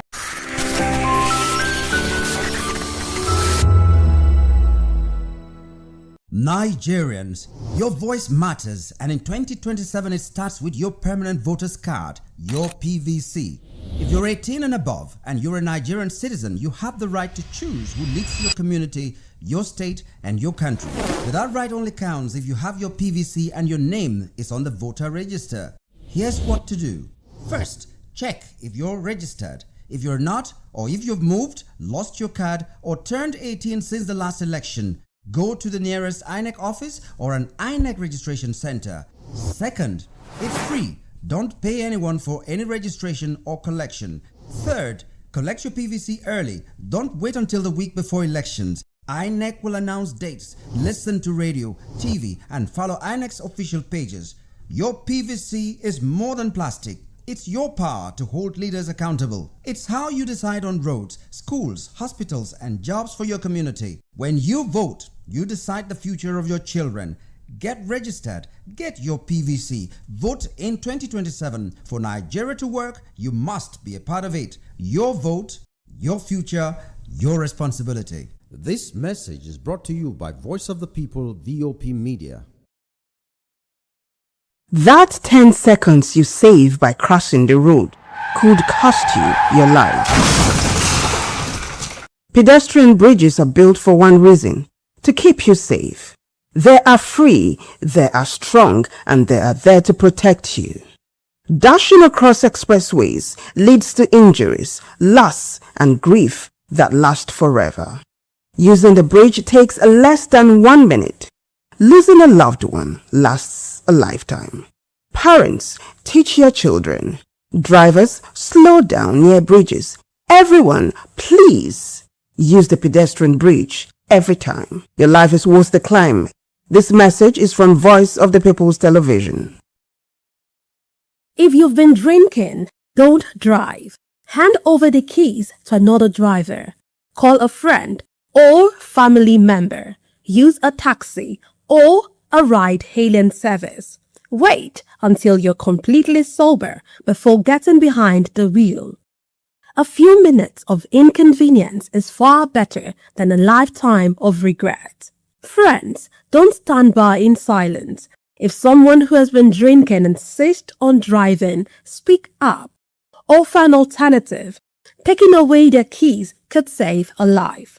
Driving is our responsibility, not a right. Every time you take the wheel, you're responsible for the safety of everyone on the road. Today, make the choice that protects lives. Celebrate responsibly. Think before you drive. If you drink, don't drive. If you drive, don't drink.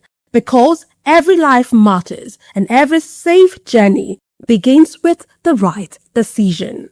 This message is brought to you by Voice of the People Television.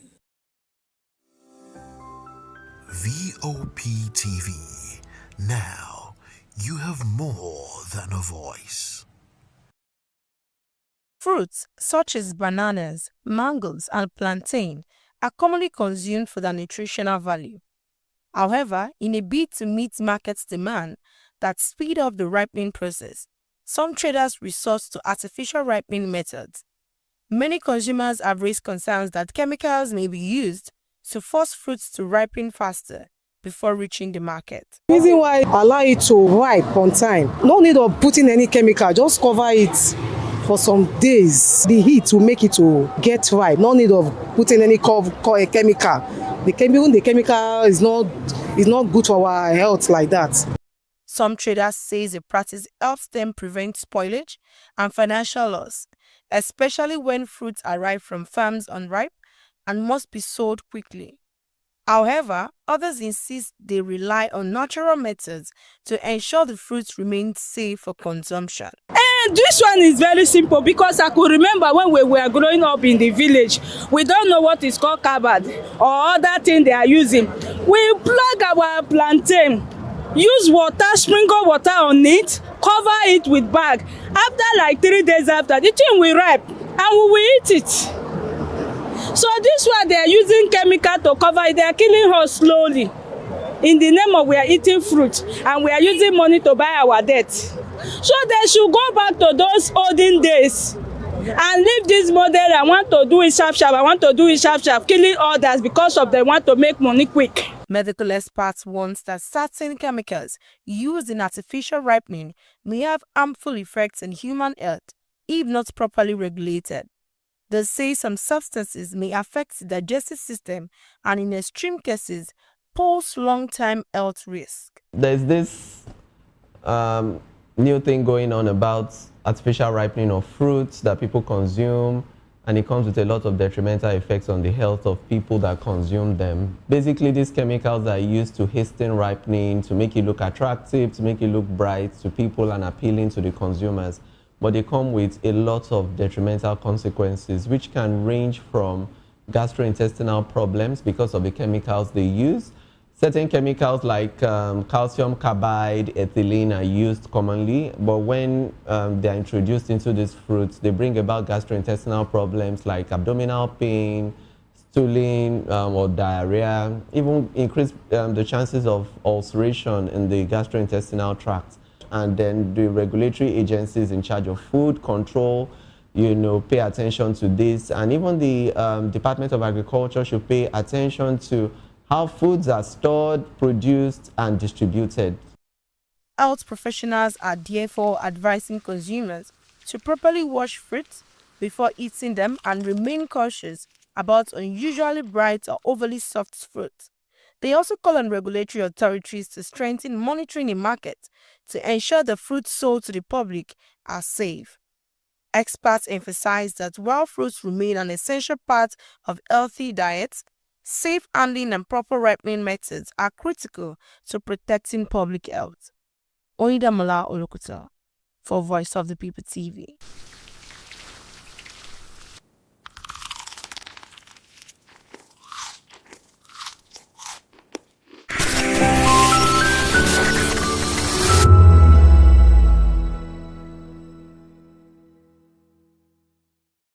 In a world where truth is the ultimate power and opinions scream the loudest, it's time to wade through the noise. Hunger no get tribe!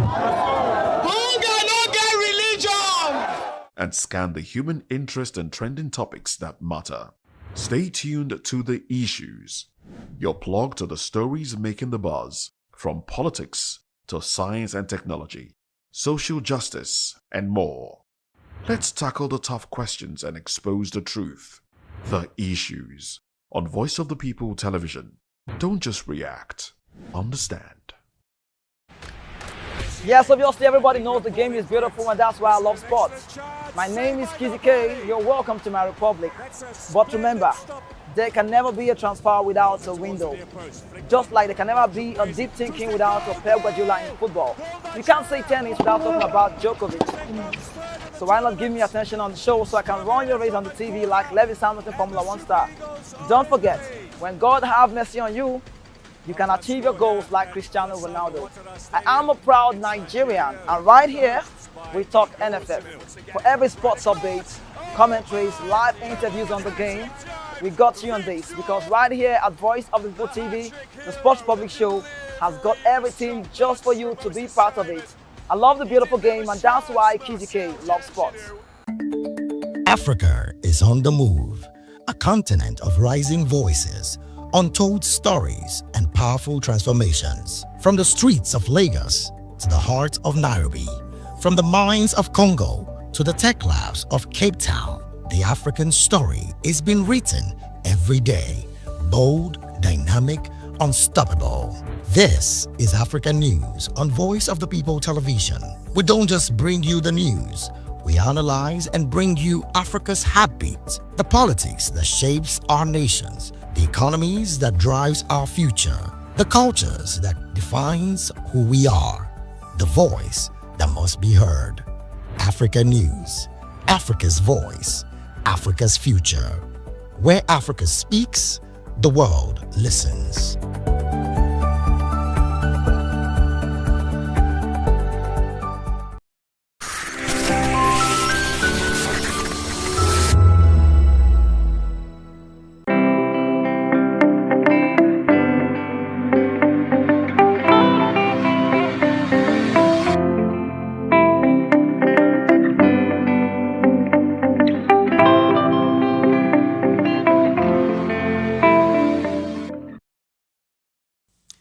aim of education is the knowledge, not of facts, but of values. An investment in knowledge pays the best interest.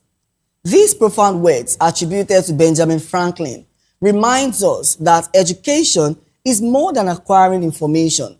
It is about shaping values, building character, and equipping individuals with the knowledge needed to transform the society and secure a better future. Good afternoon and welcome to another edition of Edu Dialogue on Voice of the People Television, the program where we examine critical issues in the education sector, analyze policies and reforms, as well as spotlight initiatives shaping the future of learning in Nigeria and beyond. I'm Matthew Ogunswada. Today on the program, we'll be looking at unlocking opportunities for young Nigerians as stakeholders commemorate International Youth Day. As the world marks International Youth Day, stakeholders in Nigeria are calling for greater investment in youth development with emphasis on skills acquisition, employment, access to finance, and meaningful participation in governance. This call was made at the FCT International Youth Day Conference in Abuja, which brought together young people, government officials, educationists, and development stakeholders to discuss challenges affecting the growth and future of Nigerian youth. The Commissioner for Youth Development in Cross River State, Ijom Ukam, said the commemoration provides an opportunity to advance initiatives that improve young people's access to skills development, paid internships, and opportunities to participate in governance. This year's theme, Different Contexts, Common Aspirations, Advancing People First Agenda through Sustainable Youth Development, highlights the shared aspiration of young people for employment, skills acquisition, access to finance, inclusion, and greater participation in decision-making. The Commissioner called for stronger collaboration between government, the private sector, financial institutions, universities, development partners, and civil society organizations to expand youth-focused programs. He also stressed that investing in young people should be seen not as charity, but as an economic and social investment capable of driving national development. Now, to examine these issues and explore practical ways of unlocking opportunity for young Nigerians, I'm being joined by Melody Inyang. He's an international affairs analyst, a youth diplomacy advocate, the Lagos coordinator of the Andorra Youth Initiative, and a first-class graduate of international relations from Trinity University. Thank you so much for coming on the show, Melody. Thank you, Mr. Matthew Goswara. Thank you. All right, joining me also is Moses Okenla. Moses Okenla is an international project manager. He's a youth development advocate and the founder of the Lighted Pearl Africa Foundation. Moses, thank you so much for coming on the show. Thank you so much for having me on the show as well. All right, it's always a pleasure to have you. And let me just start with you, Moses. What are the biggest challenges currently limiting youth development in Nigeria? So, I think we need to look at it from a different perspective. The government may claim to be doing so much for youth development, but we've not seen so much of the impact. From the recent research that I did, about 60 or 70% of youths in Nigeria are either not employed or the kind of employment they have is nothing to write home about. So we need to do more for youth development in terms of getting youths to have valuable skills. Recently, the CEO of MoneyPoint made a statement in an interview, and he said Nigerian graduates are not employable. And if you look at it deeply and you analyze it critically, you will understand what he's trying to say. It is not that we do not have graduates that are not well trained. The problem is that they are not employable. The critical skills that they need to thrive in the workplace is not there. So we need to do more, not just putting all the efforts on the government. Private sectors, individuals need to do more for the youth development. Okay, so it's interesting that you've highlighted the role of the private sector, which is quite significant and is quite pivotal at this point in time. But I would also love you to talk to us about the role of the government. How do you think the government can create more sustainable employment opportunities for young Nigerians? Okay, so I think what the government needs to do first is to strengthen the infrastructures in terms of skill building. I see that the government have some initiative like the M-COPA. I don't even know if that is still functional. where they take young graduates and take them through an internship period of 1 year and give them stipends to support them during that period. I think we need to strengthen that. There needs to be more partnership between the government and the private institution. They must ensure that there's this handshake between the government to train youth, like I mentioned, on critical skills, critical thinking, leadership, entrepreneurship, mindset development. These are critical skills that are lacking in our country today. A good example is the recent interview that I saw, a recent analysis of youths in Lagos State that I saw, where most of our youths have now turned into street urchins, begging on the street. I think we are lacking a critical infrastructure in terms of training and skill development for our youths. All right, let me just take this conversation to Melody. Of course, we is an international affairs analyst, and he joins me on the show. Melody, thank you so much for coming on the show once more. And I would just like to ask you, what practical step can be taken to expand paid internship and apprenticeships for young people? Okay, what practical steps can be taken to advance internships? Yeah. All right. Firstly, I would say, firstly, I'll go with this scenario that young people have economic needs too in that aspect, in the aspect of internship, because firstly, I want to start with this aspect first. While I did my internship at the Nigerian Institute of International Affairs and governments, it's a government body though, they firstly stated that they aren't paying, but they're just serving they're giving you service, or they're giving you knowledge in that space. So majority of how to advance this aspect for better advancements. Yeah. For better advancements, I feel that the government should support more interns, should support interns. So it shouldn't be that people that are interning are not being paid. Yeah. So the support should come from both the governments. What about the organization people are interning, youths are interning? Because, you know, some people are not even interning in government organizations. For example, you had the opportunity to intern in a government organization. Some people will not have opportunity to intern in government. It may be private organizations, and I tell you, they are not also paid as well. Yes, in that aspect, I feel that the government should also support the private sectors, because the both institutions, both private and government, have to work hand in hand in order to bring development. And most private sectors, most are startups. I don't know that you get what I'm trying to say. Majority of it. Yeah. Even though you have some that have been existing for a longer time. Yeah, but I would just like to ask you, Melody, what role do you think the private sector should play in developing and employing Nigerian youth? Both the private sector, what should be their role? And also the government sector, what should be their role as well in developing and employing Nigerian youth? Okay, firstly, there's this saying that when a graduate finish school, they do say that when a person wants to go and apply for a job, they do say that the person lacks experience.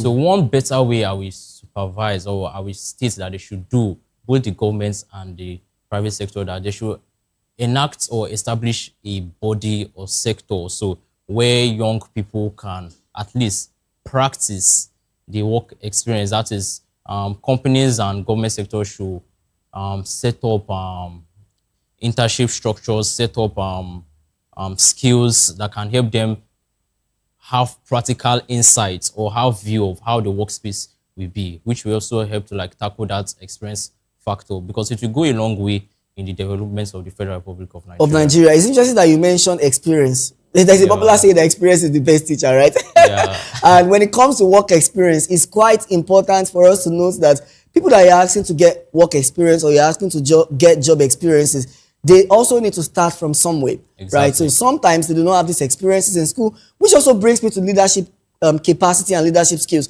How do you think young people should begin to build leadership skills in the universities? I know you, of course, built some leadership skills while you were in university, and now you're a first-class graduate.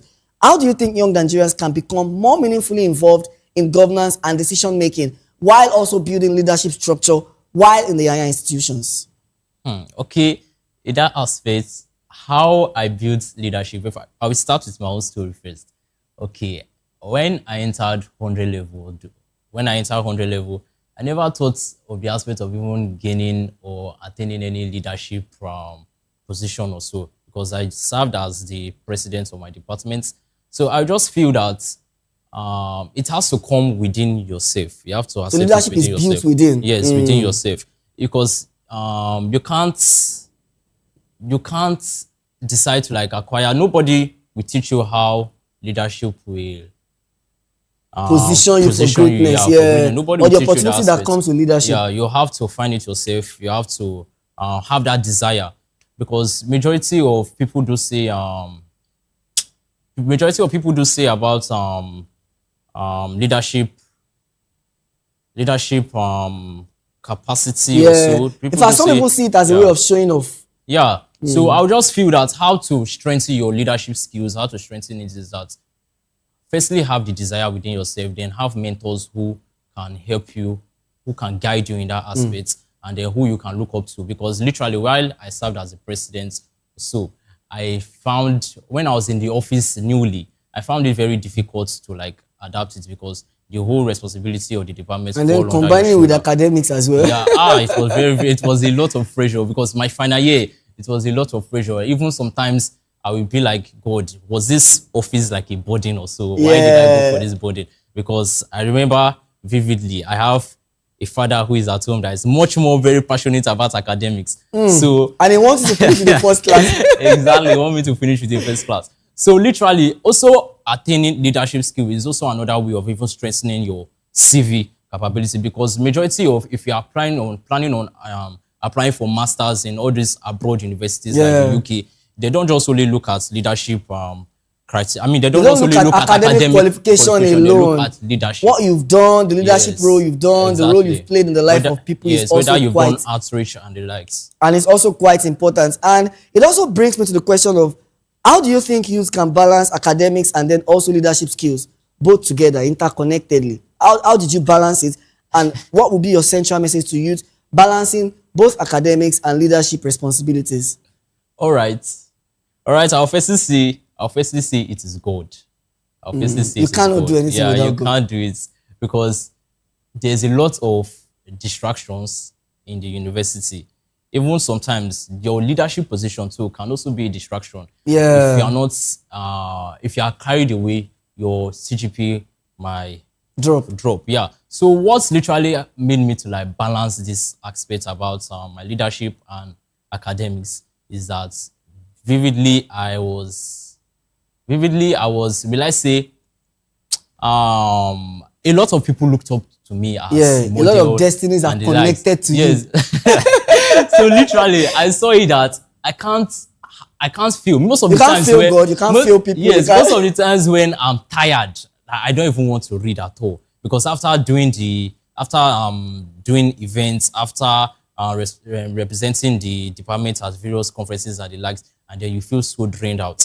I just have that stuff at the back of my mind always say that people are looking up to you. Do you want to have a 2-point-something GPA and you are someone who was on a 4.8 or a 4.9? So how I balance it was just only that aspect of I serve as a model to people. Yeah. So if you can have that aspect being behind your mind, and you also have the aspect of, okay, I see myself in this certain place, and I don't know whether I get all I'm trying to say. So balancing your academics is quite important. Also, working in line with the leadership role that you handle. I remember when I was also in the University of Lagos, I was the deputy class governor. I was balancing that with my job right here on Voice of the People TV, and also maintaining, I was also the course rep for different courses. So I can relate what you're trying to say, which also brings me to the question of affordable finance. How do you think young people should be supported through affordable finance and business? Okay, in this aspect, a young person has an idea, has a business idea that can cause impact and a great shift in the society and in the world. And in the aspect of the person just established his business or has that idea, the person also finds it hard in getting partners, finances, capital, getting sponsors, because sponsors and partners will look in the aspect of how well can I even trust this company or the likes. Even what have you done? For example, you are holding a program, they ask you, what have you done? Show us examples. Exactly, show us examples. So that is another thing that they face. And also government to support in loans. But I would say that loan is not only the criteria to like supporting young entrepreneurs in the financial space. There should also be mentorship. There should also be business training. There should also be financial training, because a lot of people have ideas. A lot of people have great creativity to like cause impact in the society, but they don't have the guidance. They don't also have the access in order to bring that kind of impact. So if all these things come into play, government and also the private sector see this aspect that, okay, let me just trust this person, although it will be hard, because even me too, if I should have a business and someone is just coming into me, but we should firstly see the vision that the person is bringing to the table and how we can mentor and guide the person in the long run. And then consistency as well with the person. But let me just take this conversation to Moses once more. How do you think young Nigerians can become meaningfully involved in governance and decision making? Okay, thank you very much for that question. So I think young people, you see, so let's go back in time before the democratic regime. We see that most of the people that led Nigeria at that time were were youths, maybe possibly from the ages of 25 to around 40. Look at the Gowons of these days, and all that. But look at what we're having now. Hardly will you see people under 40 in governance. I think we need to improve inclusivity in governance for the youth. Youths must be well represented. We must legislate laws that include youths in our governance. For example, if there are 10 positions, there must be inclusivity to say that one or two of those positions must be for people below the ages of 40. That is how you can get youths involved in governance, encourage them in leadership. Also, decision making. Youths must be critically consulted in life-changing decisions in our country. We should not leave this to people that are over the ages of 40 or 50 or 60 or 70 or even octogenarians to make decisions. We must ensure that the youth are properly integrated into the governance of this country, into leadership, and that is how they can build capacity.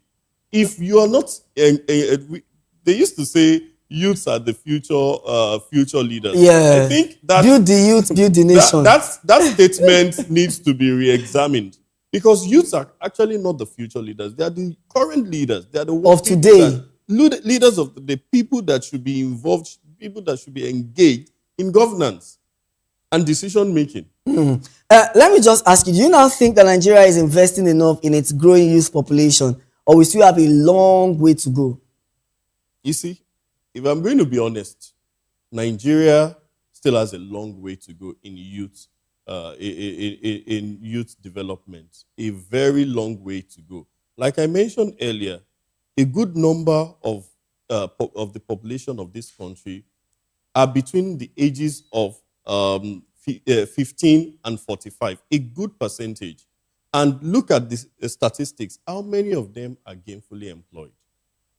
How many of them are involved in governance? How many of them are decision makers? These are the metrics that you measure what the government is doing in terms of the youth. This is the Youth Month. We are celebrating the International Youth Week, Day of the Youth. Celebration. Yes, and we cannot confidently say that we have a good number of youths in leadership position, making decisions, strategic decisions to move this country. Imagine if you're legislating laws to guide the youth and youths are not involved. So there's a course I took some time ago. It's called design thinking. That means solving problems from the perspective of the beneficiaries or the users. If youths are not getting involved in these decisions, that you're creating systems, you're creating frameworks, you're creating policies, and not involving the people that are directly affected by these policies, then you're setting up the policies for failure. Melody, you want to capitalize on that point about youth being involved?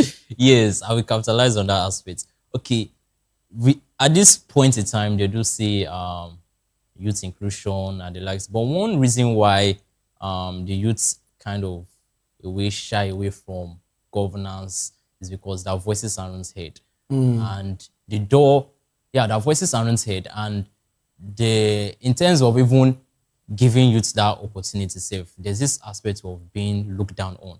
Now, I will take us to the World Cup that just even happened last month.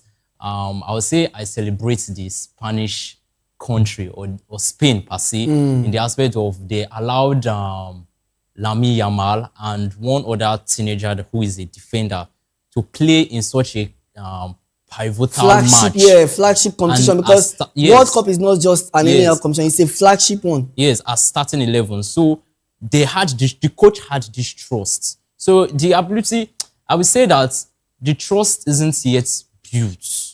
They don't yet trust. Will I say they don't yet trust us in owning such pivotal roles? Who says that the youth can't be the Minister of Foreign Affairs at a very young age? Who also says that the youth can't be the President of the Federal Republic of Nigeria? Because as Mr. Moses made mention earlier that all these leaders once had leadership roles, or they were leaders, where they were, look at the likes of Yakubu Gowon, the likes of General Obasanjo, the likes of even Tinubu too was a young senator he was too. A very young so man under the Abacha regime. I saw pictures of him behind Abacha, behind Abiola. Exactly. He was a very young man. These people When ruled he emerged Nigeria. as the leader. Yes, these people ruled Nigeria at a very young age. Exactly. So I don't know. Everything just boils down to trust. And if our voices aren't heard, I wonder how Nigeria will be in the next 50 years. And how Nigeria is going to, take certain decisions. So if you had to urgently ask the government to take certain action for intervention regarding this International Youth Day, what would be your message to the government? What would be your message to stakeholders about youth being involved in politics, youth being involved in governance, and also youth taking up leadership position, involving themselves in skills development and entrepreneurial opportunities? All right. I'll firstly say, as I said earlier, I would say trust, the ability to trust us with the positions.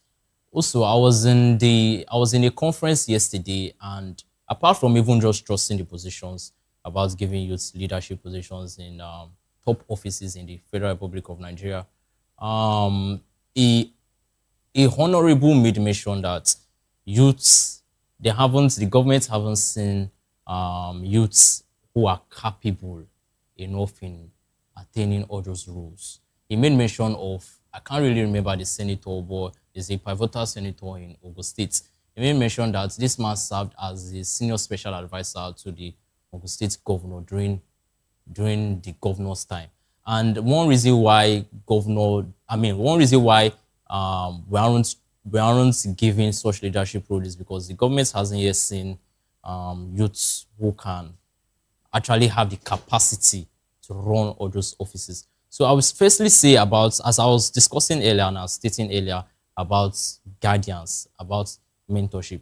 If for someone in my field now, you can't strive this field all by your capacity or by your knowledge that you have.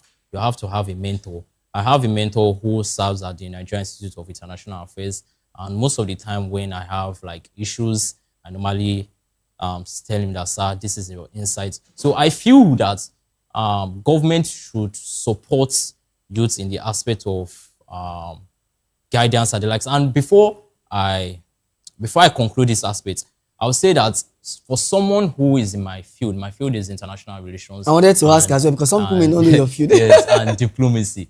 I would suggest that model United Nations should be made compulsory for undergraduates in my field. What do you mean? What do you mean by that? Okay, model United Nations is a simulation of the United Nations General Assembly, a simulation of the structure, that is the motions, the motions which are being passed at the United Nations General Assembly, how various policies that shapes and causes impact in the world are being done at the UN. So now you can't be an undergraduate or a graduate without you knowing how all these things are being done. So I feel, and I suggest to the government, that model United Nations should be made compulsory for undergraduates, because it gives you the insight role on how, if you see yourself or peradventure you see yourself at the United Making Nations policies, General Assembly. making decisions. You need that kind of insight. Also, Senate simulation of the National Assembly. Yeah. A lot of people who are doing political science do not even know how bills are even passed at the National Assembly.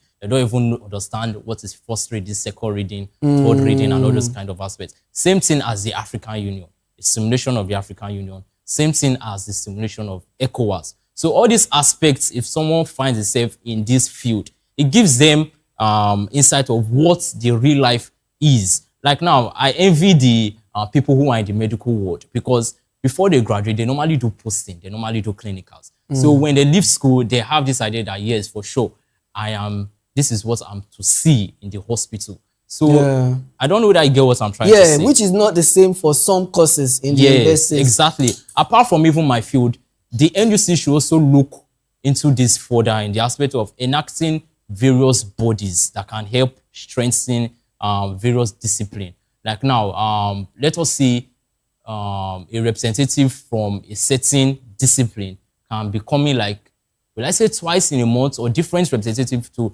lecture others, not just giving lecture of what happens in the classroom, but real insight of what they will face, because majority of practical insight, majority of our university education and the structures in academic activities in Nigeria is more of theoretical aspects. Practical aspects aren't being done. And then when we leave school, you find employability very, very hard.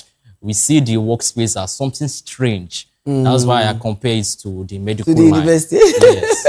And then you are in the university, you are seeing something different. Exactly. And then you are in the labor market, you're also seeing something different. So there needs to be a merge of both the town and the gown. But let me just, while we wrap up this conversation, let me go to Mr. Moses. As the world marks International Youth Day, what do you think needs to be done differently to create more opportunities for young Nigerians and enable them to contribute meaningfully to the profession? And tell us about Mind Shift program and what you hope it will achieve, particularly in terms of its impact on young people. Thank you very much, Mr. Matthew. So I think Melody made a very, very valid point in terms of mentorship. And that is very critical for youth development. If there's one thing we would need to do, it's mentorship, practical skill training.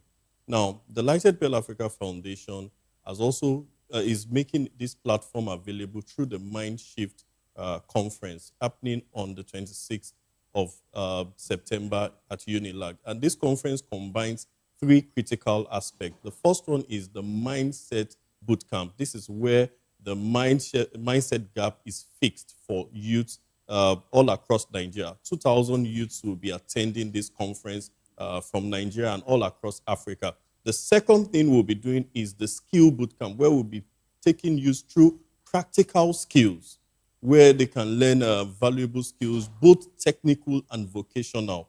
And we'll be measuring these through validated metrics. We'll be measuring their mindset and their agency through validated metrics. Then the third aspect is the mentorship. After this skill bootcamp, they're going to go through a 6-month intensive mentorship where we connect them to mentors, connect them to organizations where they can gain practical skills and use that. What we want to do is a total transformation where they are economically independent, where we encourage agency, actualization of this of the young people. So that event is happening in September, and for every young person watching me, this is an event you don't want to miss. It's happening at Tayadere Inokun Hall, University of Lagos, on the 26th of September 2026. All right. So, and what will be your central message to youth as we celebrate International Youth Day? So, youth, don't let anyone despise you. Don't let anyone make you feel down or feel low or feel not part of the system. You are very central. The youth occupy the highest amount in terms of population. The youth has the highest population. About 60 to 70% of the population of Nigeria are between the ages of 15 and 35. And that is the strength of the nation. That is the strength of our country as a people. And we must ensure that these people are included in everything that we do as a country, be it governance, be it leadership, we must provide structures for them, mentorship structures, entrepreneurial part for them to go. And we must also provide finances, 0 or single-digit interest loans for them so that they can scale up their ideas. These are the things I think the government needs to start acting on and putting structures in place right now to ensure that youths are they are well developed in Nigeria. Thank you so much. Moses Okenla is an international project manager, a youth development advocate, and the founder of the Lighted Pale African Foundation. Thank you for coming on the program. Thank you so much for having me, sir. All right, Melody Inyang is an international affairs analyst, a youth diplomacy advocate, and the Lagos coordinator of the Amdora Youth Initiative, and a first-class graduate of international relations from Trinity University. Melody, thank you so much for coming on the show. Thank you, sir. And we look forward to having you some other time. Thank you, sir. Moses, thank you for coming on the show once more. Thank you so much, sir. Thank you, sir. All right. You're still watching Edu Dialogue on Voice of the People Television. We'll take a quick break and return with top stories in Nigeria's education sector. Do join us again.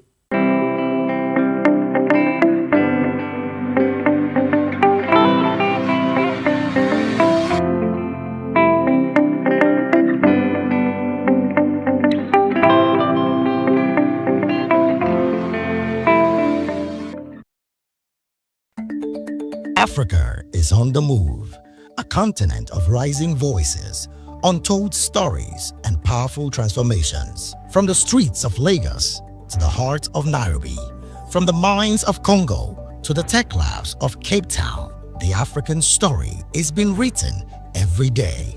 Bold, dynamic, unstoppable. This is African News on Voice of the People Television. We don't just bring you the news.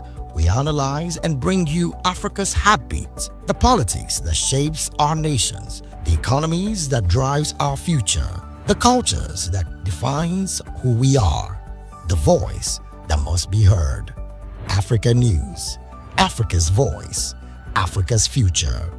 Where Africa speaks, the world listens.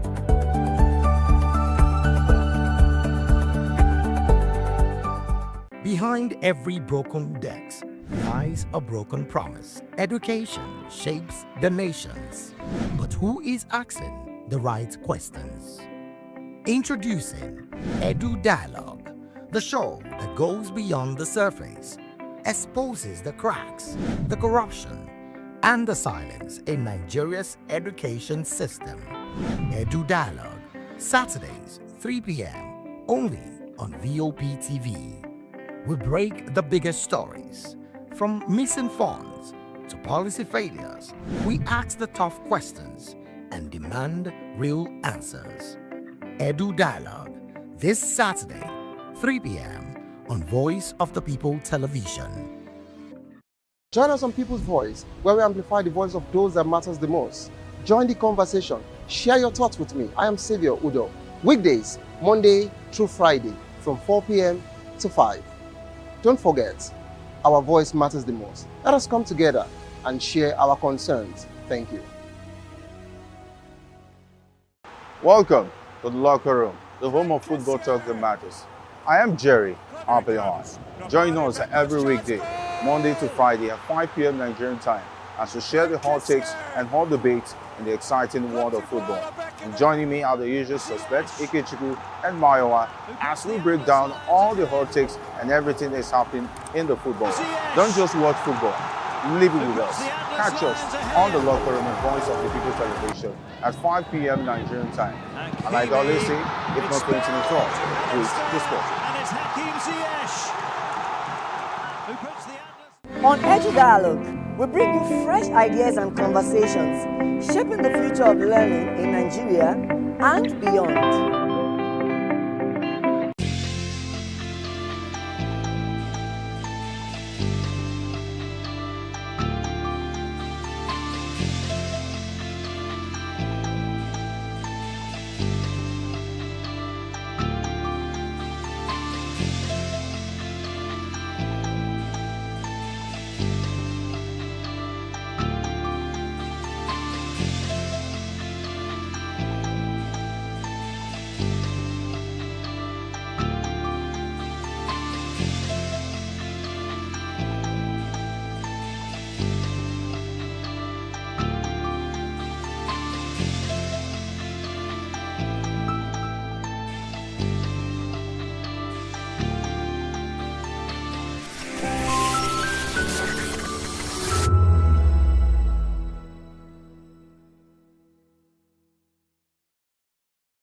Step into a world where stories unfolds, secrets unravel, and dreams come alive. Every story has a legacy. Every legacy holds the power to inspire.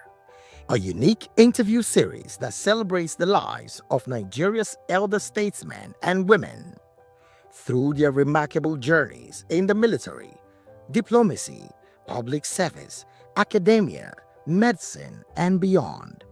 Conversation that transcends generations, offering guidance to youth leaders, diplomats, technocrats, and future change makers. We unveil the wisdom, resilience, and achievements that shapes our nation and the world.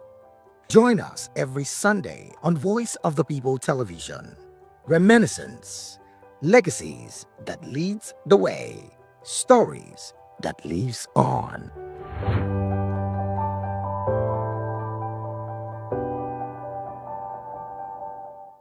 Hey guys, what's up? How you all doing? They call me Ovisha Nelson One, your number one celebrity host, and you are watching Voice of the People Television, VOP. Stay tuned. Uyi Osarite is my name. I am a friend of the microphone, Voice of the People TV. That name is unique, and the brand is very sweet. I like the packaging, picture qualities, camera qualities, and then of course, the quality of human beings that I see sometimes on your channel. I talk and get paid, and I look forward to being in your studios. Oh yes, you are on to Voice of the People TV, live here in Benin City, the cradle of black civilization. What are you waiting for? Tune in, bro. VOP TV. Now, you have more than a voice.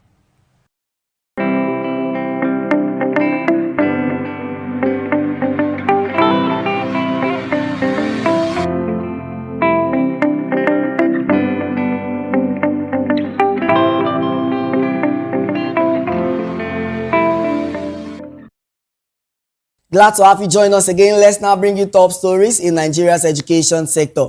The National Association of Nigerian Students, NANS, has warned state governments against actions that could trigger another strike by the Academic Staff Union of Universities, ASU. NANS President Akinteye Babatunde Afeez urged governors to implement the 2025 agreement between the federal government and ASU, particularly obligations affecting state-owned universities. The warning follows ASU's decision to give 21 state-owned universities a 14-day ultimatum over non-implementation of the agreement. NANS appealed to ASU not to make students bear the consequences of disputes between the union and the government, warning that another prolonged strike could lead to delayed graduations and further hardship for students and their families.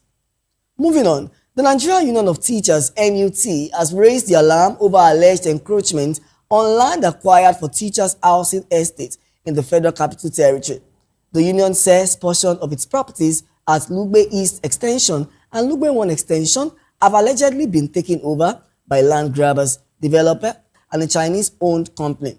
The NUT says the land was acquired and regularized in 2012 and has appealed to the FCT Minister Nyesom Wike to intervene, recover the affected properties, and investigate those behind the alleged encroachment. The union says it has reported the matter to several government agencies and is prepared to pursue the issue through lawful means. As part of its mission to improve access to health care for vulnerable communities, the Dankofa Foundation, in partnership with Sakina Medical Outreach and the Kaduna State Ministry of Health, has provided free medical services to over 350 residents of Kakuri community in Kaduna South local government area. Speaking at the outreach, Vice Chairman of Sakina Medical Outreach, Professor Aisha Abubakar, said the intervention was aimed at reaching people who may otherwise struggle to afford essential medical care. The founder of Dankofa Foundation, Abdullahi Dankofa, represented by Foundation's program lead, Oliver Christopher, said health care remains a major area of intervention because of its importance to the well-being of vulnerable people. Beneficiaries appreciated the organizations for providing them with free medical services and consultation. And that's a wrap on Edu Dialogue on Voice of the People Television. Today, we explored unlocking opportunities for young Nigerians as stakeholders commemorate International Youth Day and the need to create an enabling environment for young people to thrive and contribute to national development.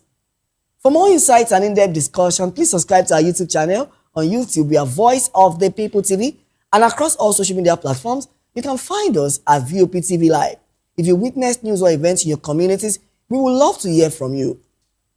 Please share your eyewitness reports, event coverage requests, photos and videos with us on WhatsApp on 0814-606-4057. You can also email our newsroom at news@vop.ng. I'm Matthew Ugunsuada.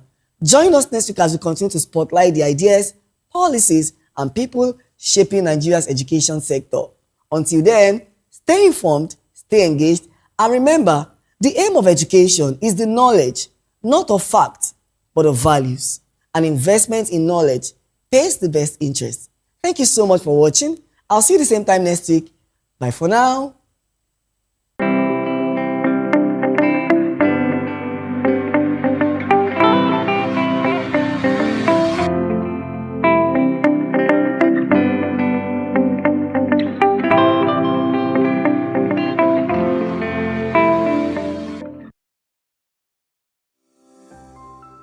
VOP TV.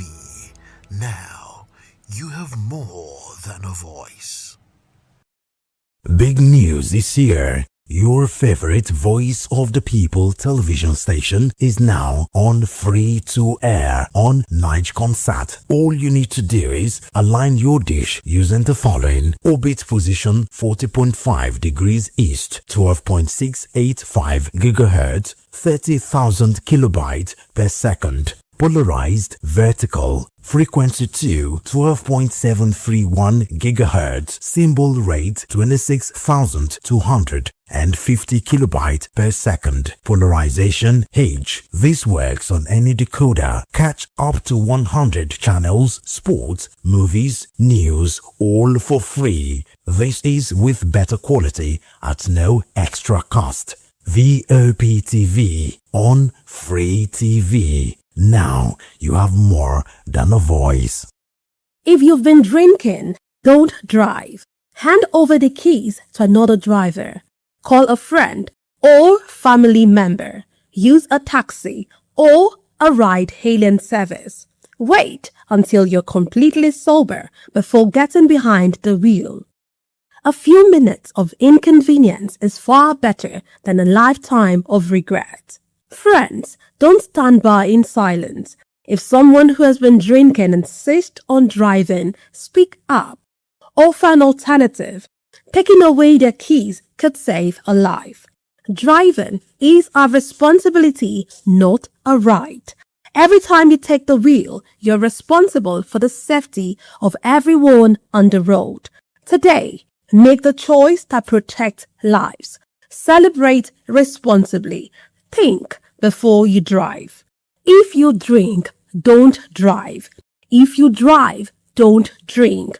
Because every life matters and every safe journey begins with the right decision. This message is brought to you by Voice of the People Television.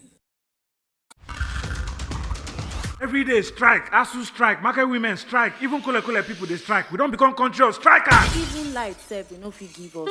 Don't run for motor. Even leg self will get accident. Why una dey complain? Why una dey complain? No be una dey collect bribe, dey vote Sokoloko Bango ṣe. Ìṣèjọba tó dára, òun là ń béèrè. Anyị chọrọ ọchịchị onye kwuru uche ya. Anyị achọrọsị ọchịchị nchigbu. Ala ndeze temeka muna so make you. Wetin we want na make the rule us well.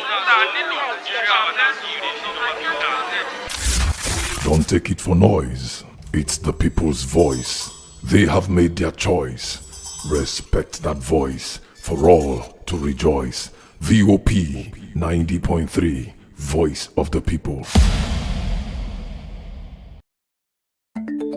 Africa is on the move, a continent of rising voices, untold stories, and powerful transformations. From the streets of Lagos to the heart of Nairobi, from the mines of Congo to the tech labs of Cape Town, the African story is being written every day. Bold, dynamic, unstoppable.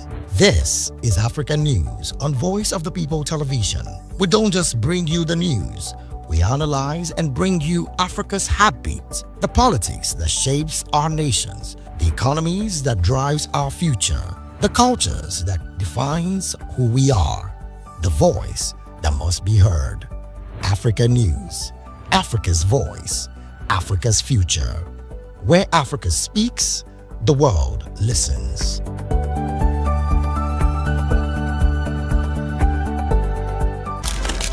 In a world where power shifts with every headline. In a nation full of questions.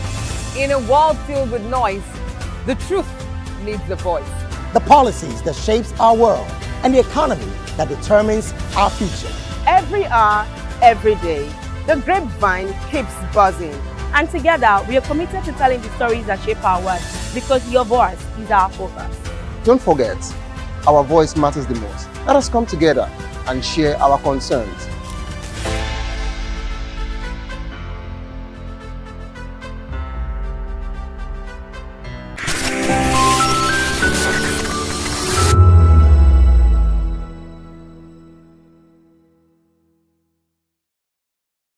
Hello and welcome to the unveiling of Iruka Tower, where we have dynamics of multiple businesses. Businesses like Iruka Online, Airport Golden Tilly, Romeo's Pizza, Carats 24, VOP Media, Coldberry, and these and many more other businesses that are in this one building. And this is to let you know that business is not just for a place, but we have several things for you to see today as we unveiling the building. Let's go. We dedicate this building into your hand, and we commission it in the name of the Father, Amen, and of the Son, Amen, and of the Holy Ghost. Iruka Towers has been officially commissioned in Lagos, adding to the state's growing commercial landscape. The modern facility, which houses multiple businesses, including VOP Media, is expected to create a conducive environment for businesses, encourage innovation, attract investments, and support economic growth. Guests at the ceremony, including business leaders and other stakeholders, described the project as a major step towards strengthening Lagos' position as Africa's leading business hub. Hi, good evening. Good evening. Oh, tell me how you feel this evening. Very delightfully, I'm happy. Hey, so we are here at the opening ceremony of the Iruka Towers, and this is like a diverse business opening. So how do you feel about it? Tell me how you feel. I've been a friend of the company and who also had always wished goodwill to the owner of this place.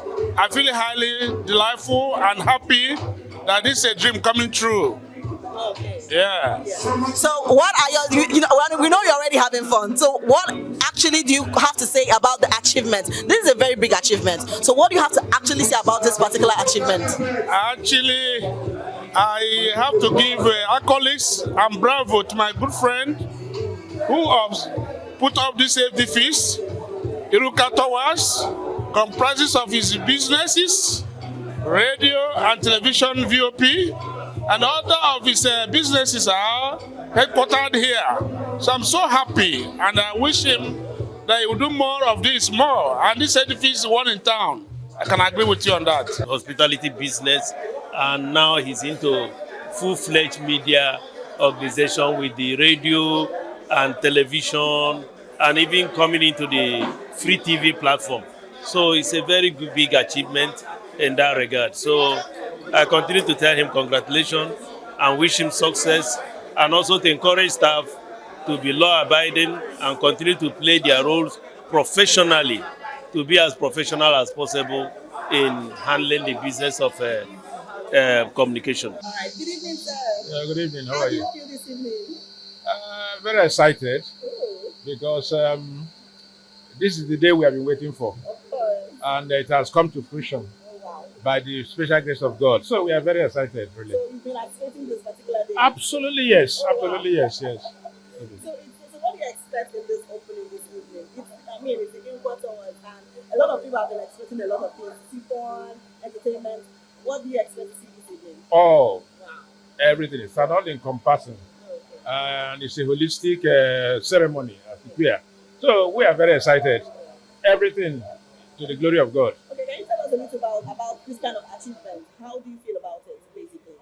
It's a product of deep thinking, a product of hard work, commitment, focus, vision. This type of thing is not easy to come by. There's a lot of intellectual input, a lot of, physical efforts and all that. But we are happy that it has come to stay. Yeah, it has come to stay. So we're here for the commissioning of the Iruka Towers. How do you feel about this? Wonderfully well, because this is a remarkable monumental achievement. On a record time, he was able to put up this kind of edifice. The CEO needs to be commended for doing such a wonderful job. And he did, all the details are in order. I love what I'm seeing here. I can't wait for the official opening. Wow. So what do you expect to see this evening? Well, I'm expecting glamour, gliss, entertainment, and everything. It's going to be a bumper package. Okay. I trust VOP. I know what they can do. So I have no problem. All right. Thank you so much for having us. You're welcome. You're welcome. So what is this Iruka Towers all about? I know it has dimensions of businesses that are encompassed in one. So what is it all about? It's a one-stop business where we can assemble our business together. We are building a structure. That's why we created the Iruka groups, so that everything can work together. All right, so we are here at the opening of the Iruka Towers. Tell me how you feel about it. I feel great, It's like not a mission accomplished, but we're still working on, to accomplish the missions. So in future, how do you see Iruka Towers to be? So it's going to be a brand to reckon with. So one day we were working towards to be like Al Jazeera and CNN. All right, thank you so much. Do have an amazing evening. And this is where we draw the curtain for the opening ceremony of the Iruka Towers. We can see it's a diverse of different businesses all together. And it has been an amazing evening. All right, do sure to join us next time. I am Precious Agam.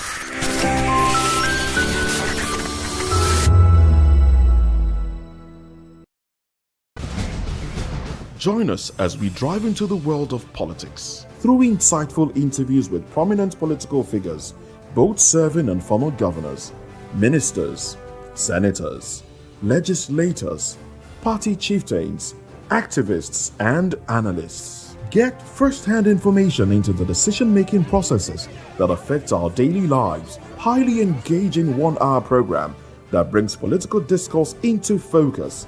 I am Chukwuma Okoro. Political Lens, Monday through Friday, 6 to 7 p.m. Join us.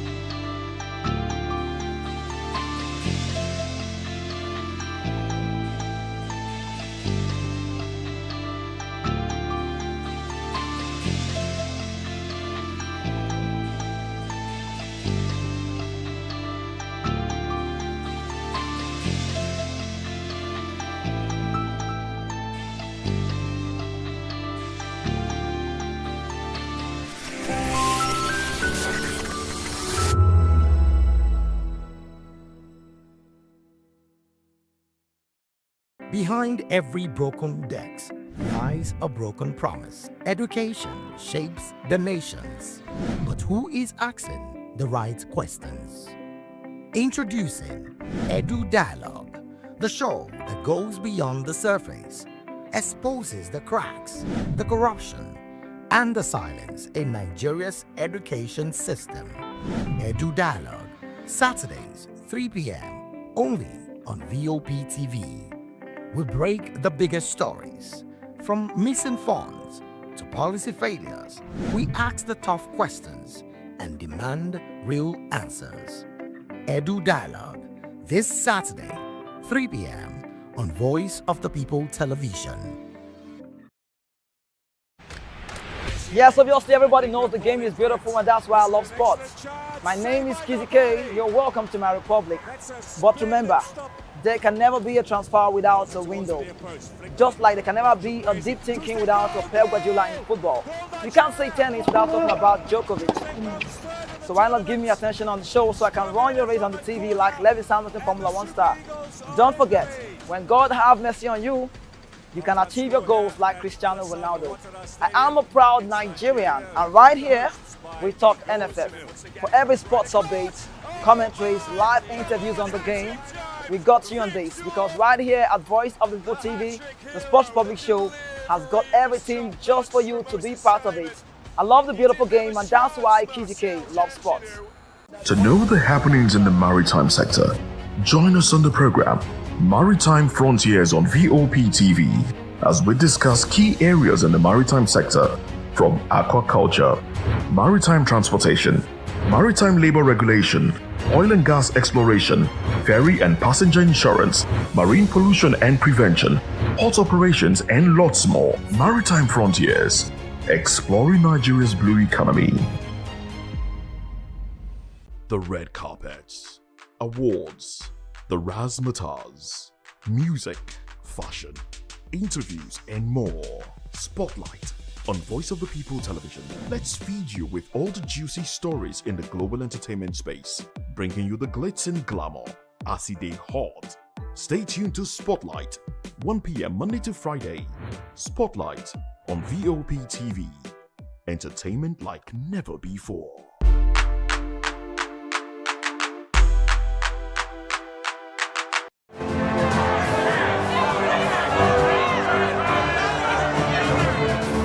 Do you want your voice to be heard? Do you know that you matter in the scheme of things? The People's Voice, the show where ordinary citizens take center stage as we discuss the biggest stories that affect you and I. With you in mind, we facilitate lively discussions, debates, and interviews on the topics that matter most to you and I, from social justice to economic empowerment, education to healthcare, governance, and more, tackling tough topics and amplifying your voice. Join the conversation and make your voice count. The People's Voice. Make your voice count. Big news is here. Your favorite Voice of the People television station is now on free to air on Nigecomsat. All you need to do is align your dish using the following: orbit position 40.5 degrees east, 12.685 GHz, 30,000 kilobytes per second. Polarized vertical, frequency 2, 12.731 GHz, symbol rate 26,250 kilobytes per second. Polarization H. This works on any decoder. Catch up to 100 channels, sports, movies, news, all for free. This is with better quality at no extra cost. VOP TV on Free TV. Now you have more than a voice. Africa is on the move, a continent of rising voices, untold stories, and powerful transformations. From the streets of Lagos to the heart of Nairobi, from the mines of Congo to the tech labs of Cape Town, the African story is being written every day. Bold, dynamic, unstoppable. This is African News on Voice of the People Television.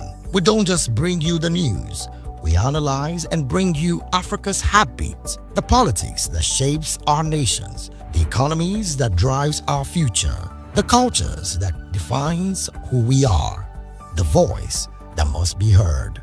Africa News, Africa's voice, Africa's future. Where Africa speaks, the world listens.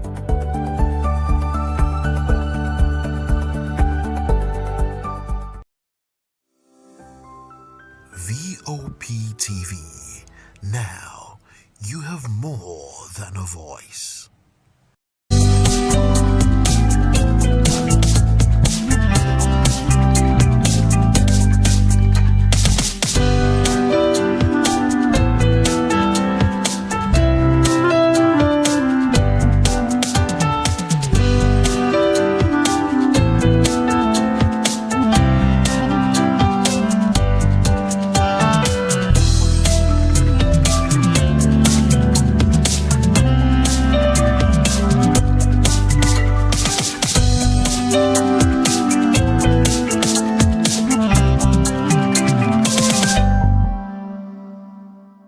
welcome to another exciting episode of Market Today. My name is Obala Mesoma and I'm here at the Lagos largest thrift market.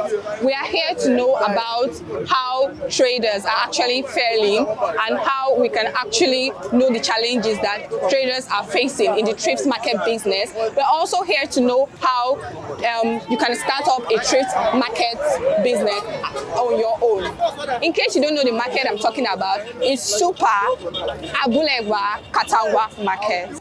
Can you tell us what you're selling? I'm selling okrika. I open all sorts of bales. Okay. But now, Tinubu, you don't scatter everything. Before we dey change server, 600 before, 650, 700, 800 we dey manage them like that. We dey use and buy market. But now, 2,740 to collect 1,000 Nigeria money. Shebi you still say you don't kill us. Server don't go up past dollar. So now the thing where we see, we just dey push am. As you see me, I just make up. I no get money, because I don't want to look like my problem. That is why I just dey do. I dey laugh. I dey do everything. Tinubu don scatter everything. Now we no see person come buy market because the market too cost. The thing where we dey sell 200 before, now 1,000, 15. So now food money then they find. Now to buy food stuff, buy orishirishi for house where children go eat. Now even their children waka naked, you don't concern them. Make they just say okay, make they eat better food. Now in their body. Can you tell us if somebody wants to start a food business, how would the person go about it? Before is good though, it's very nice. But now, if you don't get money for 3 bay, no start time. So how much is a bale now? A bale, some bale 350, 400, 500. Like missy now, you go see I'm 600. 600 fine market. So if you want buy fine market, from 600 from fine bale. But if you want buy raggy, where you go open the bale, you see all those people where they go cry, say, hey, I open bale, na lie you. Now money where they take go buy am. No be say the bale na raggy. But some they go see better bale, they no go buy am. Then go they find lesser price. So as you see okrika business, as you owe money, now so you go take buy fine markets. No be say then they tie were inside you. But now your money go give you were, go give you better one. So now it be the thing. The business they okay. Very okay. Yes. Thank you. Good morning, ma. Morning, sis. How are you doing today? I'm fine, ma. How are you? How is your business? We thank God. Please, what's your name? My name is Winifred Oluwatobiloba. And today we are on a particular project called Market Today. Okay, please, can you tell us how your business has been compared to other weeks? We thank God, but these days there's no much sales. Even things are getting expensive than that of before, and people still believe that they need to buy it the ways they bought it before, which does not supposed to be so. But as the thing has been expensive, there's no much profit on it. Even the sales we make before, during these days, there's no much sales. Okay.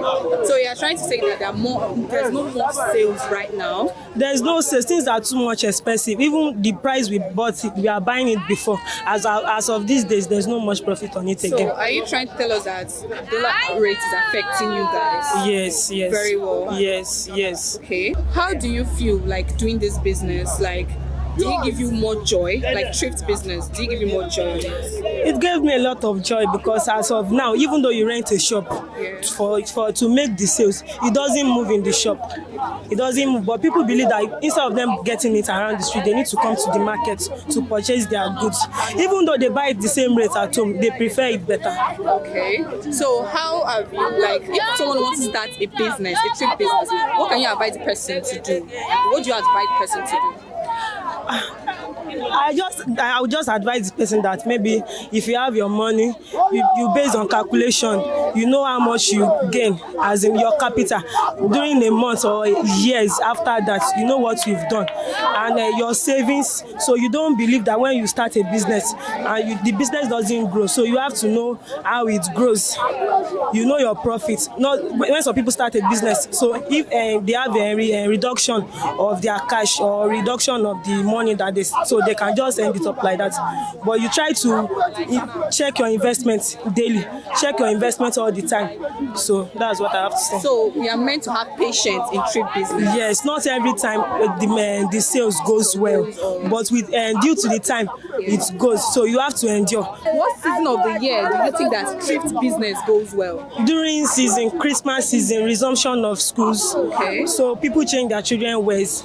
Resumption of schools. Yes. Festival. Yes. Even this.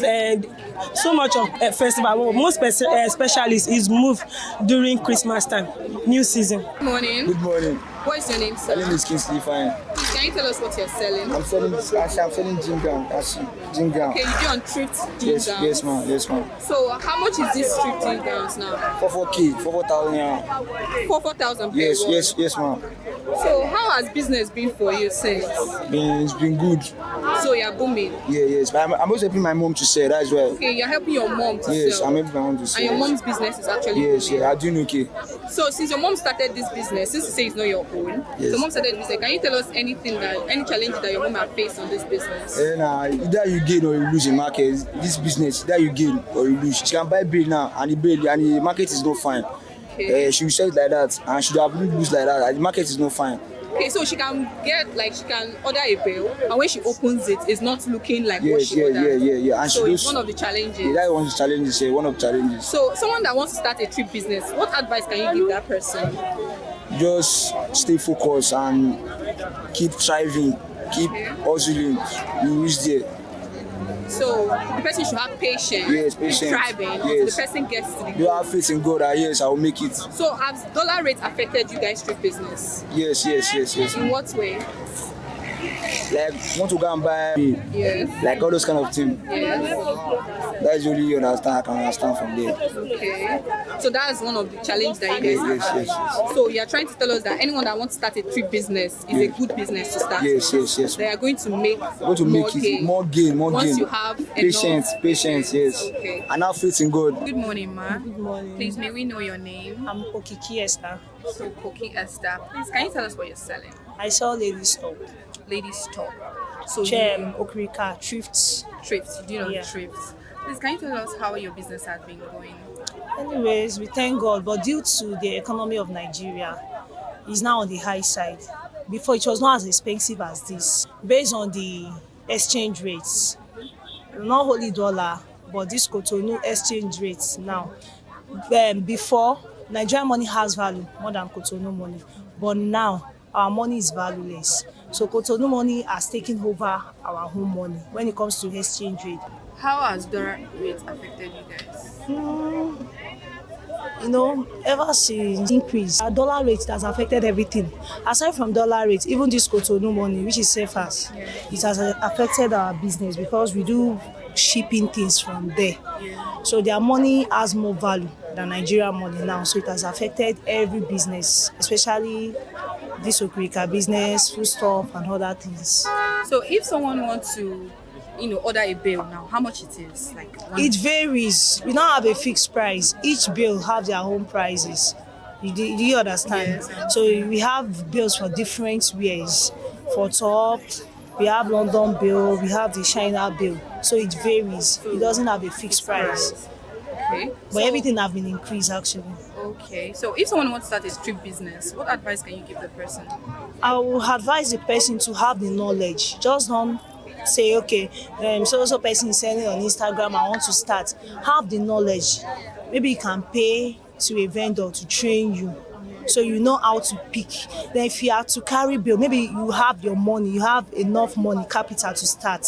Just go through it. Let somebody impart that knowledge into you. You should know the in and out of everything so that you will not waste your money, because it's a very technical business. It's not what you can just jump into. At times, you might open the bill, it will be very okay. And at times, it will be off. It might not be fine because you are not seeing what is inside the market you are buying. You understand? Inside the bill itself. It's just try your luck. You understand what I'm saying? So trip business is like try your luck business. Yes, it's try your luck. But if you already have the knowledge, you will know the firm that are very good and there is no how you make your profits. So we have the boutique standard bill, and then we have the normal bill that you can just just open for general, that is not that expensive. Sure, you understand. But if you have the knowledge, if you have somebody that put you through, that you understand the business, so it won't be difficult. So what do you advise the government to do for you guys doing trade business? For the whole Nigerians, not for trade business alone. The economy. If the economy is okay, if our money is okay, like it has value, the way it used to be before, I think everything will be fine. Good morning, ma. Good morning. Please, may we know your name? My name is Fikayo. Fikayo? Yes. So please, ma, can you tell us what you're selling? What I'm selling. You deal on thrifts. Yeah. So can you actually tell us how much you sell a thrift wear? Any of the thrift wear, whether it's a top, a skirt, a trouser? Tops. I said it was 500 before, but now it's 2.5. So that word you used before and now, it means that dollar rate has affected you guys. Yeah. So how well has dollar rate affected you guys? Very well, very well. Because before now, that was saying it's 500. That time we even see more gain, like. Yeah. But now 2.5, it's just 500 was still not top. Sometimes some because say 2,000, they'll be like, okay, how many they want to take? They'll be like, okay, they want to pack plenty, they want to resell. So they'll be like, okay, I can still give you 2.4. So we have to just reduce the price like that. So dollar rate has affected you guys. So what can you tell me if someone wants to start a trade business, like you they're into, and I came to you and I said I want to start a trade business, how can I go about it? Like I have no idea about it. How can I go about it? First of all, the trade business it's not even for the week. Let's just start from that one. It's not for the week. It's not for the week. It's not for the week at all. It's not, because there's different type of treat like this now. You can actually pay money down for a treat for this now. They can give you skirts. You can see different type of market inside treat. Sometimes I'm selling pin down and I'm selling cotton bag. I can just see gown. That's why you see gown. I can see other things inside the back, inside the bill. So it depends, yeah. So it's actually not for the week. That's the thing you're telling me. You have to be strong, because if you open it, you'll be like, this is not what I bought, this is not what I ordered. There's another thing that giving me entirely. So can you actually, like, if you want to buy a bill, how much do you think is like you can actually start with? You need to get a bill first. Smallest bill. Smallest. I think they have to have like 150 to 200. 150 to 200 to the smallest bill. Yes. This is pricey. That's much. It's very much. So that means if you want to go for a bigger one, that's like you have to get up to 300 to 400, 350, or even 350. That's big. So what do you advise the government to help you guys out? What do you advise the government to do? The dollar rate should just come down first. Then we cannot know what else we want to continue with. But the dollar price is high, so high, very, very high. So it's really affecting you guys. Really, really affecting us. Thank you. Good morning, sir. Good morning. How are you, sir? I'm cool. Are you? How are you doing today? Blessed God, I'm fine. Please, may we know your name? My name is Mr. Favor No. I'm from Edo State. Okay, that's very good. Please, can you tell us what you sell? I sell boyfriend jean, bun shorts, a 3/4 jean, which is a boyfriend short, and a normal baggy jean as usual. So how has business been for you lately? Lately, it's not really good because the price of market now is far different from what we buy like last year to 2 years.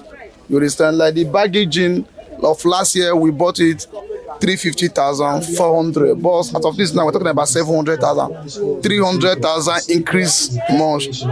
So it's not really be easy. And when customers are coming, so they are still using the old price. We're talking about the new present price now. So that is normally the challenges we are facing. So, and just take courage and grace for you to convince them. Okay, so dollar rate is affecting you guys.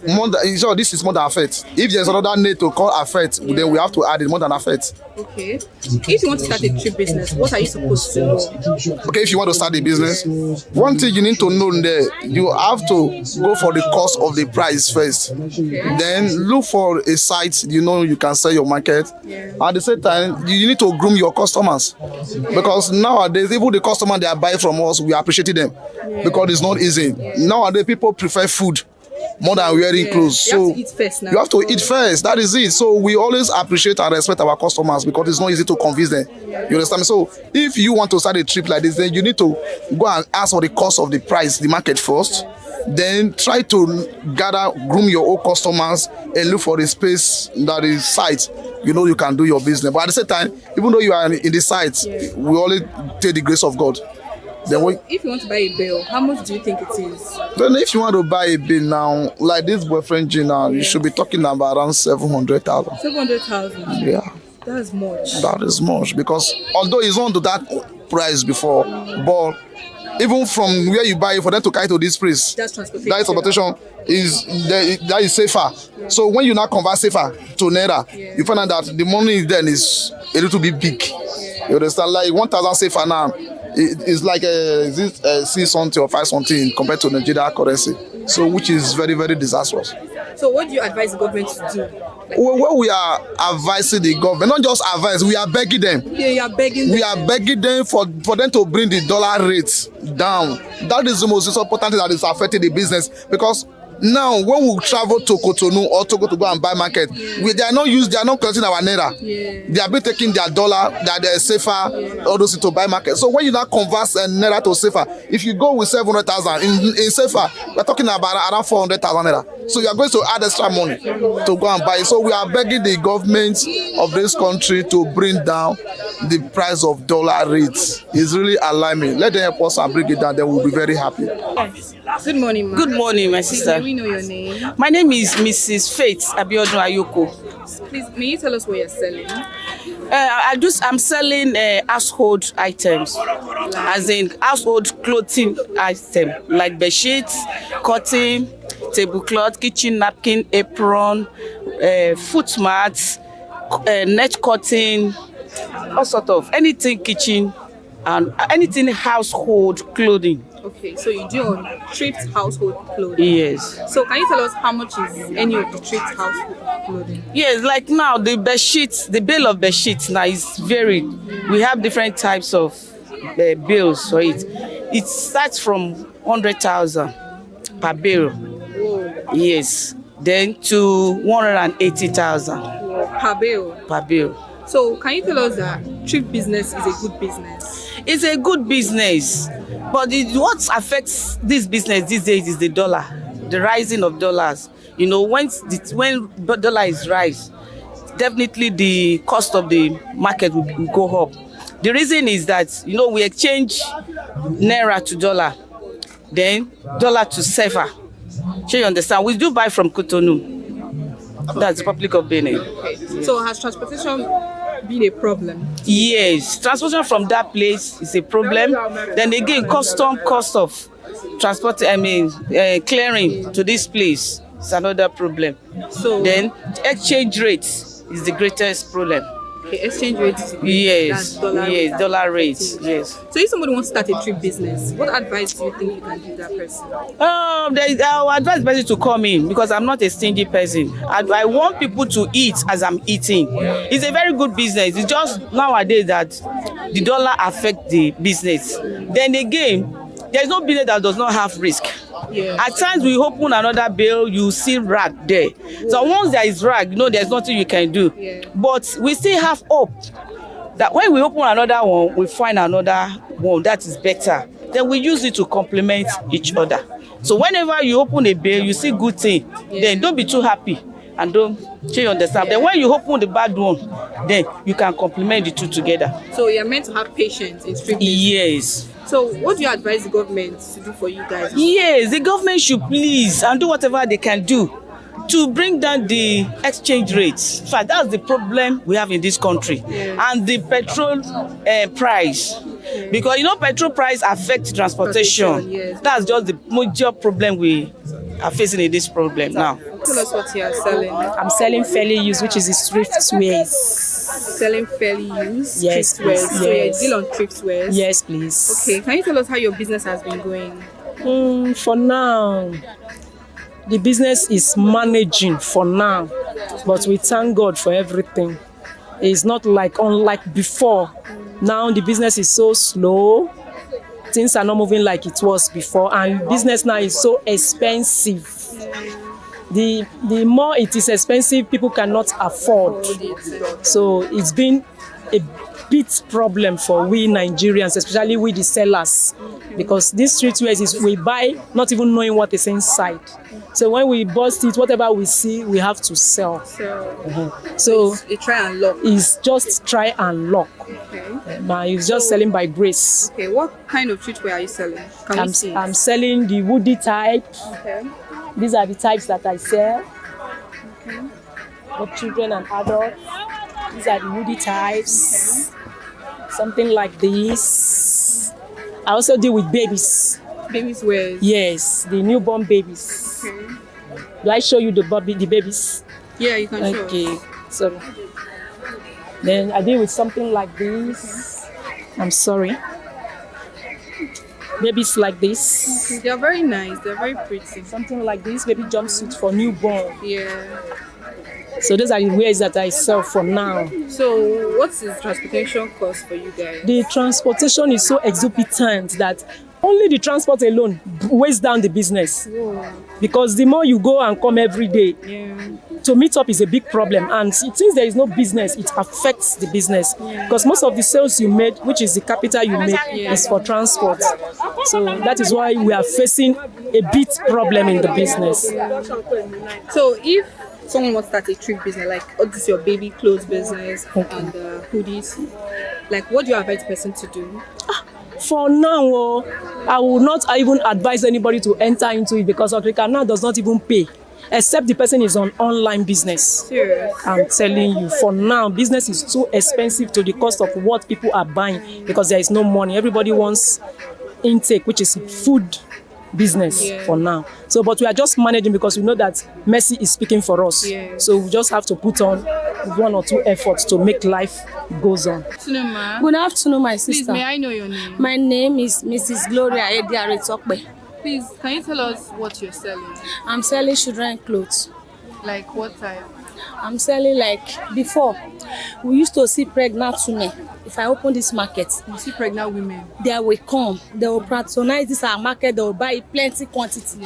But these days, yes, they don't mind. If they even born, they can even use native Ankara clothes to wear on their baby because there's no money. Because everything is too cost these days. Before, if you open this market, even our mothers then, they have used this business of this okrika to achieve a lot of things, to send their children to abroad, to send their children to school, you understand, to even use it to assist their husband, to even use it to build a house. But these days, we are working, we look like those that they don't work. We are working and we are struggling like lion, and we are eating like ants, which is not supposed to be so. Ever since when we have this our new president, this is not be easy for us in this country anymore. That is the reason why we see a lot of parents, they send their children to school, they don't have a good job. If you don't have connection, you don't have work, your children don't have work. That is the reason why if you even have a little money, most of our children, they don't want to stay in this country anymore. Because they are just, our leaders, they are just doing us like a slave. That is why we are seeing a lot of people traveling out. Then they are saying we should not travel out. Their children, their family, they are also traveling.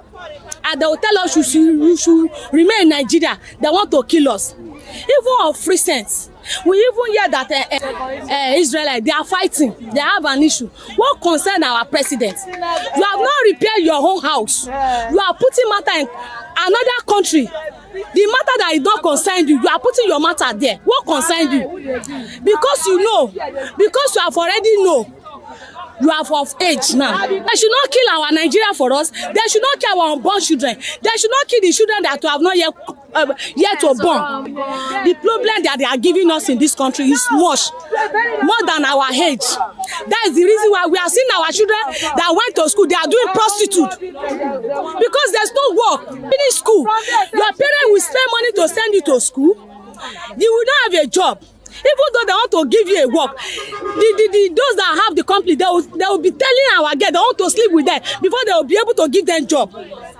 Because they know if you don't agree, there's no any work in the other place that you can see. And all those kind of things, they are oppressing us. Then they also travel. They see the way their presidents in abroad, they always take care of their indigents. They don't help us in this country. They don't assist us. Even children unborn. They also share in this suffering that they put us in Nigeria, which is which is unfair. Please, what I really needed that they should help us. They should help us to do it. Then fuel will be easy for us to buy. Fuel money should come down. Money that we are using to buy this market, it should come down. Before, the money that we are using to carry 3 bay, we will use it to carry 1 bay. You understand? So how much is one bale now? One bale, at least if you want to carry a better market, you will see it up for like 600, 500. But those that they don't have that money, they'll go and be carrying cheaper to cold market, which the market will now turn to gbese in their neck because they will not see people to buy it. Look at today. Today is Monday. Before, in this market, we will be pushing each other. There's nothing like that again. We that we are selling market, we more than those that they are coming to buy these days, which is not supposed to be so. If you are sleeping at home, share money will come and meet us at home.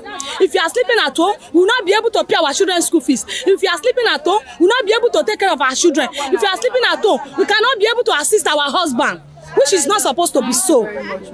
Please, the what we needed in this country, they should help us. They should help the masses. Food should come down. Fuel should come down. Our markets, it should come down. Are they not ashamed? Ghana here, and including the Cotonou, their money is bigger than our Nigerian money, currency, which is not supposed to be so. In those days when I was small, they are telling Nigeria people, Ghana must go, Ghana must go. Now they should go to Ghana. They should go and see Ghana people that they chase away in Nigerian country now. They are doing better. Are we not ashamed? Are we not ashamed? They should go and learn. Our leaders should go. They should go to abroad. They should go and learn. They should go and learn for other leaders in outside world. They should go and learn. And they are taking good and the way they are doing their country, that made their country to be better. They should go and learn from them. Our leadership, they should go to abroad. They should go and learn. My sister, they should go and learn. If they learn, they will come back and come and know how to control us in this country.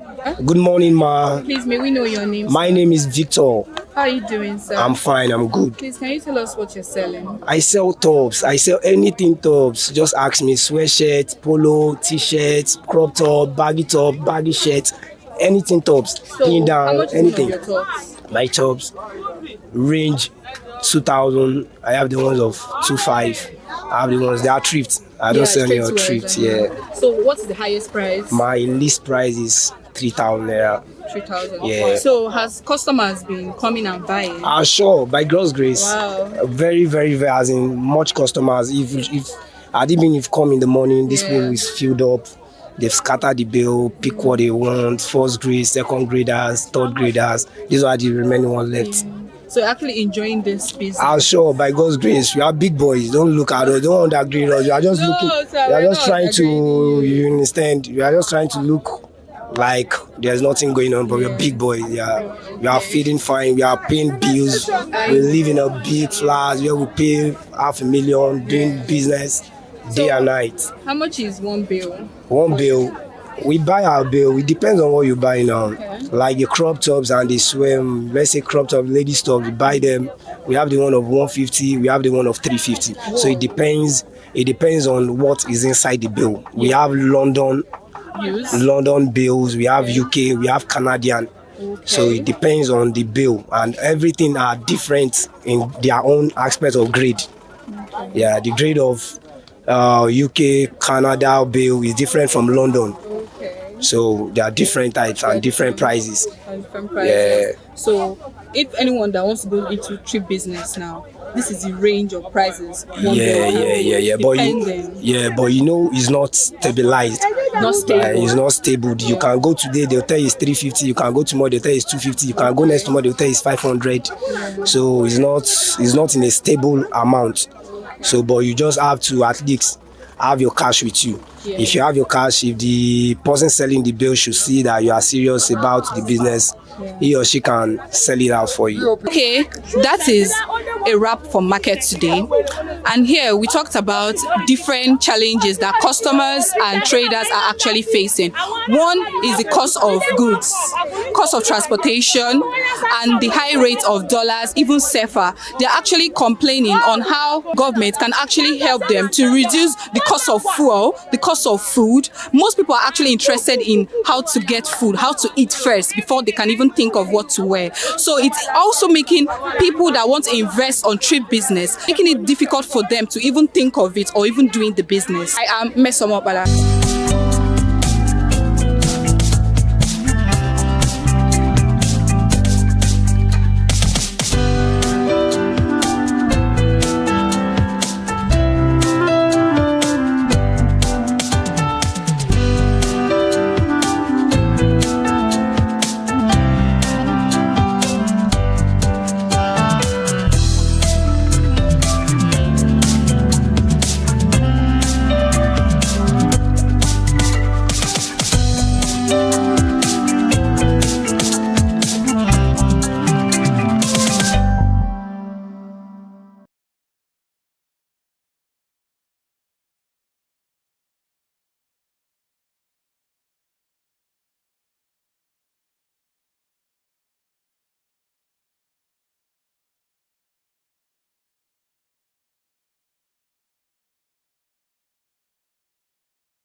Welcome to the locker room, the home of football talk that matters. I am Jerry Arpelion. Join us every weekday, Monday to Friday at 5 p.m. Nigerian time, as we share the hot takes and hot debates in the exciting world of football. And joining me are the usual suspects, Ikechukwu and Mayowa, as we break down all the hot takes and everything that's happening in the football. Don't just watch football, live it with us. Catch us on the locker room and Voice of the People television at 5 p.m. Nigerian time. And like I always say, if not 20 minutes off, please the sport. And it's Hakim Ziyech who puts the To know the happenings in the maritime sector, join us on the program Maritime Frontiers on VOP TV as we discuss key areas in the maritime sector from aquaculture, maritime transportation, maritime labor regulation, oil and gas exploration, ferry and passenger insurance, marine pollution and prevention, port operations, and lots more. Maritime Frontiers, exploring Nigeria's blue economy.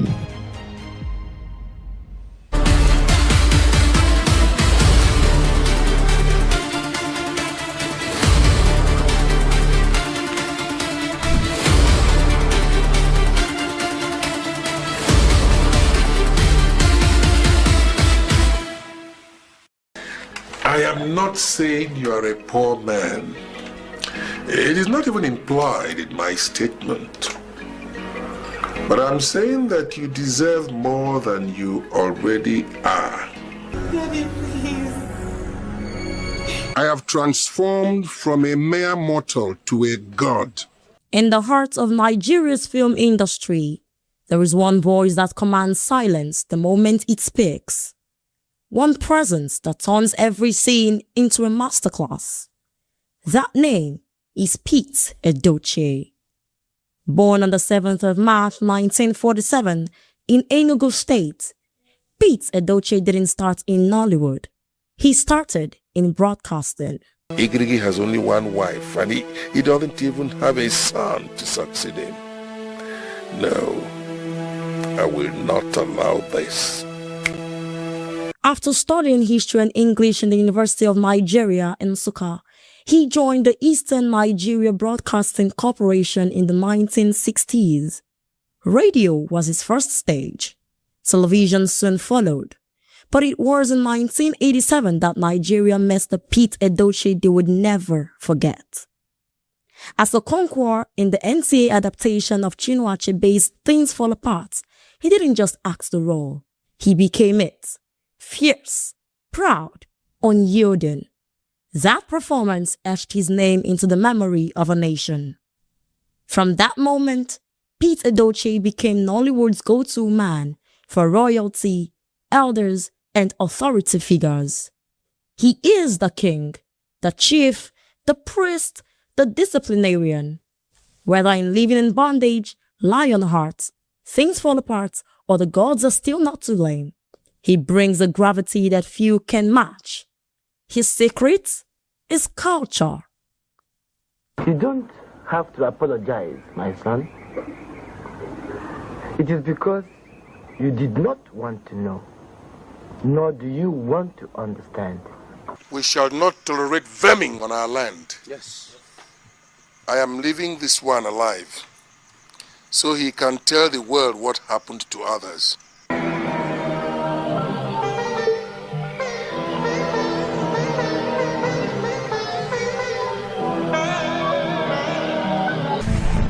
Zuma said, shut up.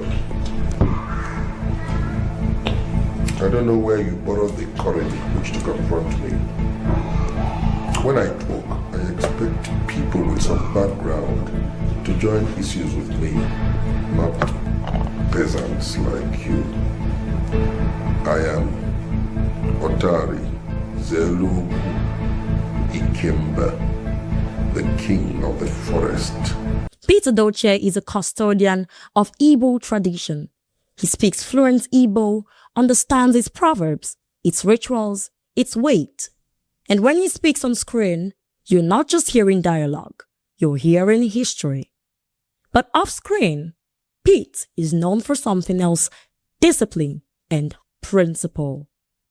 He has spoken often about preserving African culture, about the role of fathers, about morality in an age of noise. He doesn't shy away from controversy if it means defending tradition. That boldness has made him both revered and debated. And yet, even his critics admit one thing: the man is consistent, unapologetically himself. Over 300 films later, Pete Edochie remains active, mentoring younger actors, making cameos, and using his platform to speak on national issues. I know you're not happy with me because of the way I sent Ezolu and his poverty-stricken father away from here. But you see, as your father, I have to protect your interest at all times. He's not just an actor, he is a brand, a symbol of African dignity on screen. Young actors study him. Directors cast him when they want a scene to feel real. Audiences watch him when they want to feel rooted. An industry that changes every year, Pete Edochie is constant. He reminds us that storytelling in Africa isn't just entertainment. It is memory. It is identity. It is power.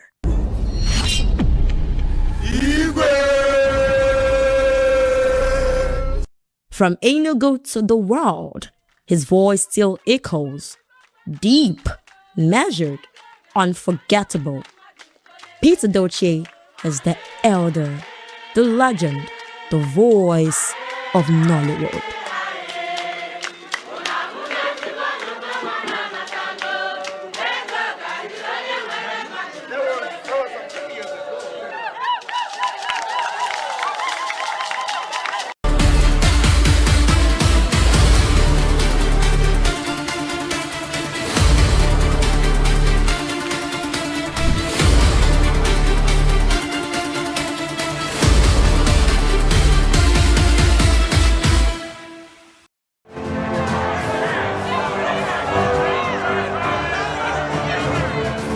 Do you want your voice to be heard?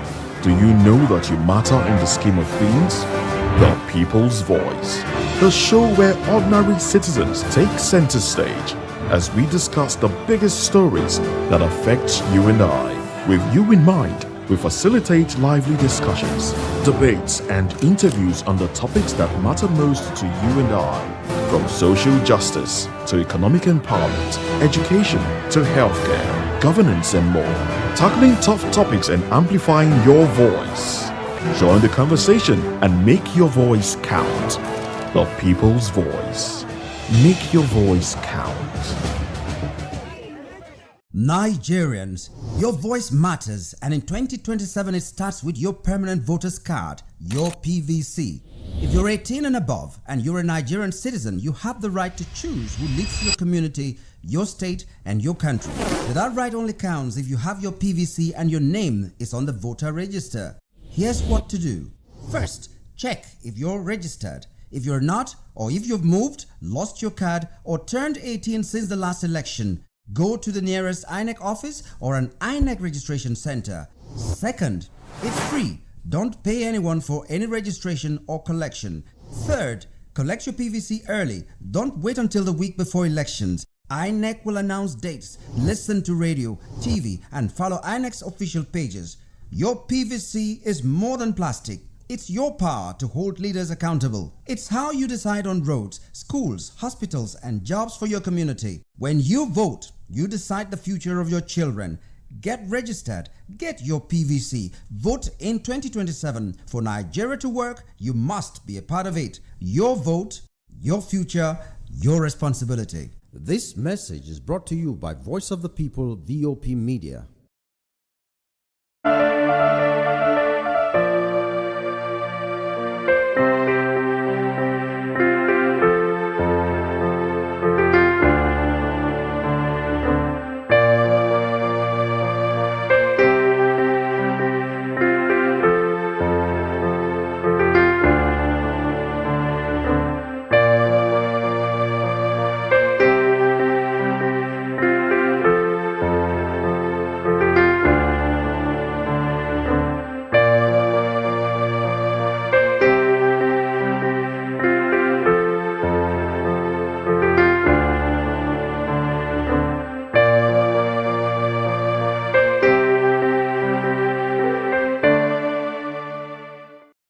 That 10 seconds you save by crossing the road could cost you your life. Pedestrian bridges are built for one reason: to keep you safe. They are free, they are strong, and they are there to protect you. Dashing across expressways leads to injuries, loss, and grief that last forever. Using the bridge takes less than 1 minute. Losing a loved one lasts a lifetime. Parents, teach your children. Drivers, slow down near bridges.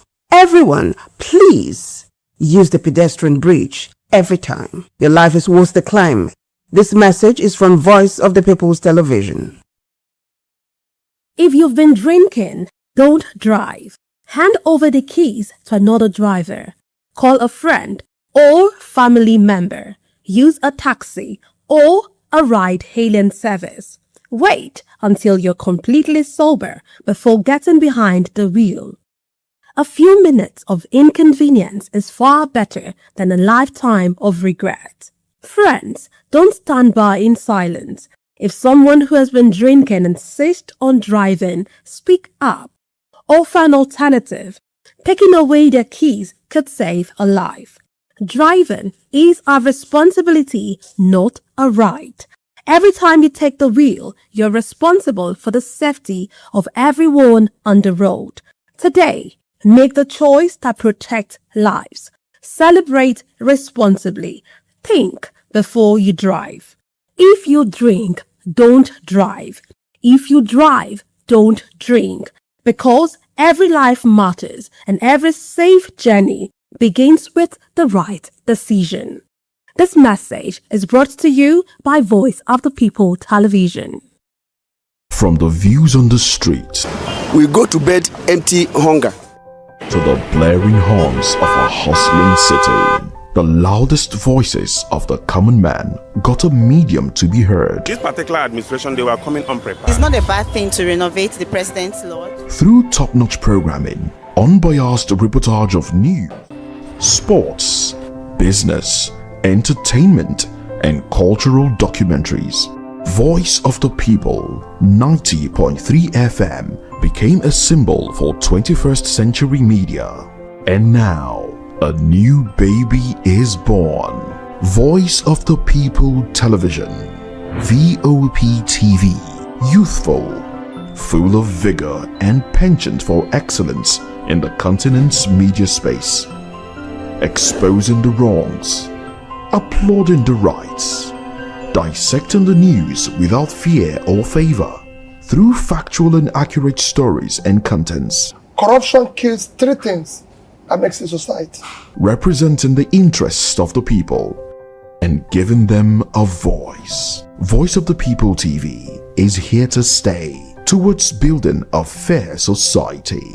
VOP TV, Voice of the People Television, truly a voice for the people.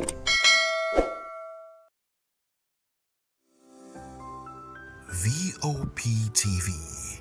Now you have more than a voice.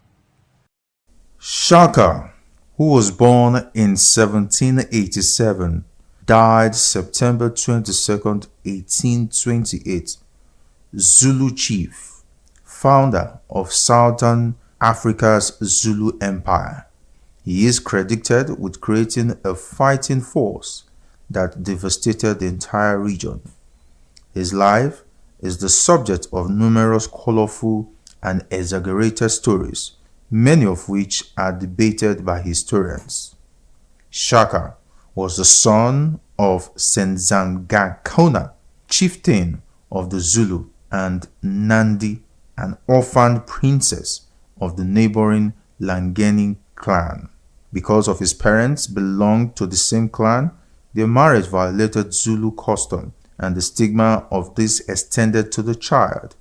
The couple separated when Shaka was 6, and Nandi took her son back to the Lengani, where he passed a fatherless boyhood among a people who despised his mother.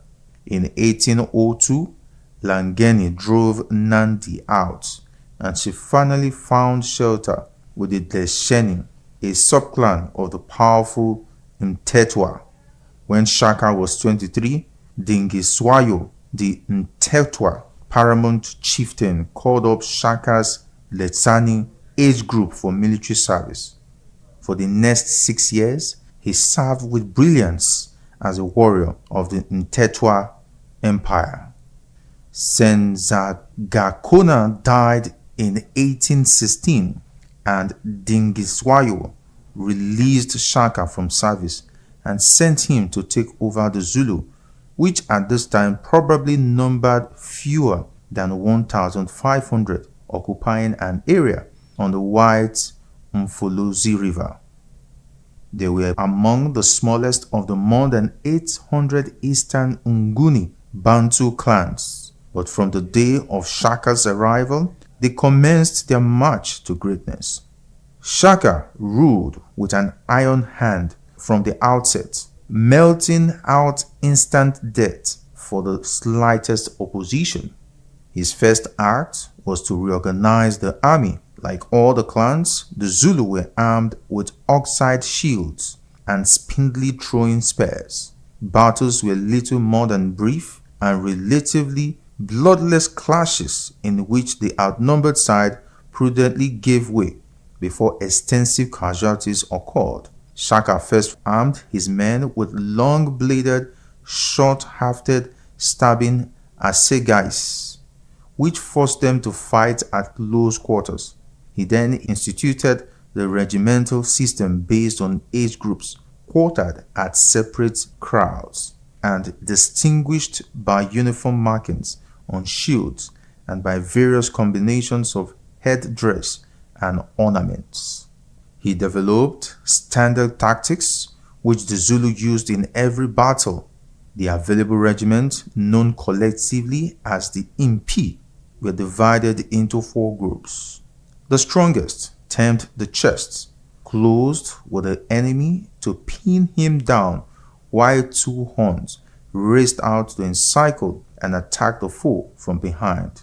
A reserve, known as the loins, were seated nearby with its back to the battle so as not to become unduly excited and could be sent to reinforce any part of the ring if the enemy threatened to break out.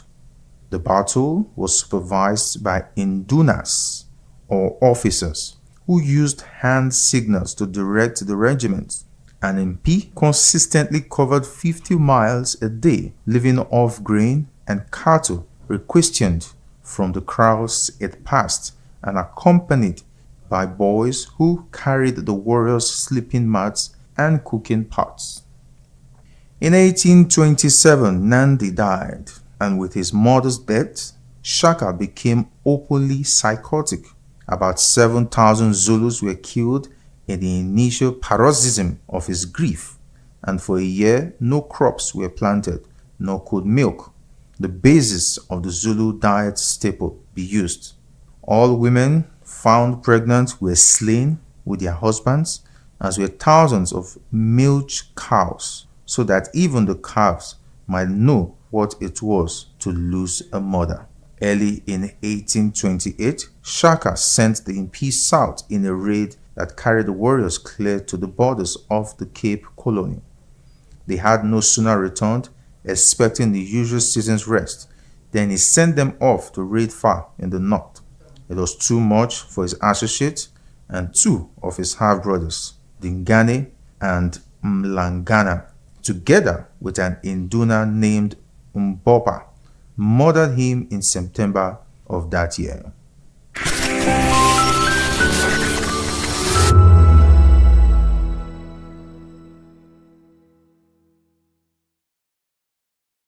In a world where truth is the ultimate power and opinions scream the loudest, it's time to wade through the noise. Hunger no get tribe! Hunger no get religion! And scan the human interest and trending topics that matter. Stay tuned to The Issues, your plug to the stories making the buzz, from politics to science and technology, social justice, and more. Let's tackle the tough questions and expose the truth. The Issues on Voice of the People Television. Don't just react, understand. Africa is on the move, a continent of rising voices, untold stories, and powerful transformations. From the streets of Lagos to the heart of Nairobi, from the mines of Congo to the tech labs of Cape Town, the African story is being written every day. Bold, dynamic, unstoppable. This is Africa News on Voice of the People Television. We don't just bring you the news. We analyze and bring you Africa's heartbeat, the politics that shapes our nations, the economies that drives our future, the cultures that defines who we are, the voice that must be heard. Africa News, Africa's voice, Africa's future. Where Africa speaks, the world listens.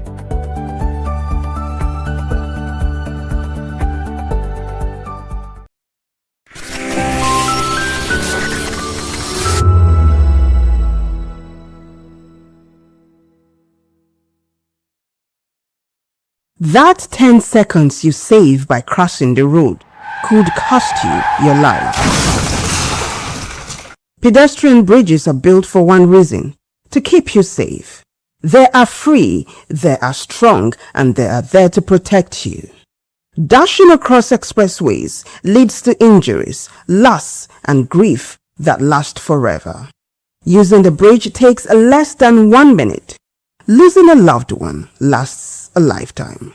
Parents, teach your children. Drivers, slow down near bridges. Everyone, please use the pedestrian bridge every time. Your life is worth the climb. This message is from Voice of the People's Television. When your morning starts, make sure to look around for the right company to serve you everything you need to know about what's happening around you. That's why you need VOP this morning, because we will climb this far to give you a voice in what's going on, from news, reviews, politics and the economy, sports and even entertainment. VOP TV. Now you have more than a voice.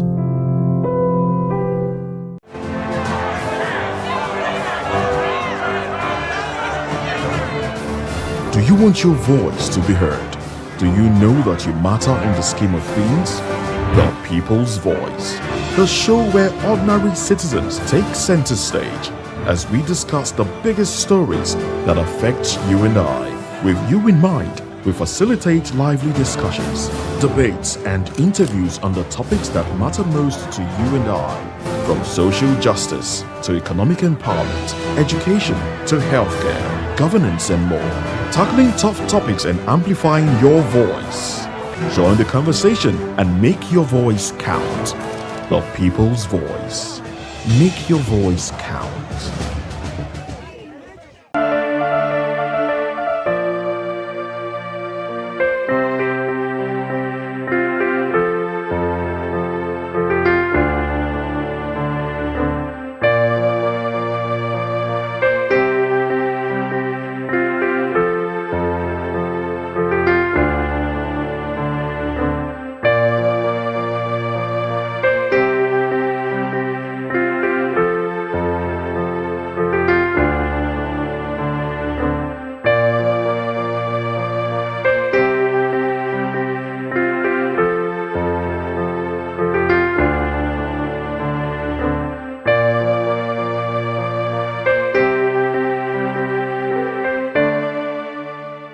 From the views on the street, we go to bed empty hunger, to the blaring horns of a hustling city, the loudest voices of the common man got a medium to be heard. This particular administration, they were coming unprepared. It's not a bad thing to renovate the president's lawn. Through top-notch programming, unbiased reportage of news, sports, business, entertainment, and cultural documentaries, Voice of the People 90.3 FM became a symbol for 21st century media. And now, a new baby is born. Voice of the People Television, VOP TV, youthful, full of vigor and penchant for excellence in the continent's media space, exposing the wrongs, applauding the rights, dissecting the news without fear or favor, through factual and accurate stories and contents. Corruption kills three things that makes a society.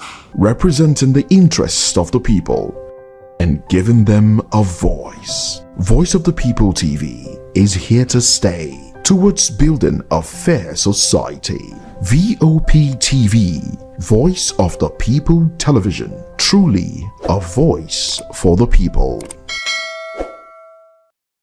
Behind every broken desk lies a broken promise. Education shapes the nations, but who is asking the right questions? Introducing Edu Dialogue, the show that goes beyond the surface, exposes the cracks, the corruption, and the silence in Nigeria's education system. Edu Dialogue, Saturdays, 3 p.m., only on VOP TV. We break the biggest stories, from missing funds to policy failures. We ask the tough questions and demand real answers. Edu Dialogue, this Saturday, 3 p.m. on Voice of the People Television. In a world where power shifts with every headline. In a nation full of questions. In a world filled with noise, the truth needs the voice. The policies that shapes our world and the economy that determines our future. Every hour, every day, the grapevine keeps buzzing. And together, we are committed to telling the stories that shape our world, because your voice is our focus. Don't forget, our voice matters the most. Let us come together and share our concerns.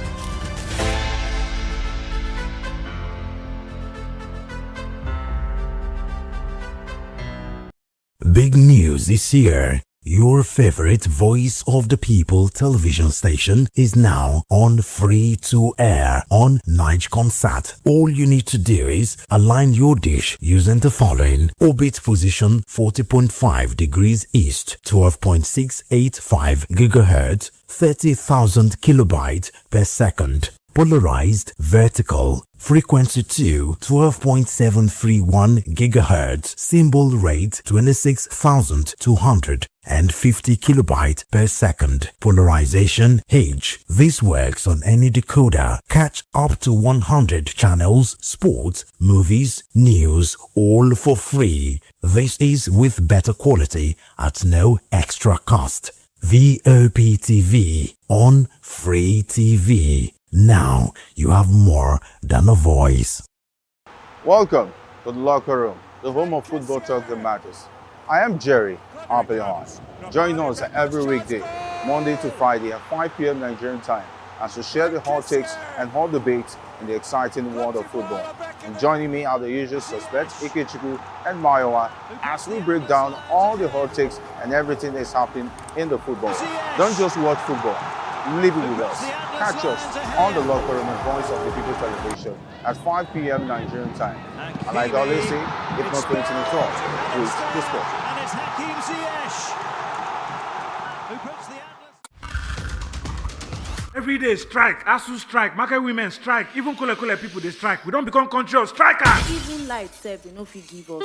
Don't run for motor. Even leg self, they get accident. Why una dey complain? Why una dey complain? No be una dey collect bribe, dey vote Sokoloko Bango ṣe. Ìṣèjọba tó dára, òun là ń béèrè. Anyị chọrọ ọchịchị onye kwuru uche ya. Anyị achọrọsị ọchịchị nchigbu. Ala ndeze temeka muna so make you. Wetin we want na make the rule us well. Don't take it for noise. It's the people's voice. They have made their choice. Respect that voice for all to rejoice. VOP 90.3, Voice of the People. My name is Tao Familoni, and here is to VOP TV. Keep watching, stay tuned, do not touch that dial. Arararara, my name is Made Kuti, and you're watching VOP TV. Keep watching. Welcome, my name is Zika Davis. Distinguished ladies and gentlemen, boys, viewers, everybody, boys and girls. This is VOP TV. Do you know what that means? Voice of the People TV. You don't have a voice, don't come here. You better make sure your voice is heard. Africa is on the move, a continent of rising voices, untold stories, and powerful transformations. From the streets of Lagos to the heart of Nairobi, from the mines of Congo to the tech labs of Cape Town, the African story is being written every day. Bold, dynamic, unstoppable.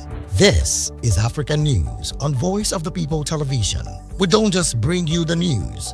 We analyze and bring you Africa's heartbeat, the politics that shapes our nations, the economies that drives our future, the cultures that defines who we are, the voice that must be heard. Africa News, Africa's voice, Africa's future. Where Africa speaks, the world listens.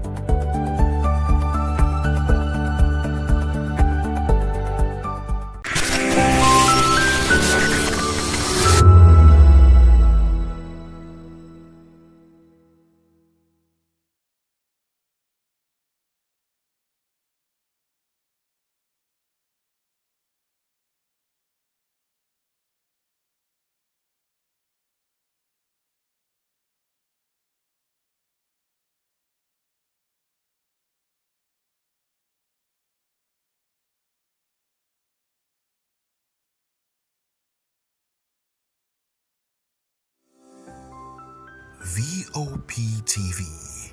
Now you have more than a voice.